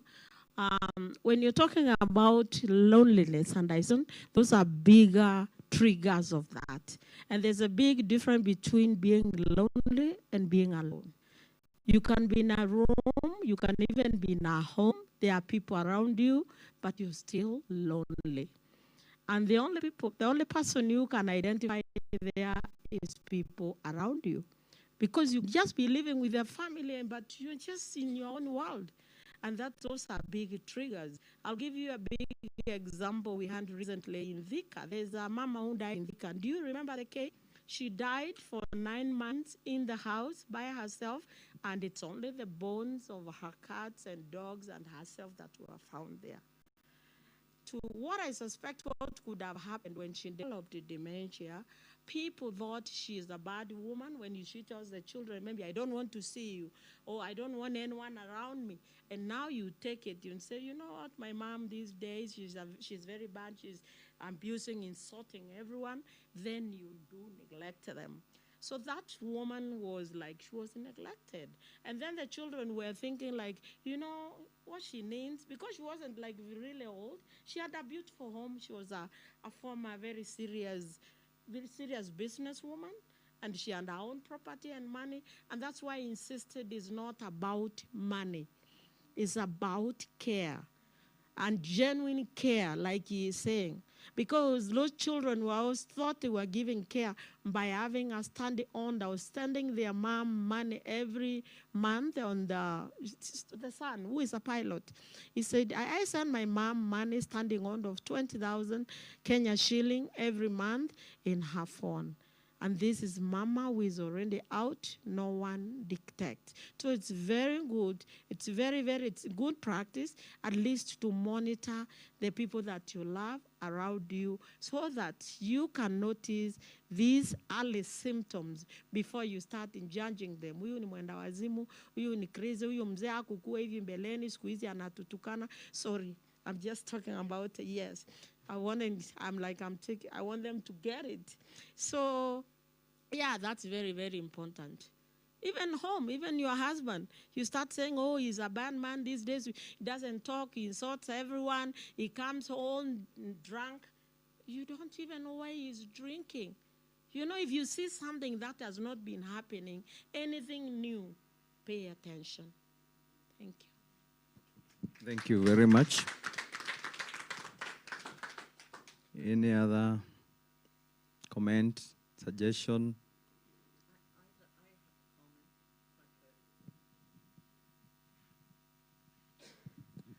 I want to thank James for the opportunity to be here and an excuse to come back to Kenya, because I love coming here. I love this country. I love the people that live here.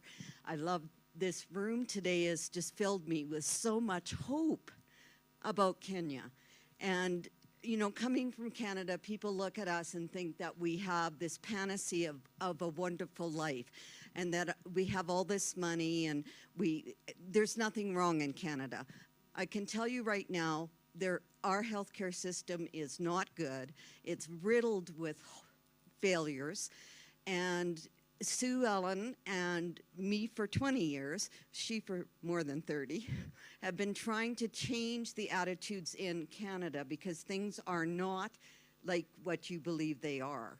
And if you think waiting for the government to make a change is going to change anything, we can attest to that's never going to happen. It's people like you who are going to actually make the difference. And then the government's going to look and say, holy crap, we are so far behind, we have done a really bad job, and we better catch up. So it's each and every one of you here today that are going to change the lives of the elderly and the downtrodden in Kenya. And I have so much hope because of the energy of the people here and the commitment. So don't underestimate what you are doing and the impact that you are making, because it's profound. It is profound. And I talked Swellen into coming to Kenya with me because I was having so much trouble getting James and Esther to Canada. Not because they're criminals or bad people. Our government has got all these crazy rules about things. And so in the middle of the night, God spoke to me and said, well, to heck with our government, they're so stupid. We'll go to Kenya. They're much more inviting, and they let us in without any, with a plastic bag. Several of them. And what I know is going to happen for Swellen, because it's happened to me over the course of the last 4 years that I've been coming, is that I go home and I've learned so much from the people here. You do such a wonderful job on so many levels, and you don't recognize it. And you need to be patting each other in the back and supporting each other and saying, you know what? We are good. We are good what we do, and we want to be better. And so you guys in this room are the change makers for Kenya and for long-term care. And I applaud each and every one of you, because you will make such a difference in this country. Because when you get rolling, nobody is going to stop you. Nobody. Thank you very much. Thank you very much. Thank you very much. That's very kind of you, Penny. Yes. All right. So I think I'll give this mic to our major here. And then I think people need to move somewhere else. Where? Sure. It's been an amazing session, right? Look at your neighbor and tell them, like what Penny has said, you are unstoppable. The journey has just begun, right?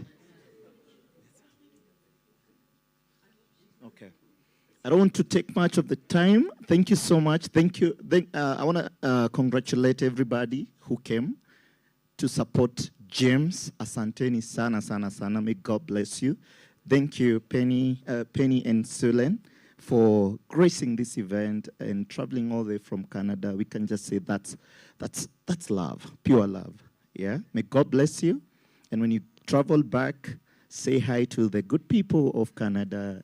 Show them love. We love them as well, you know.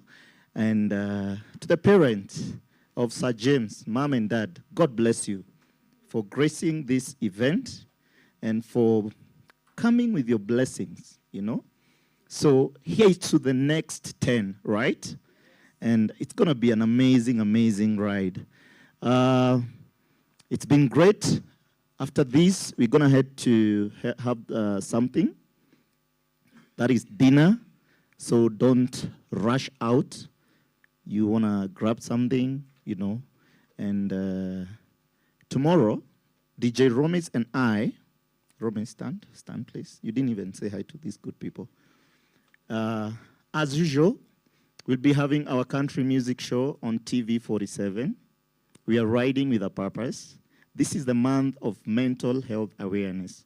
So let's show some love to your neighbor, to your folks, to your brothers, you know. Those ones who feel lonely or alone, check out on them. Yeah, check out on those folks. As guys, our work is to spread the gospel. If you don't watch TV 47, it's the station to watch. We always live, Sue and Penny. We always live online. You can stream in and, you know, say hi. Yeah, so, yeah. We are here to ride with a purpose. Cindy, tomorrow, yes, time from... wait, let me finish. Yes, the show starts from 3 p.m., 3 to 5 p.m. And for those who are asking if there is a drink, they can get it downstairs, yes. Lakini remember, don't overindulge, yeah? And I'd like Lucy to...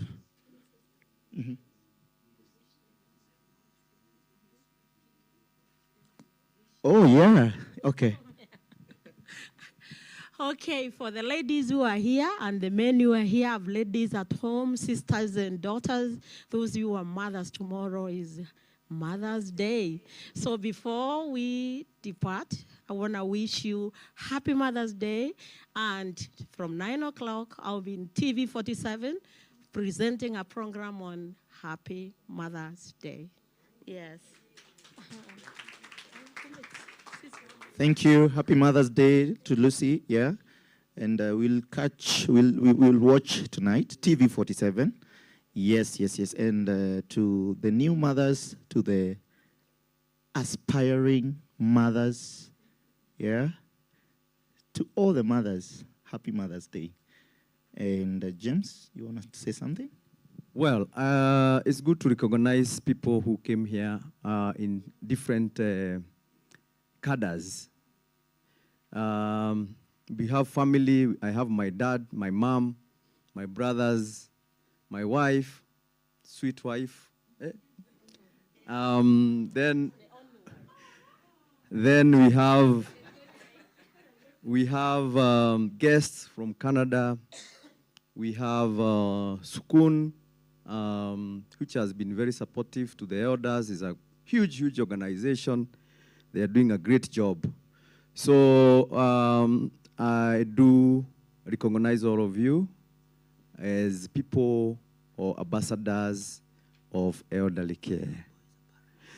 Right. Now, outside here, we want to recognize also the Healthy Aging merchandise table, where you can go and our stand outside. There is a nice lady there called,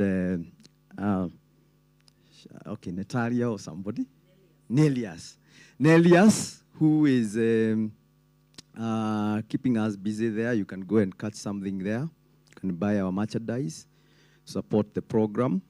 Then we have the apparels, cowboy, cowgirls outfit. Very, very unique people. They have been very supportive. We have their table there. Let's go and do something, talk to them so that they will be happy. So thank you, apparels. I bet this ride we will be there next year. Same time, maybe, the same month. So we have a journey with you, apparels.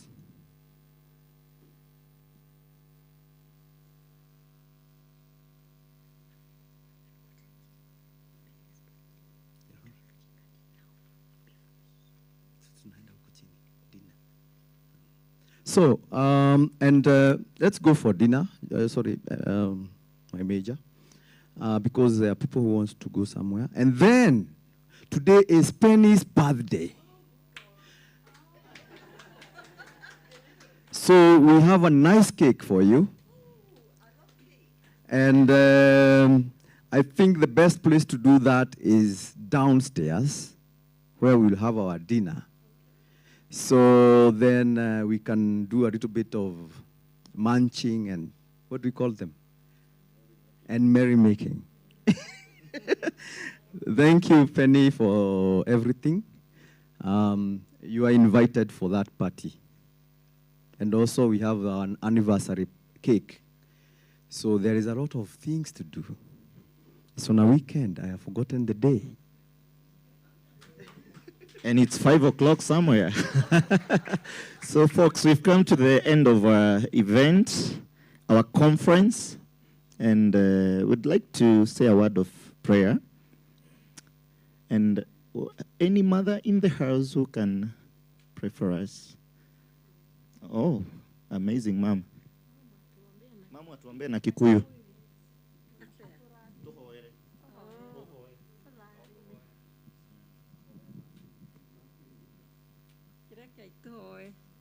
Tuombe. Thengiũ Mwathani nĩ mahinda mau twaikara haha Ngai wa muoyo. Nĩwoĩ mũthenya ũyũ ithuĩ tũtiaũĩ. No rĩrĩ Ngai nĩtwagũcokeria ngatho mũno Mwathani nĩ tondũ nĩwatũmenyerera nginya mathaa maya. Harĩa mũndũ aimire Ngai, reke akore kĩrathimo gĩaku. Reke akinye na thayũ waku Ngai. Nĩ ũndũ we nĩwe mwega. Twagũthaitha thaa ici Mwathani, harĩa hothe mũndũ egũthiĩ na magũrũ make, ũmũkinyithie na thayũ waku wa igũrũ. Na nĩ thĩinĩ wa rĩĩtwa rĩaku Ngai, na rĩa mũrũguo Jesu Kristo Mwathani witũ. Amen.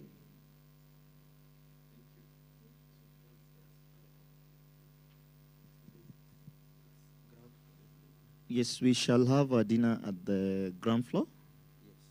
Yeah. Ground floor. Karibu. Oh, you guys want us to boogie? Yes, and I've been your MC Crucial Joe. So I appreciate all of you. Thank you so much, Dr. James, for the opportunity to host your event. God bless you. Mogithi or country? Country. Some good country. Yeehaw! All right.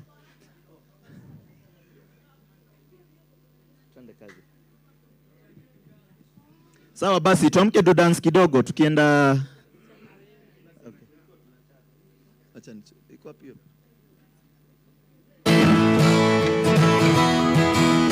Woo! Ha! Woo! Woo!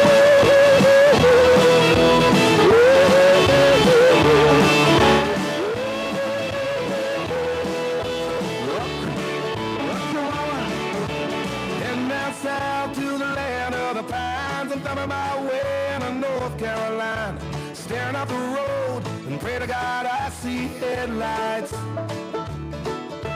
I made it down the coast in 17 hours, picking me a bouquet of dogwood flowers, and I'm hoping for Raleigh I can see my baby tonight. So rock me, mama, like a wagon wheel. Rock me, mama, any way you feel. Hey, mama, rock me. Rock me, mama, like the wind and the rain. Rock me, mama, like a southbound train. Hey, mama, rock me.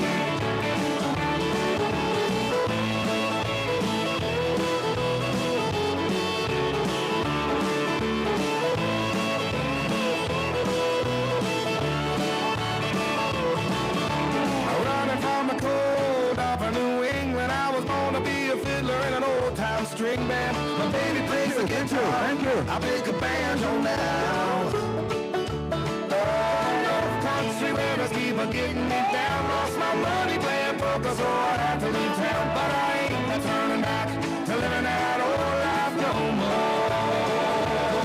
So rock me, mama, like a wagon wheel. Rock me, mama.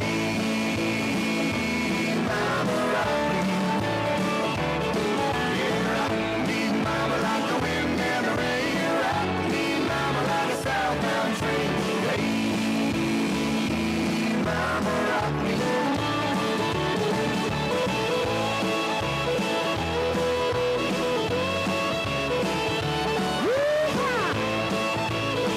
One more time, DJ. Now you need to dance. As we take photos.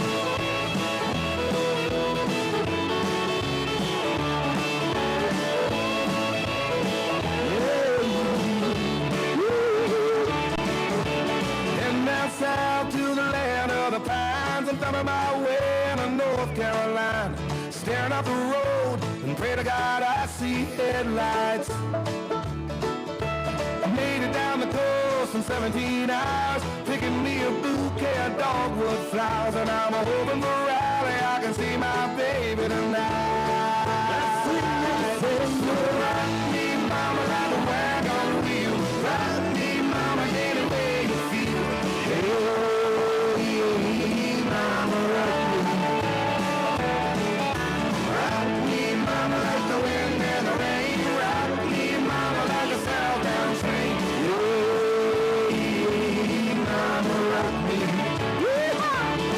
Woo! Woo! Woo! Woo! Let's go!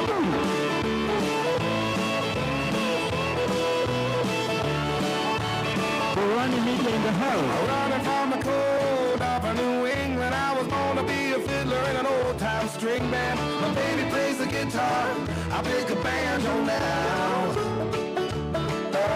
North country rivers keep on getting me down. Lost my money playing poker, so I had to leave town. But I ain't turning back to living that old life no more. So rock me, mama, like a wagon wheel. Rock me, mama, any way you feel. Hey, mama, rock me. Yeah, rock me, mama, like the wind and the rain. Rock me, mama, like a southbound train. Hey, mama, rock me. Let's dance.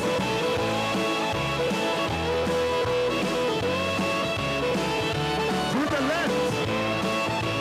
Hey, to the right.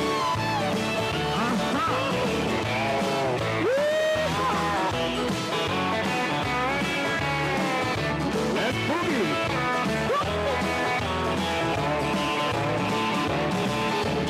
Walking to the south out of Roanoke, I caught a trucker out of Philly, had a nice long toke. But he's headed west from the Cumberland Gap to Johnson City, Tennessee. I gotta move on before the sun. I hear my baby calling my name, and I know that she's the only one. And if I die in Raleigh, at least I will die free. So rock me, mama, like a wagon wheel. Rock me, mama, any way you feel. Hey, mama, rock me.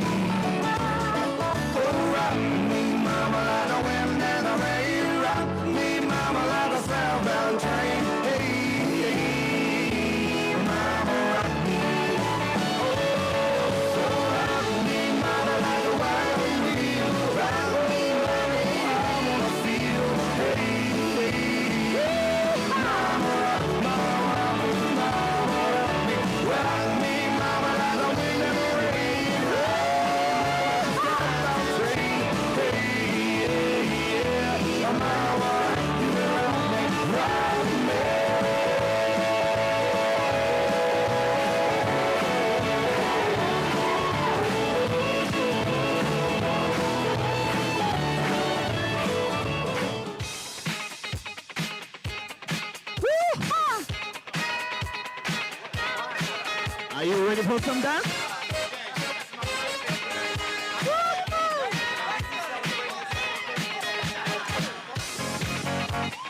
We are celebrating. This is what we call shuffling dance. This is your celebration. Celebrate good times. Come on. Celebrate. Celebrate good times. Come on. Let's celebrate. There's a party going on right here. Oh yeah. A celebration to last throughout the years. So bring your good times and your laughter too. We gon' celebrate your party with you. Celebration. Let's all celebrate and have a good time. Celebration. Woo! We gon' celebrate And have a good time. It's time to come together. It's up to you. What's your pleasure? Everyone around the world, come on! Woo-hoo! It's a celebration.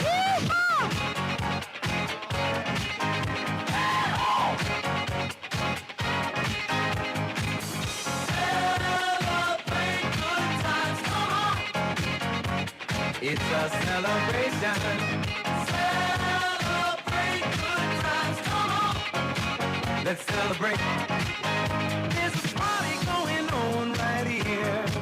A dedication to last throughout the years. So bring your good times and your laughter too. We gon' celebrate and party with you. Come on now. Celebration. Let's all celebrate and have a good time. Yeah, yeah. Celebration. We gon' celebrate and have a good time. It's time to come together. It's up to you. What's your pleasure? Everyone around the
Twende chini, chini, chini, chini.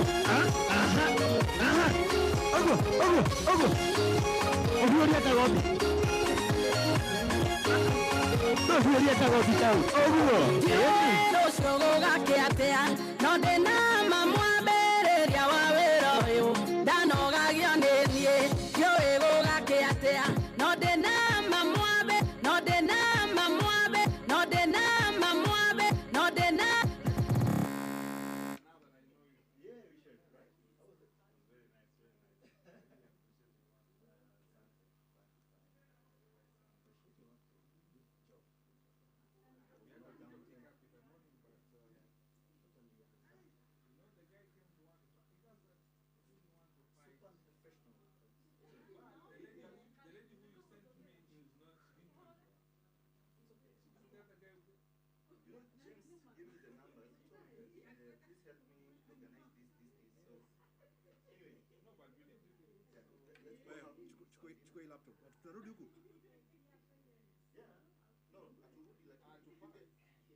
Chukua hii laptop yake. Nani? Ah, hii hata ndio natafuta. Toa kakao tu. Kakao ile kadaruke. Kakao kadaruke. Sio mate. Tofiti kabisa iko Oscar kilo. Ora digo tigara. Kekwire, ule kana dita kwa hata Dr. James ni mama. Sasa watakata ile. Bila ya tanki. CJ. Tiga.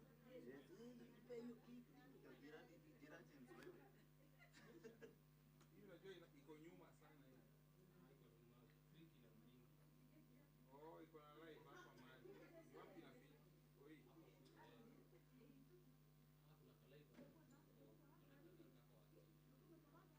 Joe.